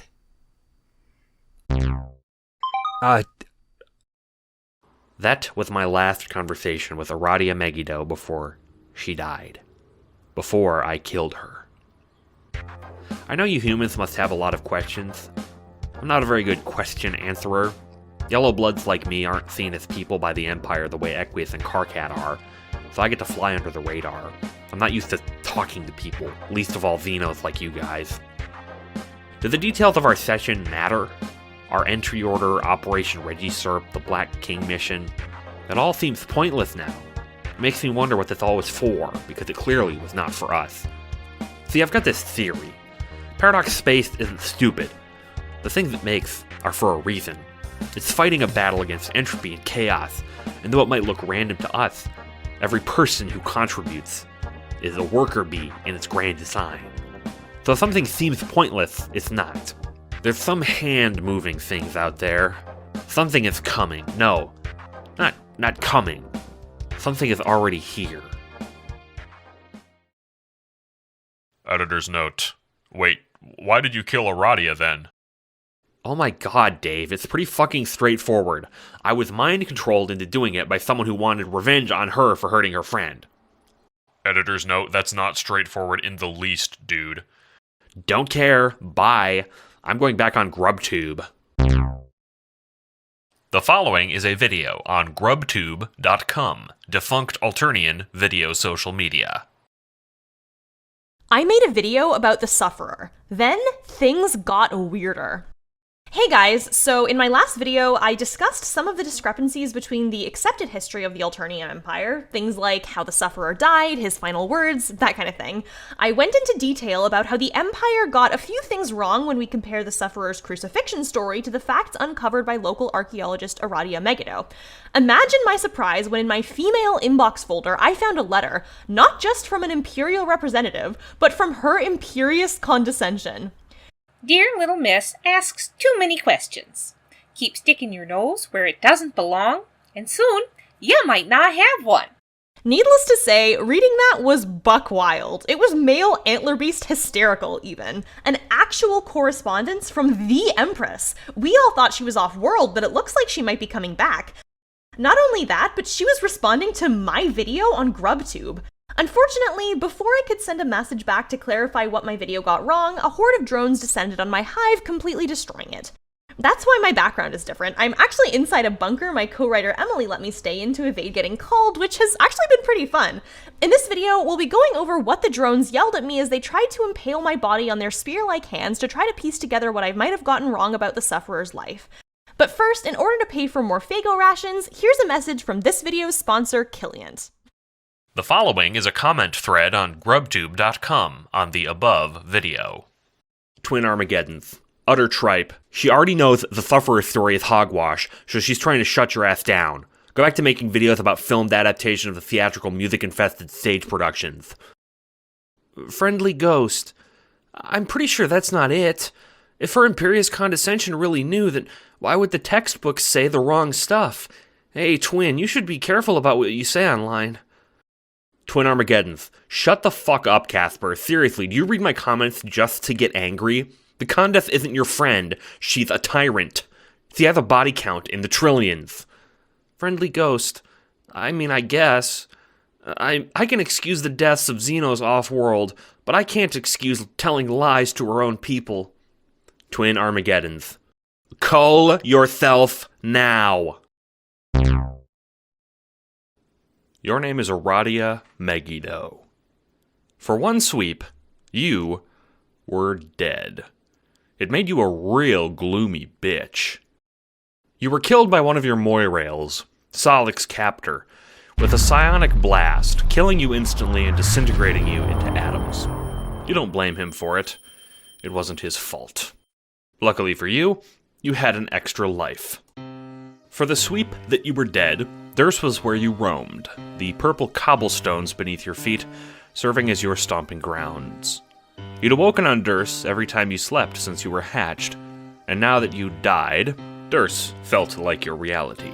Alternia being a horrible dream. But you knew deep down it wasn't a dream. Soon your friends would join you in your dream.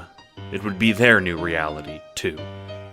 On Durs, you even learned to talk to some of your old friends back on Alternia. Some of them didn't even know you died, like a ghost in the system, haunting Alternia from the great beyond.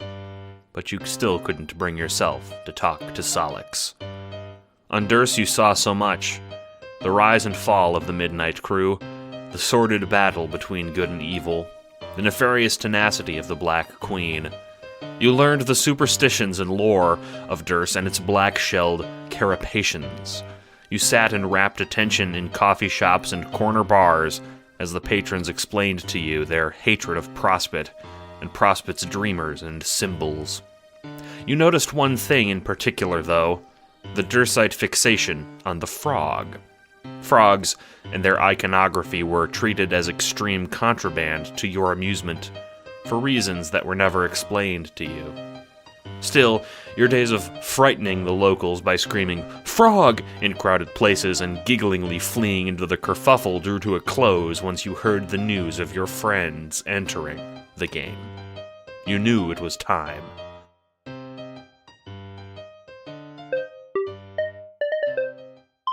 Thank you for getting me into the game, Equius. Not a problem, Miss Lowblood. How is my commission going? Your commission is trivial. A robot in the shape of your body. It is complete, in less than a day, I might add. Okay. I do not know why you asked me to construct a robot for you with an empty vessel for its central motherboard. Even if powered on, it shall not work. I will say, however, I have managed your image spittingly. So spittingly, in fact, I have, on occasion, felt attraction towards it. Caressed it, even. Why did you caress it? It is a compliment, Lowblood. Please take it as such. It's not a compliment to caress someone without permission. In fact, it's very weird. Fine. Either way, it is finished. Where should I send it? I have heard allegations that you are, in fact, deceased. If my theory is true, you wish for this robot so your ghostly soul may inhabit it from the afterlife. Your guess is pretty close. In that case, how are you going to receive my gift? It's not like the mail can be carried to the great beyond. I'll handle it. Where's the robot now? Laying svelte upon my desk. Okay. Durs was not the afterlife, but your dreaming self had powers that your waking body did not. For starters, a way to transmit yourself into a body to inhabit it. A more superstitious person might call it possession.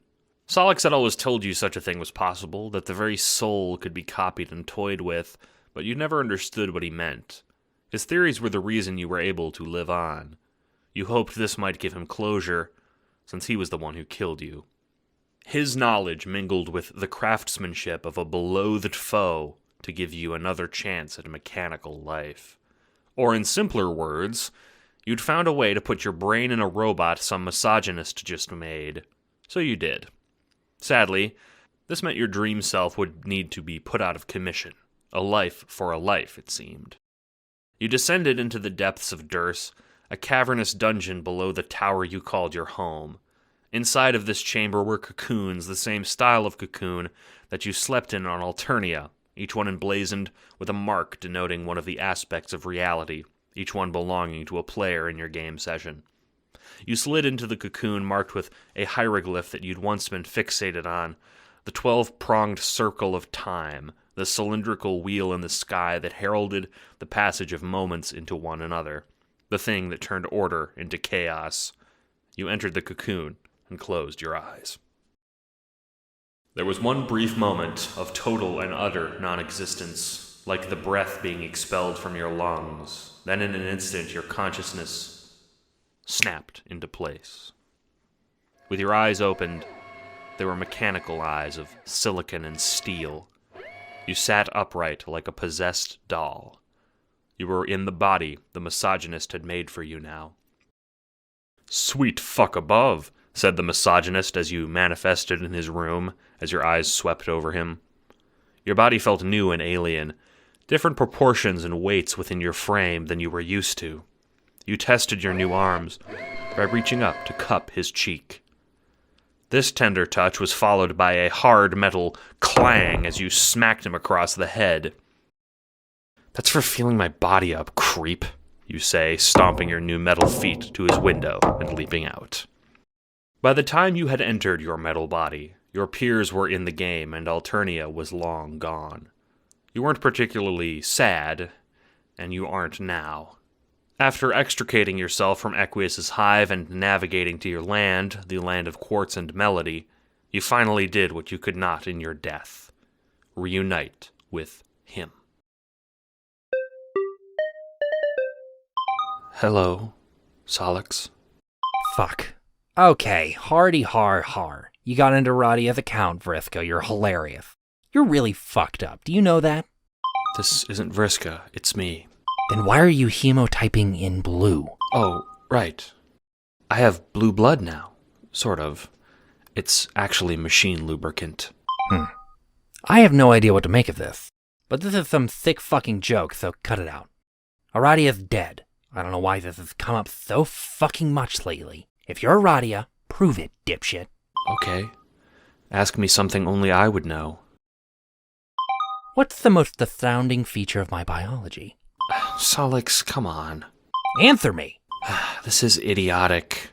Your most astounding bodily feature is your two bulges. Holy, oh my god. Aradia, you're alive? How are you alive? I'm not alive. I feel like we're splitting hairs here, because maybe you're technically dead, but you're still talking to me. Functionally speaking, I'm comfortable calling that alive. Okay. In a more nuanced way, my dream self is controlling my new mechanical body from Durs. That explains the machine lubricant. Whatever is happening, whatever you are now, I missed you so much, Aradia. I missed you too, Solix. I don't know how you can talk to me, since I was the one who... Solix, you didn't kill me. I know it wasn't you.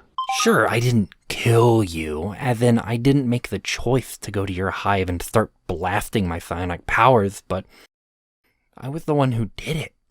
My body, my abilities. There's only one person who could have done something like that. We both know who it was. Aradia. She has to pay. Vriska has to pay. Though this was a happy reunion, a new emotion surged in your chest. Rage. You had another lease on life, and you were going to use it to its full potential. Which brings us to the present. You are no longer Aradia Megiddo. You are now a human reading Karkat's lore document. Aries, March 21st to April 19th. Aries at their best are sympathetic, punctual, and detail-oriented. Aries at their worst are wrathful, stubborn, and prone to vengeance. Aries' horoscope is, dig deeper to find hidden truth.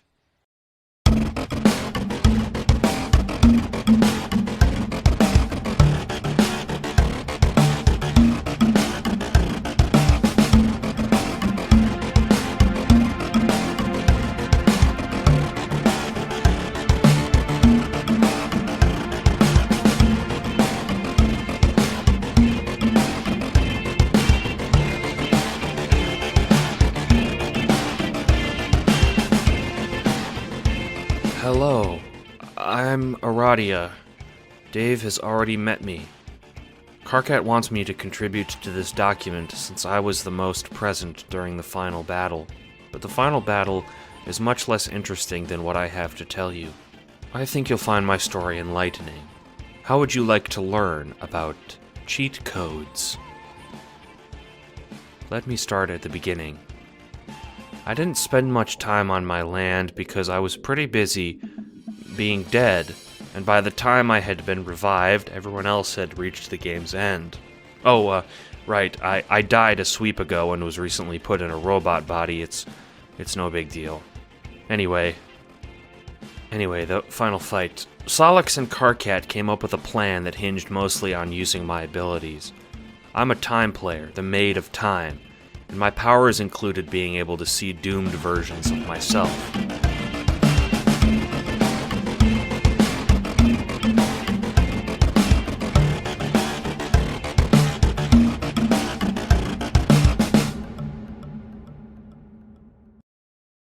I'm explaining this badly.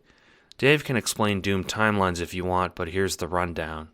Unless you do very specific actions, your timeline will become doomed and impossible. There are millions of these, possibly an infinite amount, all of them fading away from relevance like branches on a tree. The main timeline, the one we're all on, is like the trunk of the tree. Basically, my power is to see the branches of the tree and use the doomed Aradias from those timelines as helpers. That's a very bad explanation. I had to explain my power in a more functional sense. I can summon alternate versions of myself to fight for me. Sometimes I chat with these alternate me's. They're very nice. This is a powerful ability, but it's not the cheat code I was talking about. It has probably been said already, but our final fight against the Black King was supposed to be impossible. Every one of our guardians had been prototyped to work against us, the Black King taking on the form of our own parents, from Karkat's crab dad to Gamzee's mergoat, and worst of all, Fefri's many-tentacled guardian. Dave and Karkat tell me you face an even more insurmountable challenge, a Black King with the powers of your first guardian. I am still not entirely clear for what reason your first guardian Beck leapt into Jade's sprite, but I am not convinced it was some random happenstance. We're very much alike, you know. Our session was insurmountable, as is yours, yet it seems by chance we were able to snatch victory from the jaws of horrifying defeat. This was not done, as Karkat or Solix say, with luck, but with cunning. See, I had one final trick up my sleeve. Here's a question. What is the purpose of prototyping? It all seems rather esoteric, doesn't it? A random afterthought. You all remember doing it, I'm sure, placing an item into the mysterious kernel before entering the game. Rose's cat, June's grandmother, Jade's pet, and Dave's doppelganger. For us it was much the same, a decision that didn't seem important. But it was important. Prototyping is the first step into game entry. The first step is to free the kernel. It is also the last step, defeating the king who is powered up with your prototyped items. Why? The answer is easy. The kernel requires tributes to seed its challenges, to give a familiar face to the world of the medium, to shape it. Otherwise, each session would be the same carapations, the same moons, the same Skya. Every session must have variation, mutation.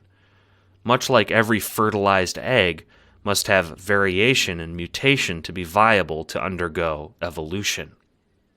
If the game is the way universes reproduce, kernels and prototyping are the way universes achieve genetic diversity.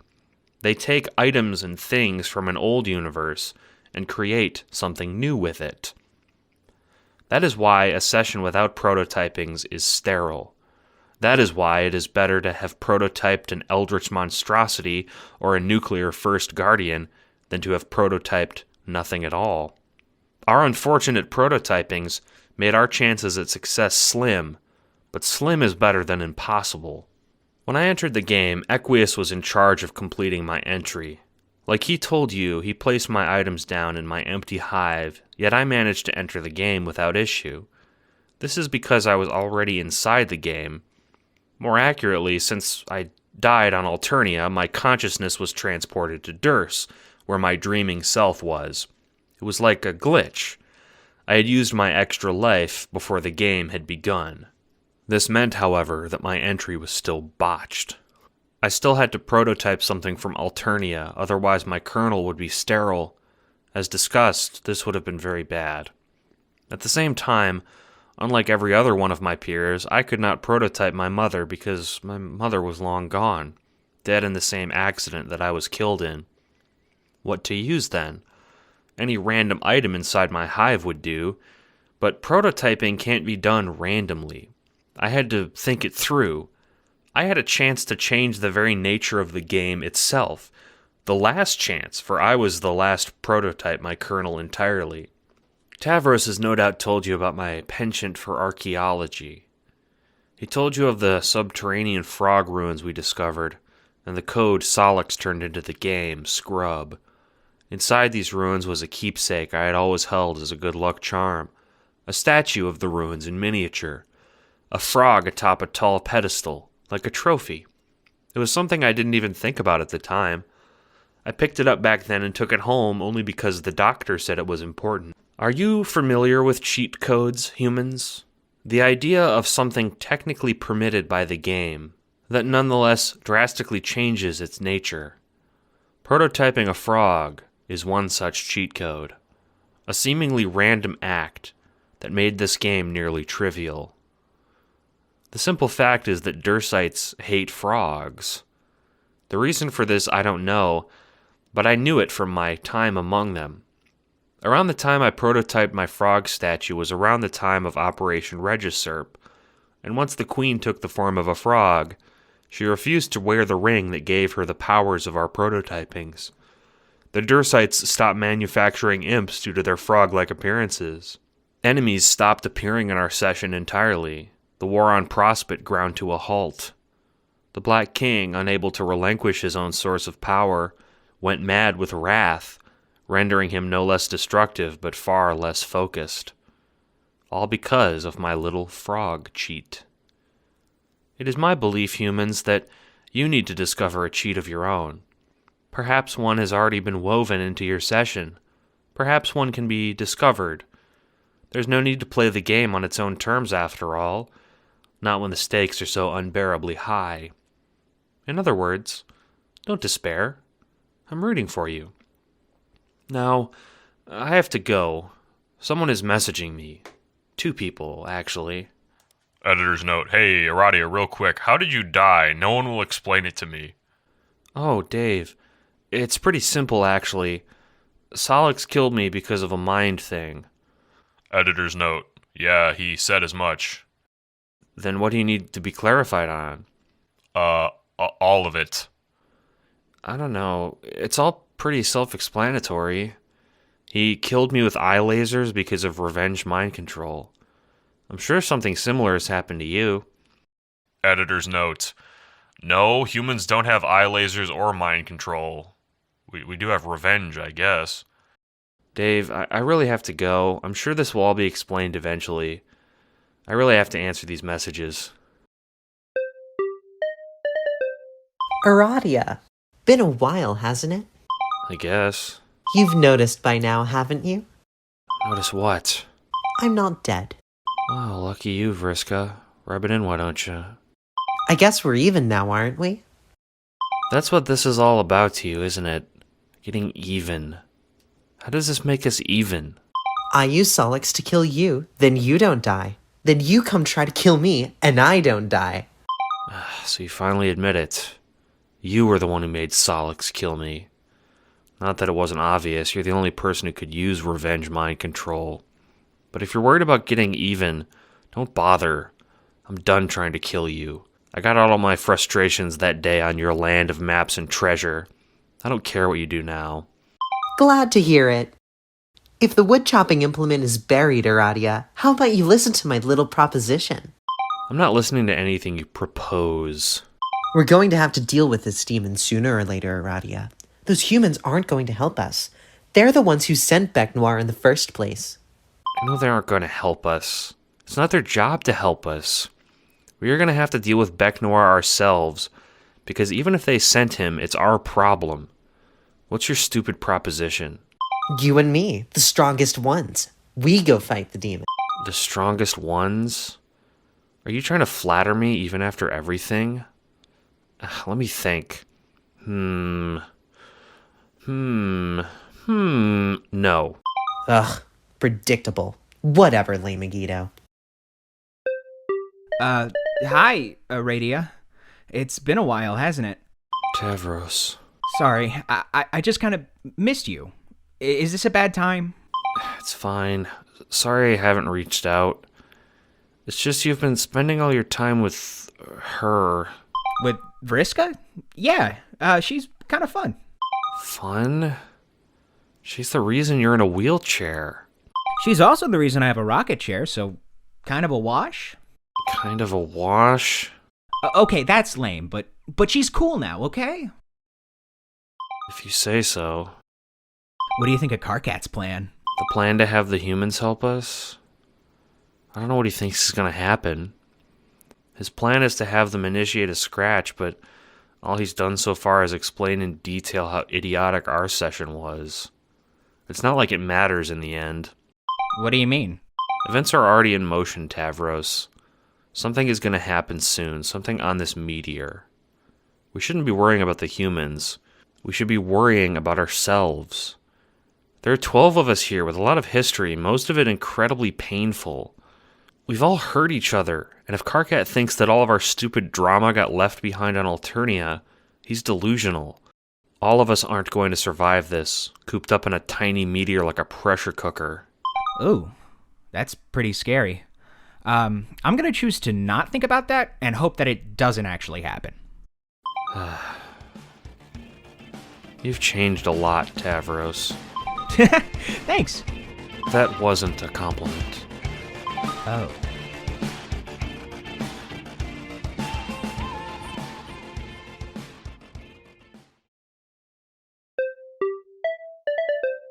Hey, Dave. Hey, June. What's up? You said you wanted to talk.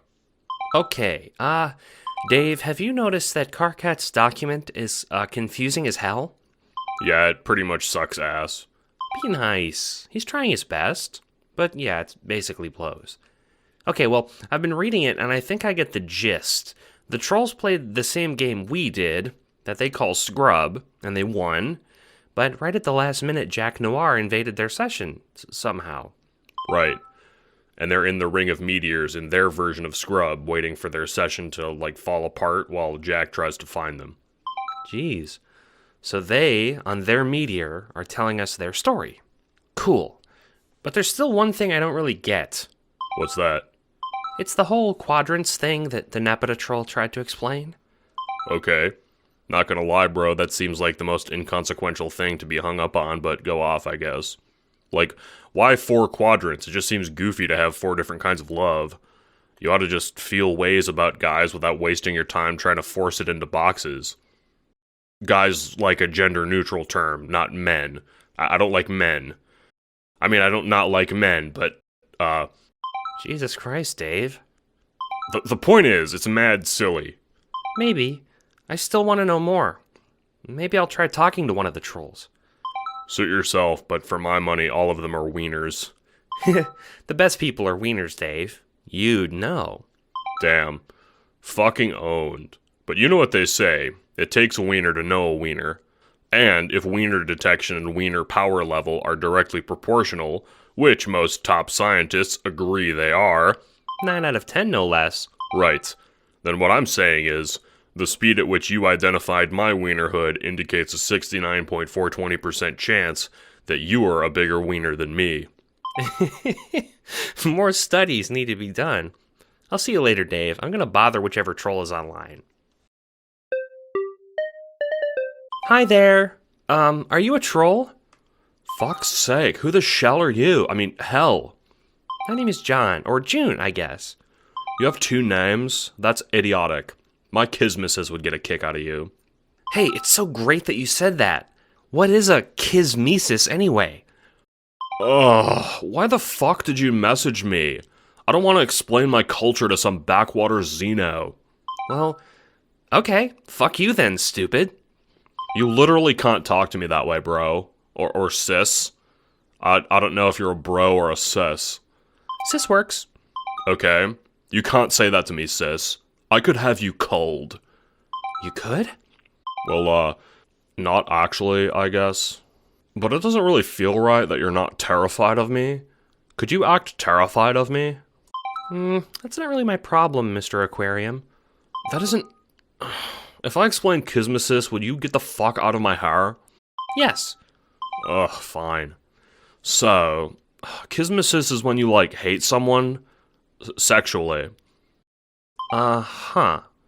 Be more specific. You said you have a kismesis, right? Yeah. What's he like? He pisses me the fuck off is what he's like. He's a GF stealing scoundrel. And a gutter blood, too. Is that bad? Yes. What does gutter blood mean? One cultural concept at a time, EB. Kismesis is like, it's when someone is infuriating but, like, still attractive. It's a unique feeling, and sharing that with someone manifests as an endless battle for dominance over the other. It happens a lot with romantic exes who break up, or people who are forced to work together. For me, it's because Solix, that's the scoundrel's name, stole my GF. Oh, wow. That's actually really mean, yeah. How did he steal her? Well, okay. She wasn't my GF, technically. I asked her out, and she did say no, but, like, it was a dick move. He should have asked me first, or something. But she's cool with being with him. I guess. Then it sounds like you're just pissed off about a choice two people made independent of you. I don't want to talk to you anymore.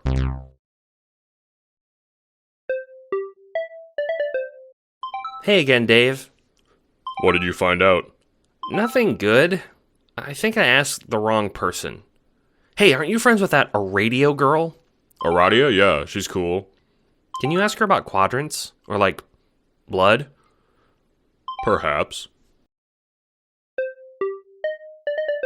Yo, Aradia, are you there? Hello? I have a sort of, embarrassing question. Hi, Dave. I didn't think you'd contact me. Oh, you're typing in a different color now. Well, yes. It took me a while to change over, but I finally switched my hemotyping. Hemotyping? You type with your blood?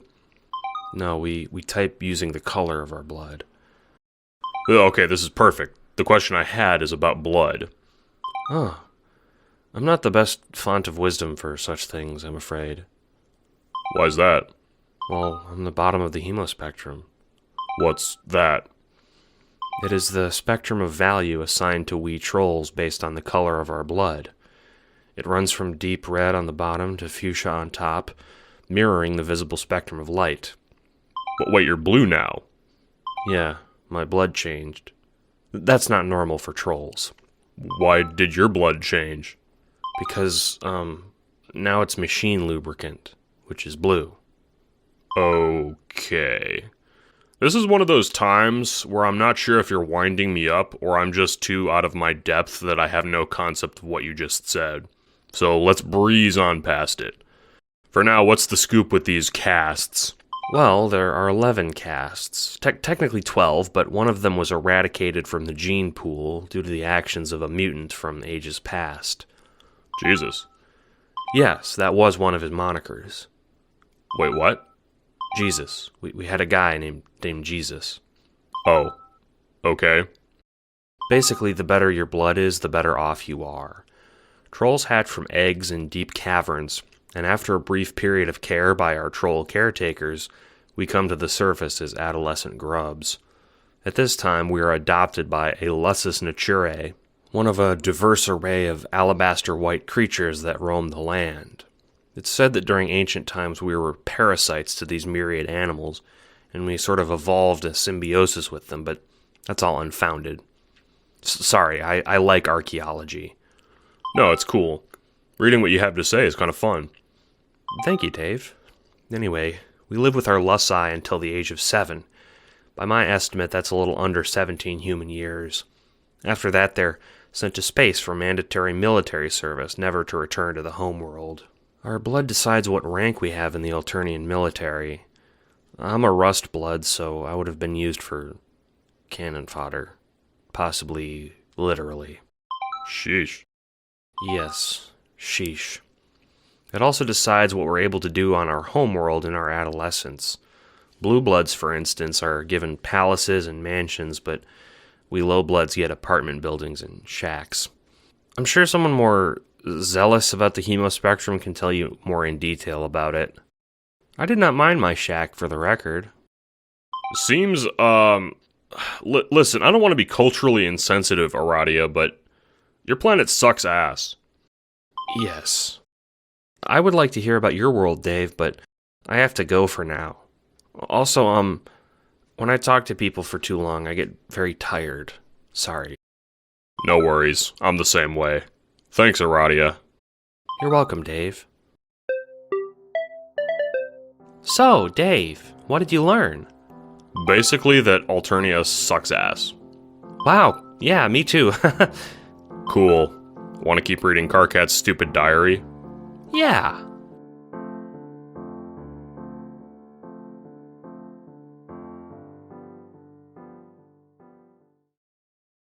Scorpio, October 23rd to November 21st. Scorpios at their best are mysterious, fearless, and bold. Scorpios at their worst are violent, secretive, and untruthful. Scorpio's horoscope is, find comfort in a new friend coming your way. My name is Vriska Circuit. You might have heard about me, probably from my so-called friends. Karkat didn't want me to write anything to you guys, said I'd scare you off. These Lucis molesters are telling lies about me, and I'm sick of it. These idiots would be dead without me. Do you understand that? Not hypothetically, not figuratively, literally dead. Because they can't do what needs to be done, and I can. Yet here they are, going on and on about how horrible it was to be in a game with me. Well, I'm not letting Karkat fuck up how it all went down. Do you understand? This is my story. Rex Duodecim Angelus. On top of Mount Fatum, we made our base. 12 angels assembled to tear down the unjust Black Monarchs, clad in carapace. One might imagine that the Black Queen, being presumed dead and out of the picture thanks to Karkat's subterfuge, would make our final fight with her dreaded matesprit easier, but the contrary proved true. The Black King no longer craved conquest, for his life without his beloved was without meaning. To add insult to injury, the poor bastard was also cursed with being a frog, something the Dursite morons hate for some reason. Falling into nihilism, he roared to the heavens, shaking our very mountain base. We knew he would be there soon. His powers were monstrous. After being imbued with the abilities of our own Lusai, he stood miles high, with legs like great stone monuments, topped by his impossible figure, spanning miles in length. From Mount Fatum we could see him coming towards us, each lumbering step crushing his own troops underfoot, his two heads bellowing in symphony. In the Black King's hands, a golden scepter, as long as his arm, topped in a blue sphere, encircled by 12 orbs like a crystalline planet with 12 effervescent moons, each glowing a different color, each corresponding to our very blood, each one imbued with the powers of our Lusai. It was our theory that each orb orbiting the sphere of his scepter corresponded to our Lusai, and if shattered, the king would lose their powers. It was a tenuous approach at best, untested. We had no alternative. As the king made his approach, we planned and plotted with the fury of the doomed. Everyone had a part to play. Everyone but the weak link, the intoxicated clown, had a goal, and each had to go off without fail. As the Black King approached, the first up was Aradia Megiddo, the Maid of Time in her gunmetal gray body. Aradia on her own was weak, but in multitudes even the lowest blood is deadly. The Black King was blindsided by Aradia's metallic doomed clones emerging from the firmament and the forest below, assaulting him without remorse. They mobbed him, giving their doomed lives to clog his throats so he could not scream a vast glub, wiping us all from Skya. Aradia, the Maid of Time, flew to the fuchsia orb upon the king's scepter, and with paradoxical powers, shattered it with a metallic fist. With a final swipe of his immense hand, the king plucked her out of the air, and she was cast into parts unknown. Aradia's sacrifice was not in vain. As the orb shattered, so too did the king, his carapace shining and reforming, losing the power of our guardian. Next up was Solix, our Mage of Doom. The most powerful psionic Alternia had ever seen, he kept the king at bay with great beams emerging from his eyes, red and blue, alternating in a dizzying pattern. The king was not as large now that he had lost the powers of a horror terror, but he still towered above us all as we descended the mountain to greet him. Solix's suppressing fire made possible the assault by Nepeta and Equius, champions of martial prowess. They scaled his legs like tree trunks, gouging and stabbing through carapace where they could, using the Air of Void's might and the Rogue of Heart's agility. The king was brought to his knees with a mighty bellow, blinded by Solix, rubbing his useless eyes in agony. But only one head was so incapacitated. Solix was soon kept at bay by his depleting power reserves, and the undivided attention of the king. His unfettered head's eyes locked upon him. Next came Terezi's assault. Terezi's hand on affairs was always subtle. She had prepared a most ingenious plot to use the tyrant's size against him.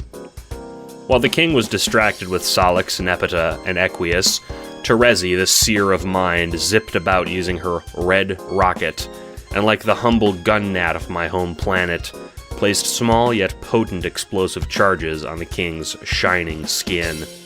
These efforts set the stage for our own little tyrant, Pfeffery Pisces, the Witch of Life, to lay another trap. Using her powers, she began to siphon the king's energy into herself, sapping him of power.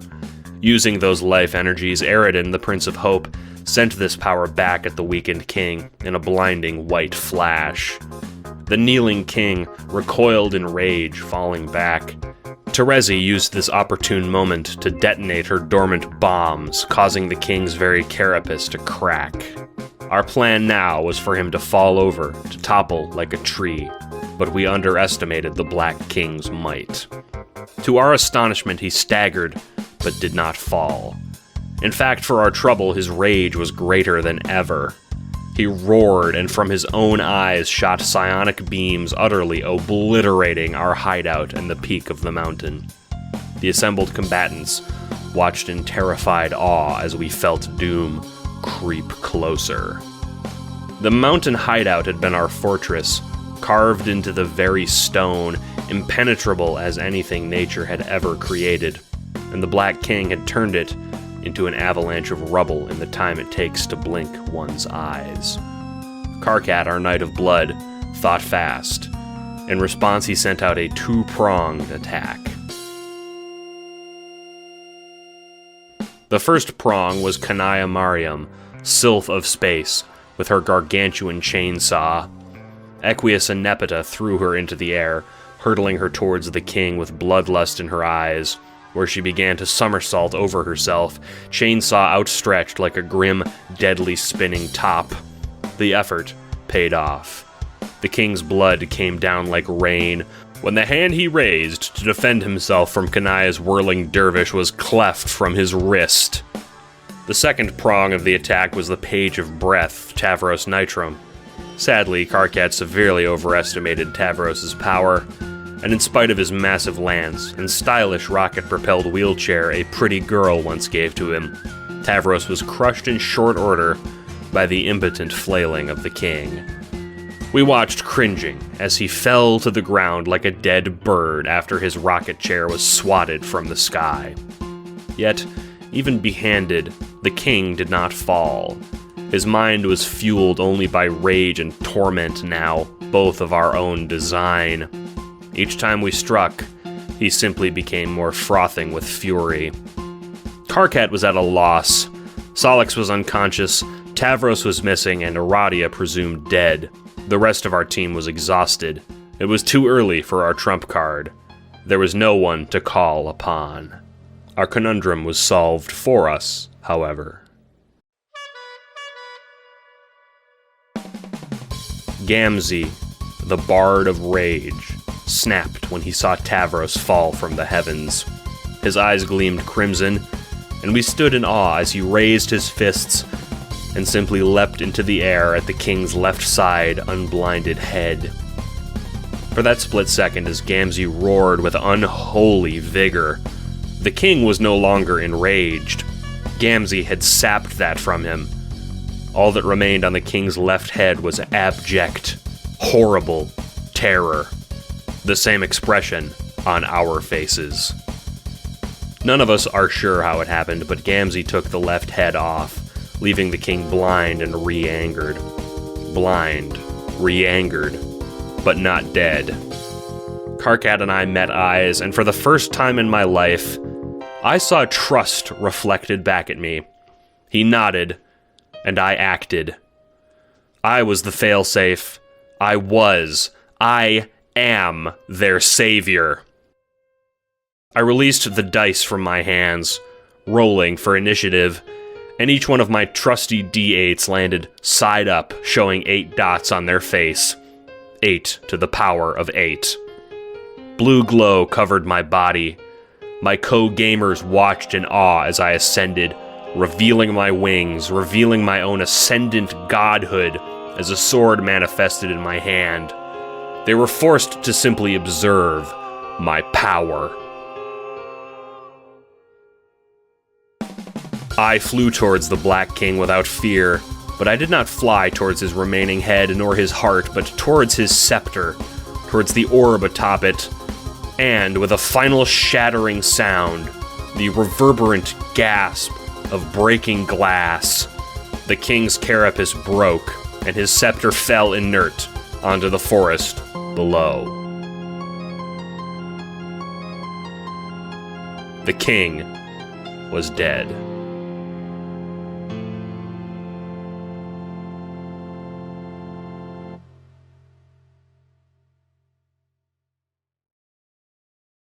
The silence that followed was better than the cheering of any crowd.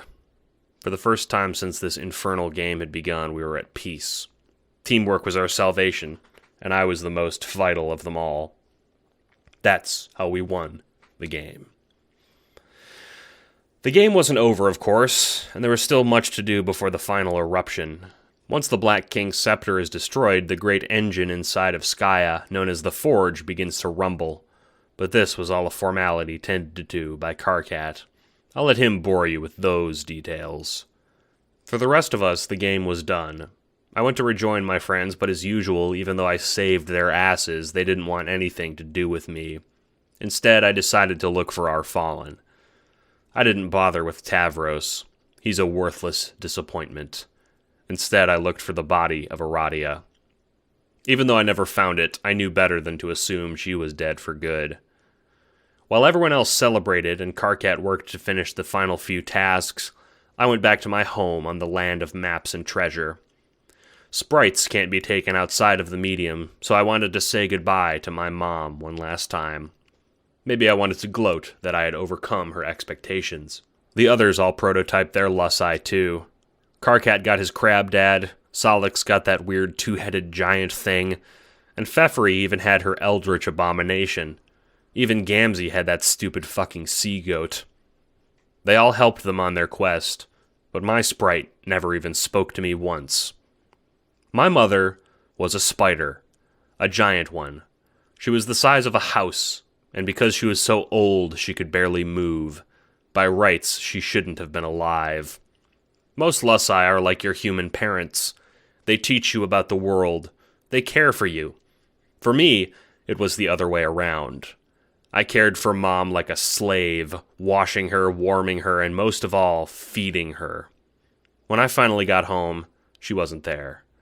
All that remained was the empty gulch behind my house, in the sand where she used to sit, demanding meals, screaming at me, speaking in my mind telepathically, tugging on my leash, tightening my collar. At the time, I cried because I thought I was alone, because I missed her. But now I realize what truly happened. I was free. I am free. I never had freedom. Until the game started, I had to wear a metal chain around my fucking neck, and during the game I was too busy fighting for my life to realize. It only became clear to me when that freedom went away, when the demon came. I was so mad at all of you for taking my freedom away just as soon as I'd gotten it, but now I understand. This demon you sent us, this Bec Noir, this green electrified beast, he's not a curse. I destroyed the Black King. I can destroy this demon. So for that, humans, I want to thank you. I want to thank you from the bottom of my heart. Don't fear for us. Fear for that thing you sent. They all say I have a god complex. That's a fucking laugh. Maybe they're right. Maybe I do have a god complex. But what do you call a goddess with a god complex anyway? Who the hell cares?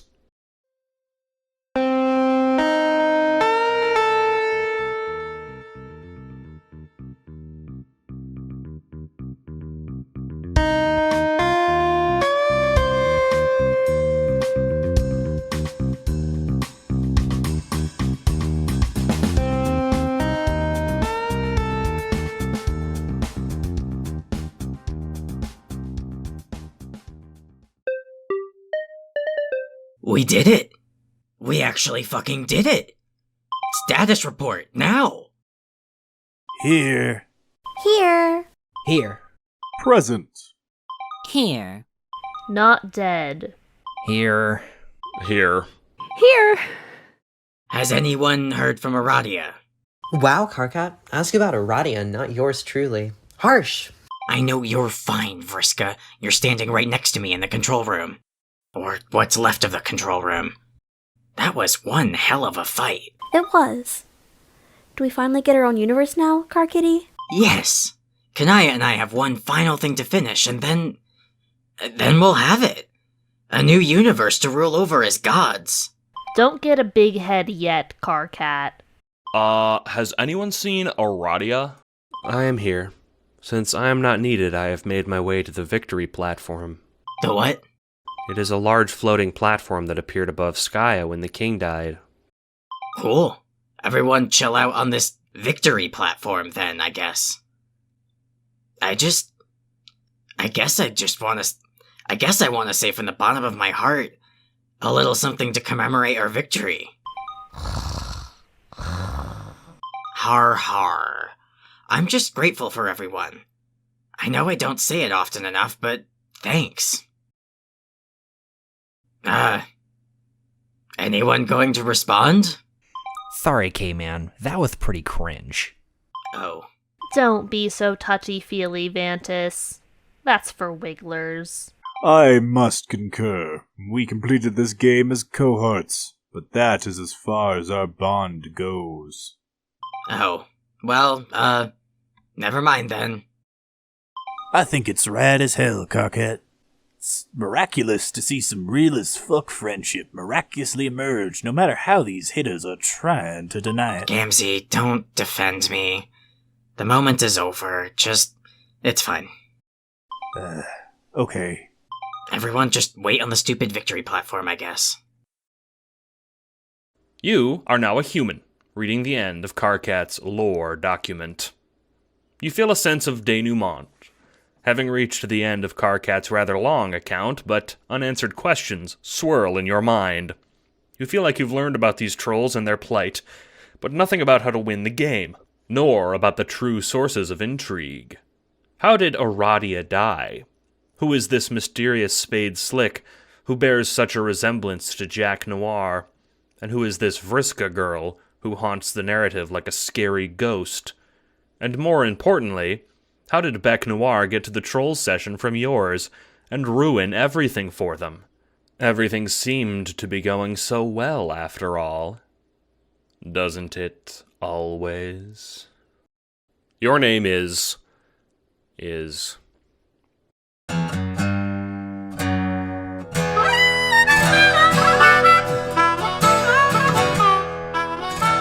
Wayward Vagabond. Your name is the Wayward Vagabond, but more recently, the Mayor. You have awoken in the middle of the night to a kerfuffle. You and your two friends, the Peregrine Mendicant and the Authority Regulator, are exiles, sent to the doomed world of Earth to spend the rest of your days ostracized from the kingdoms of Durs and Prospit.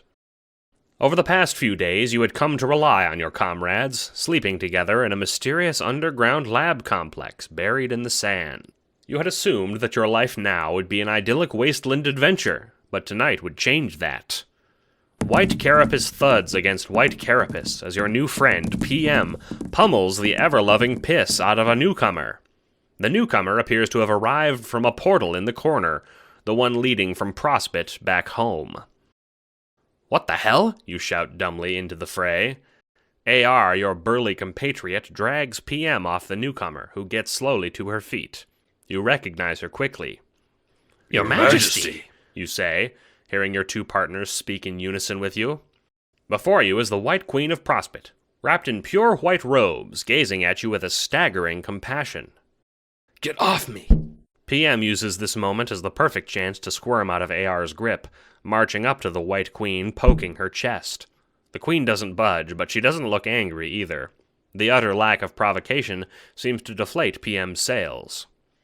After a moment of silence, an inescapable air of calm passes over the room. Only after this oppressive regal calm falls does the Queen speak. "I come to you as an ordinary wind-swept question," she breathes, so low that you have to lean in. "On a solemn mission." There's another pause. "To stop the madman known as Jack." Her words hang in the air. The three of you just spoke last night about the very same man, Jack Noir, and the memory makes you and AR shiver. "So it's true," PM says, voice still vindictive. "He really blew up Prospect's moon." "Yes," the Queen says, expressing sadness so great you feel compelled to tear up yourself. "It would be best if you fled this place, denizens of the medium." "But we live here, Miss Queen, ma'am," says AR a little reluctantly. The Queen turns to him, and he flinches from her attention. "The demon will be here soon, kind regulator," she says, her fist clenching around something that's glowing faintly, casting little shadows on the walls. "He will tear apart anything in his way, even if those things are simply standing by." There's a silence. This is all rather alarmingly sudden, a woman appearing in your midst and dumping all this dire information on you. "Can we help?" you ask suddenly before you realize what you're saying. The Queen looks at you curiously. "We're no friends to the demon ourselves." "My plan can be only executed by one, myself." The Queen opens her palm. You recognize what's within it. The ring of orbs fourfold. The twin to the one on Jack Noir's finger, the one that gives him his dreadful powers. "I should not have to tell you the power of this ring," the Queen says, closing her palm again. "There are two. One for Durse, the one Jack wears, and one for Prospect, the one within my very hand. This ring alone has the power to stop him." "And you're gonna what, fight him?" PM's voice is leveled out now, but she still sounds skeptical. The Queen shakes her head. "He knows this ring is out there. He wants it for himself. He already possesses its power, but if he had both rings, there would be no one alive to stand against him." The Queen paces, showing the barest trace of impatience. "Jack is searching intensely for this ring, for it is in the nature of demons to seek out what can undo them.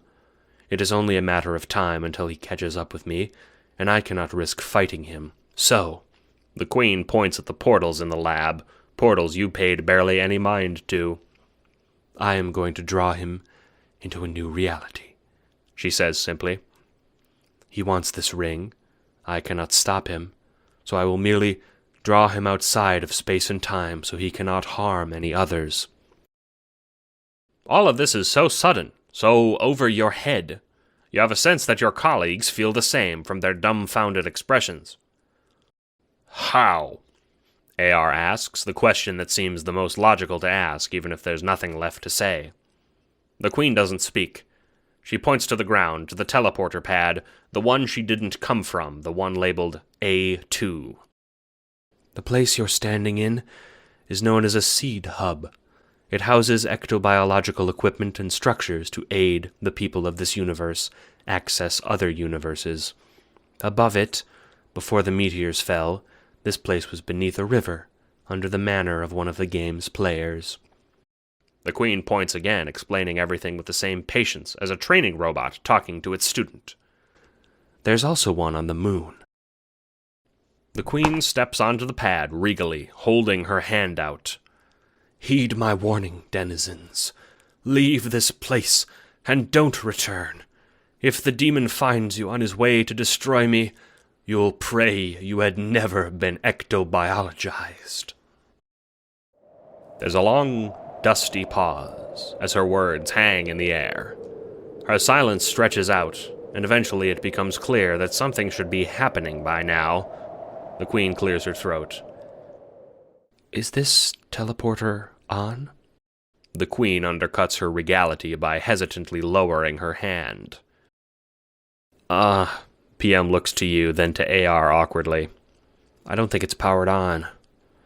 I see, says the Queen.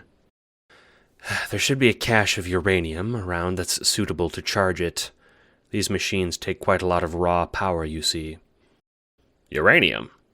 You suddenly feel a hot wash of realization.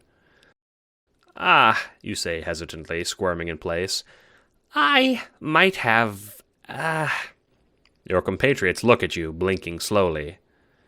I might have eaten the uranium, you say, grinning like an imp with a stolen boon dollar.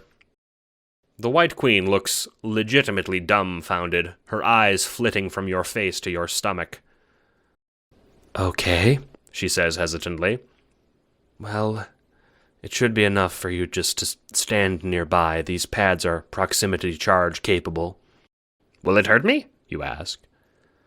No, she says without looking at you.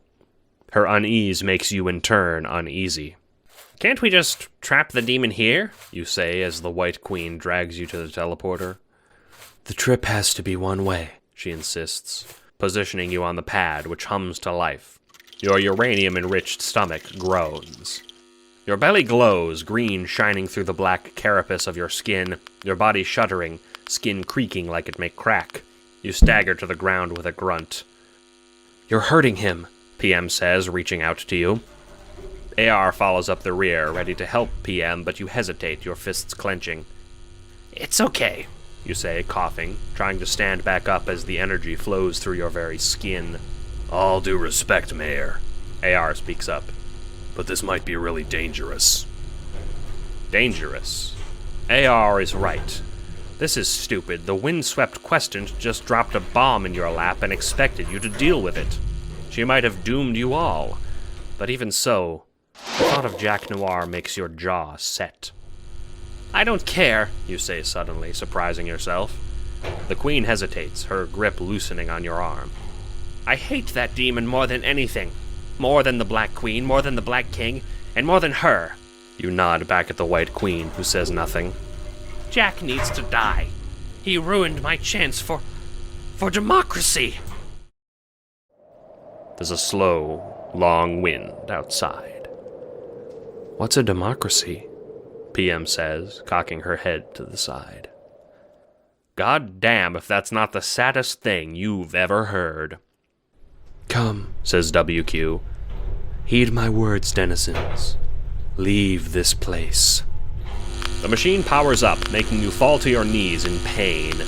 There's an electric thrumming in your head, a low, slow, dull throb as radiation pours from inside your body to outside, passing every single organ on its way. You fall over, limp. As the White Queen repeats her warning, you suddenly black out.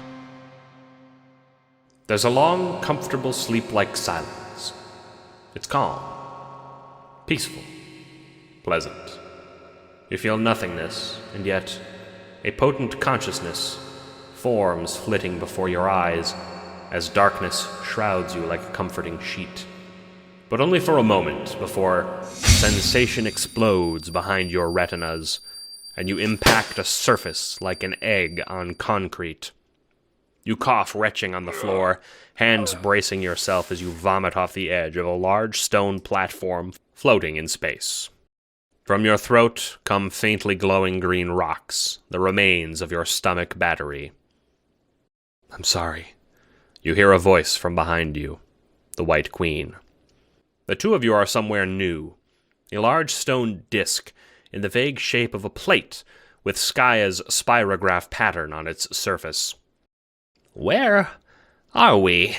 You say, peering off the edge of the disc, seeing only blackness all around. The medium, she says. You look at her in shock. Way back home? No, she says. In a sense we are, but in another. She looks around, pointing upward. High above is the faint image of Skaya. We are not. Skaya looks so familiar, but as you stare it begins to look different. Alien, almost. Skaya's clouds are more pale, its shining blue a slightly different hue. You are in some brother reality, some mirror world. Far from making you comforted, you feel strange. Look, you say, noting the gently spinning planet orbiting this new Skaya. Prospect. The White Queen looks at the familiar golden moon wistfully, but Prospect too looks different. Instead of 2 spires on its surface, there are 6. We are in another session, she says, walking to the edge of the dish. On the victory platform. You follow her, already dreadfully confused. How do I go back? You say, looking down at your feet in the place you'd just appeared. The Queen's eyes look at you. In them is a passivity that makes you feel small, insignificant. The feeling makes something resentful inside you burn. You don't, she says simply. This is where we will die. Before you can remark on this grim admission in protest, there's a sound nearby, the sound of metal on stone. You look to your left and see something very curious. Hello, the gunmetal gray robot says. You look at the Queen. She looks as stunned as you are. Hi? You say when the Queen says nothing. Who are you? The robot asks mildly in a monotone voice, cocking its head. I am the mayor, you say, trying to be regal. I come from a different universe as a liaison to... You look to the White Queen for help. Stranger, the Queen says slowly, you should not be here. This place is the gateway into a new universe, and soon a demon will emerge through it and destroy everything inside. I don't think we have to worry about that, the robot says, folding her arms behind her back. We just defeated the Black King, after all.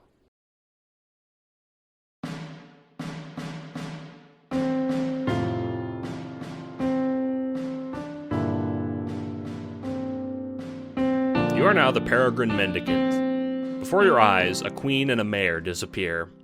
The room you're in is quiet for a moment before it's filled with your scream. Mayor! You hear the scream from your own throat, but also the throat of AR behind you, who shoves past you and scratches at the ground where they had been standing. On a small screen on the floor next to the A2 teleporter, there's a tiny red indicator light. Out of battery. She took him, you say in disbelief, grief slowly roiling inside you next to the shock. You just gotten to know the guy, and in spite of being somewhat cold, you were really warming up to him. The grief and shock twist together as something new. Anger. I'm coming, Mayor! AR cries, banging his fists on the inert machine. You put a hand on his shoulder. Calm down, you say. He looks at you in tearful anger. How can you say that, PM? She took... Before the aimless renegade can finish, there's a buzzing sound that makes your heart begin to hammer urgently. The teleporter from which the White Queen emerged vibrates, jittering to and fro, like it's about to explode. You and AR were warned about this. Oh no, you whisper. AR finishes your thought. Noir.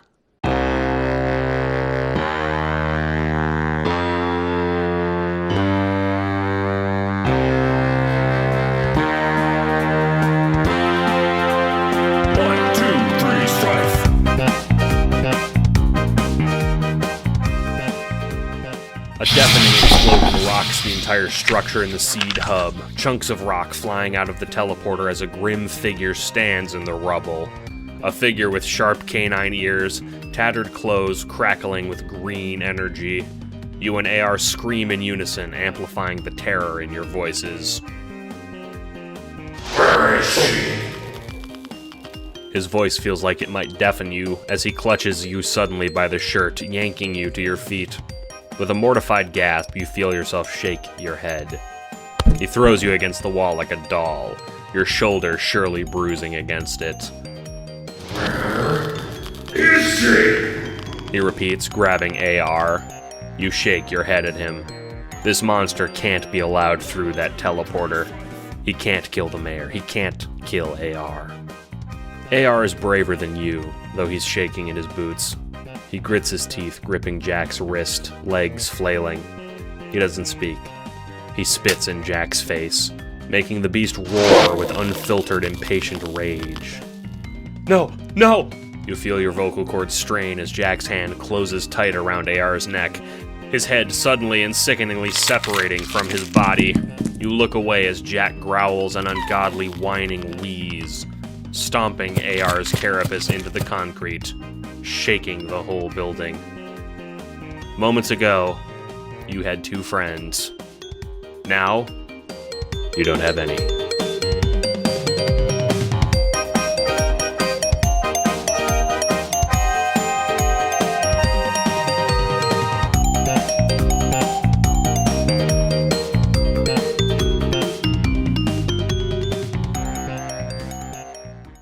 Jack rounds on you, eyes a blank green glow. Tears blind you, and you're glad you've been spared from the horror. You feel your voice move without your permission, a shaky finger pointing to the teleporter. Death rattles in your chest, and the rational fear of that green-black horror compels you to obey. Jack's glowing eyes turn to you, blood on his feet from stomping your friend into nothing. He snarls, green smoke coming from his snout, hatred curdling in your chest, mixing like oil and flame. Hatred consumes you, and as the lumbering horror slinks onto the teleporter, it shakes and rumbles just like it had before, coming to life because of his nuclear power. In the last moments before he vanishes, you leap, clinging to his leg, hearing him snarl and howl as you're both sent into blackness. You are no longer the Peregrine Mendicant. Your name is Aradia Megiddo.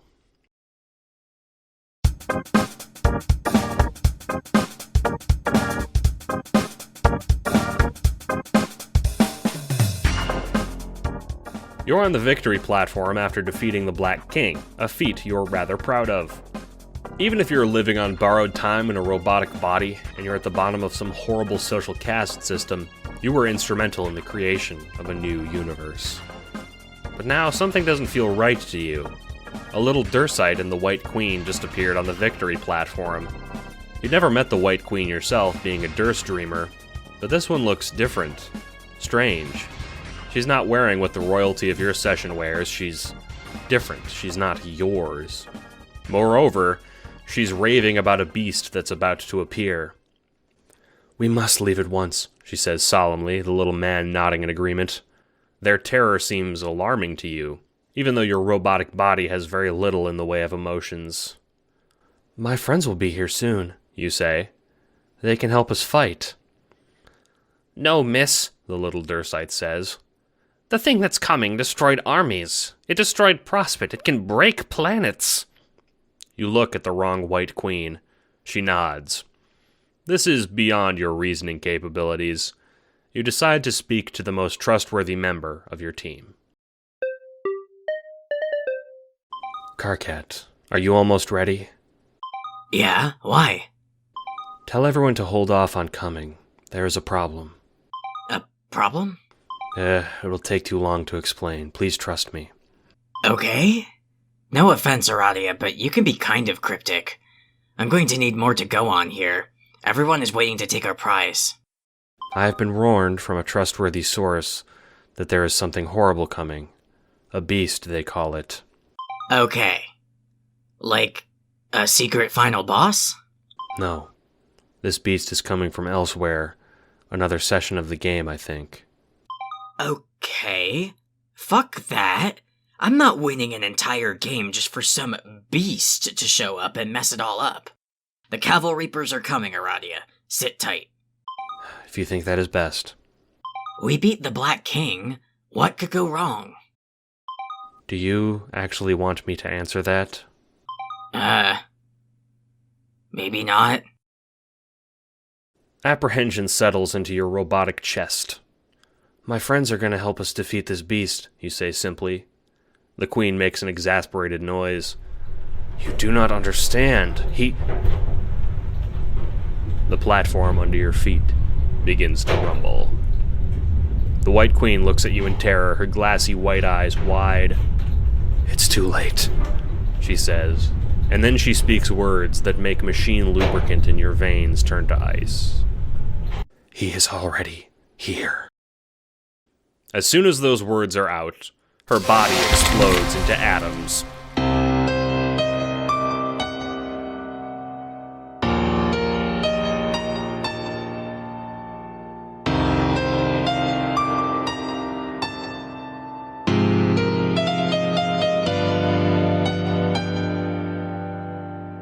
Behind the thin pink mist that used to be the foreign White Queen stands a figure out of your nightmares.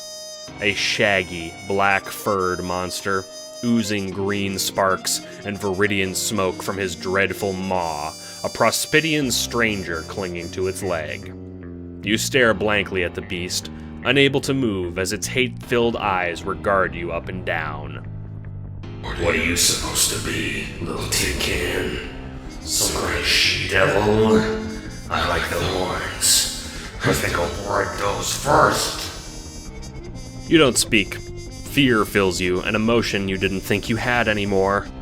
The thing doesn't expect a response and turns away, leaning down to pick up the Queen's ring, moving to place it on his hand to join the ring that's already there.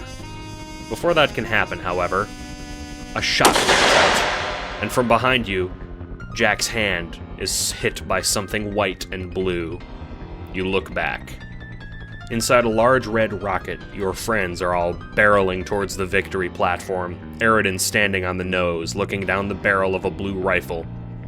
The beast snarls, the ring falling from its grip. Without hesitation, he bounds past you towards the red rocket ship, but before he can, you act. From thin air appears a massive cloud of gunmetal gray bodies piling onto the beast, trying to stop him from intercepting your teammates. There must be hundreds of bodies, dragging him downward towards Skya's surface.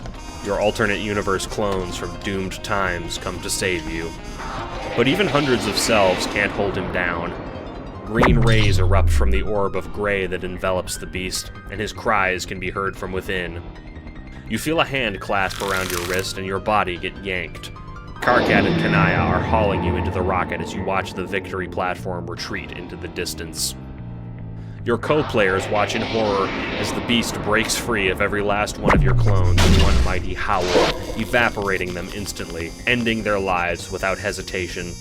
Horror compounds as all 12 of you see shining black eyes turn on all of you, the beast flying with a sonic boom towards your ship.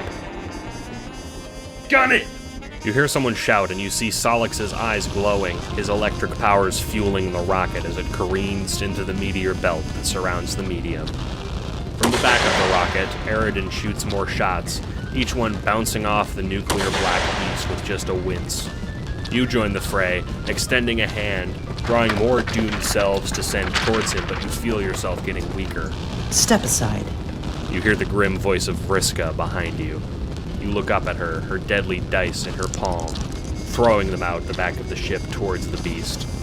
There's a long pause before, in the distance, there's a massive eruption of blue smoke and a stinging, harsh smell, like pepper spray or polar bear repellent. You see green sparks in the midst, the beast caught in a cloud. Your rocket speeds towards one of the meteors, landing bumpily, Solix's nose bleeding yellow blood as you scrape into the small planetoid. The 12 of you hurry towards a hatch on the surface, Karkat twisting it open before you all file down into the place.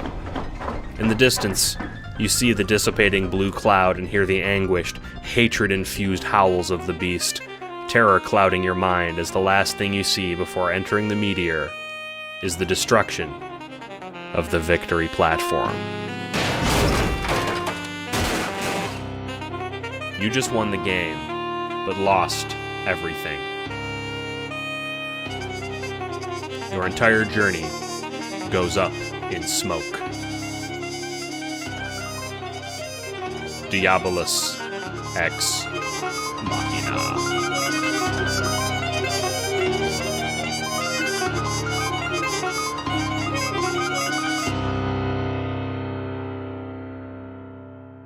Thank you for listening to Homestuck Alternate Universe, Hivebent. More is in store for our ever-expanding cast, so stay tuned for more. Homestuck Alternate Universe is written, produced, and narrated by Funk McLovin, also featuring Janaya as Kanaya, AE as Terezi, Bucky as Karkat, Pakin as Tavros, Shrimp as Nepeta, Technically Dead as Salix, Harper as Vriska, Eclipi as Gamzee and Equius, and West as Pfeffery. Illustrations are by Sunny Dionysus and Gastro. Please support Homestuck Alternate Universe on patreon.com/funkmclovin for early access, behind the scenes, and bonus features, but mostly to simply support the efforts of independent creators. Homestuck was written by and is the creation of Andrew Hussie. Thank you for listening.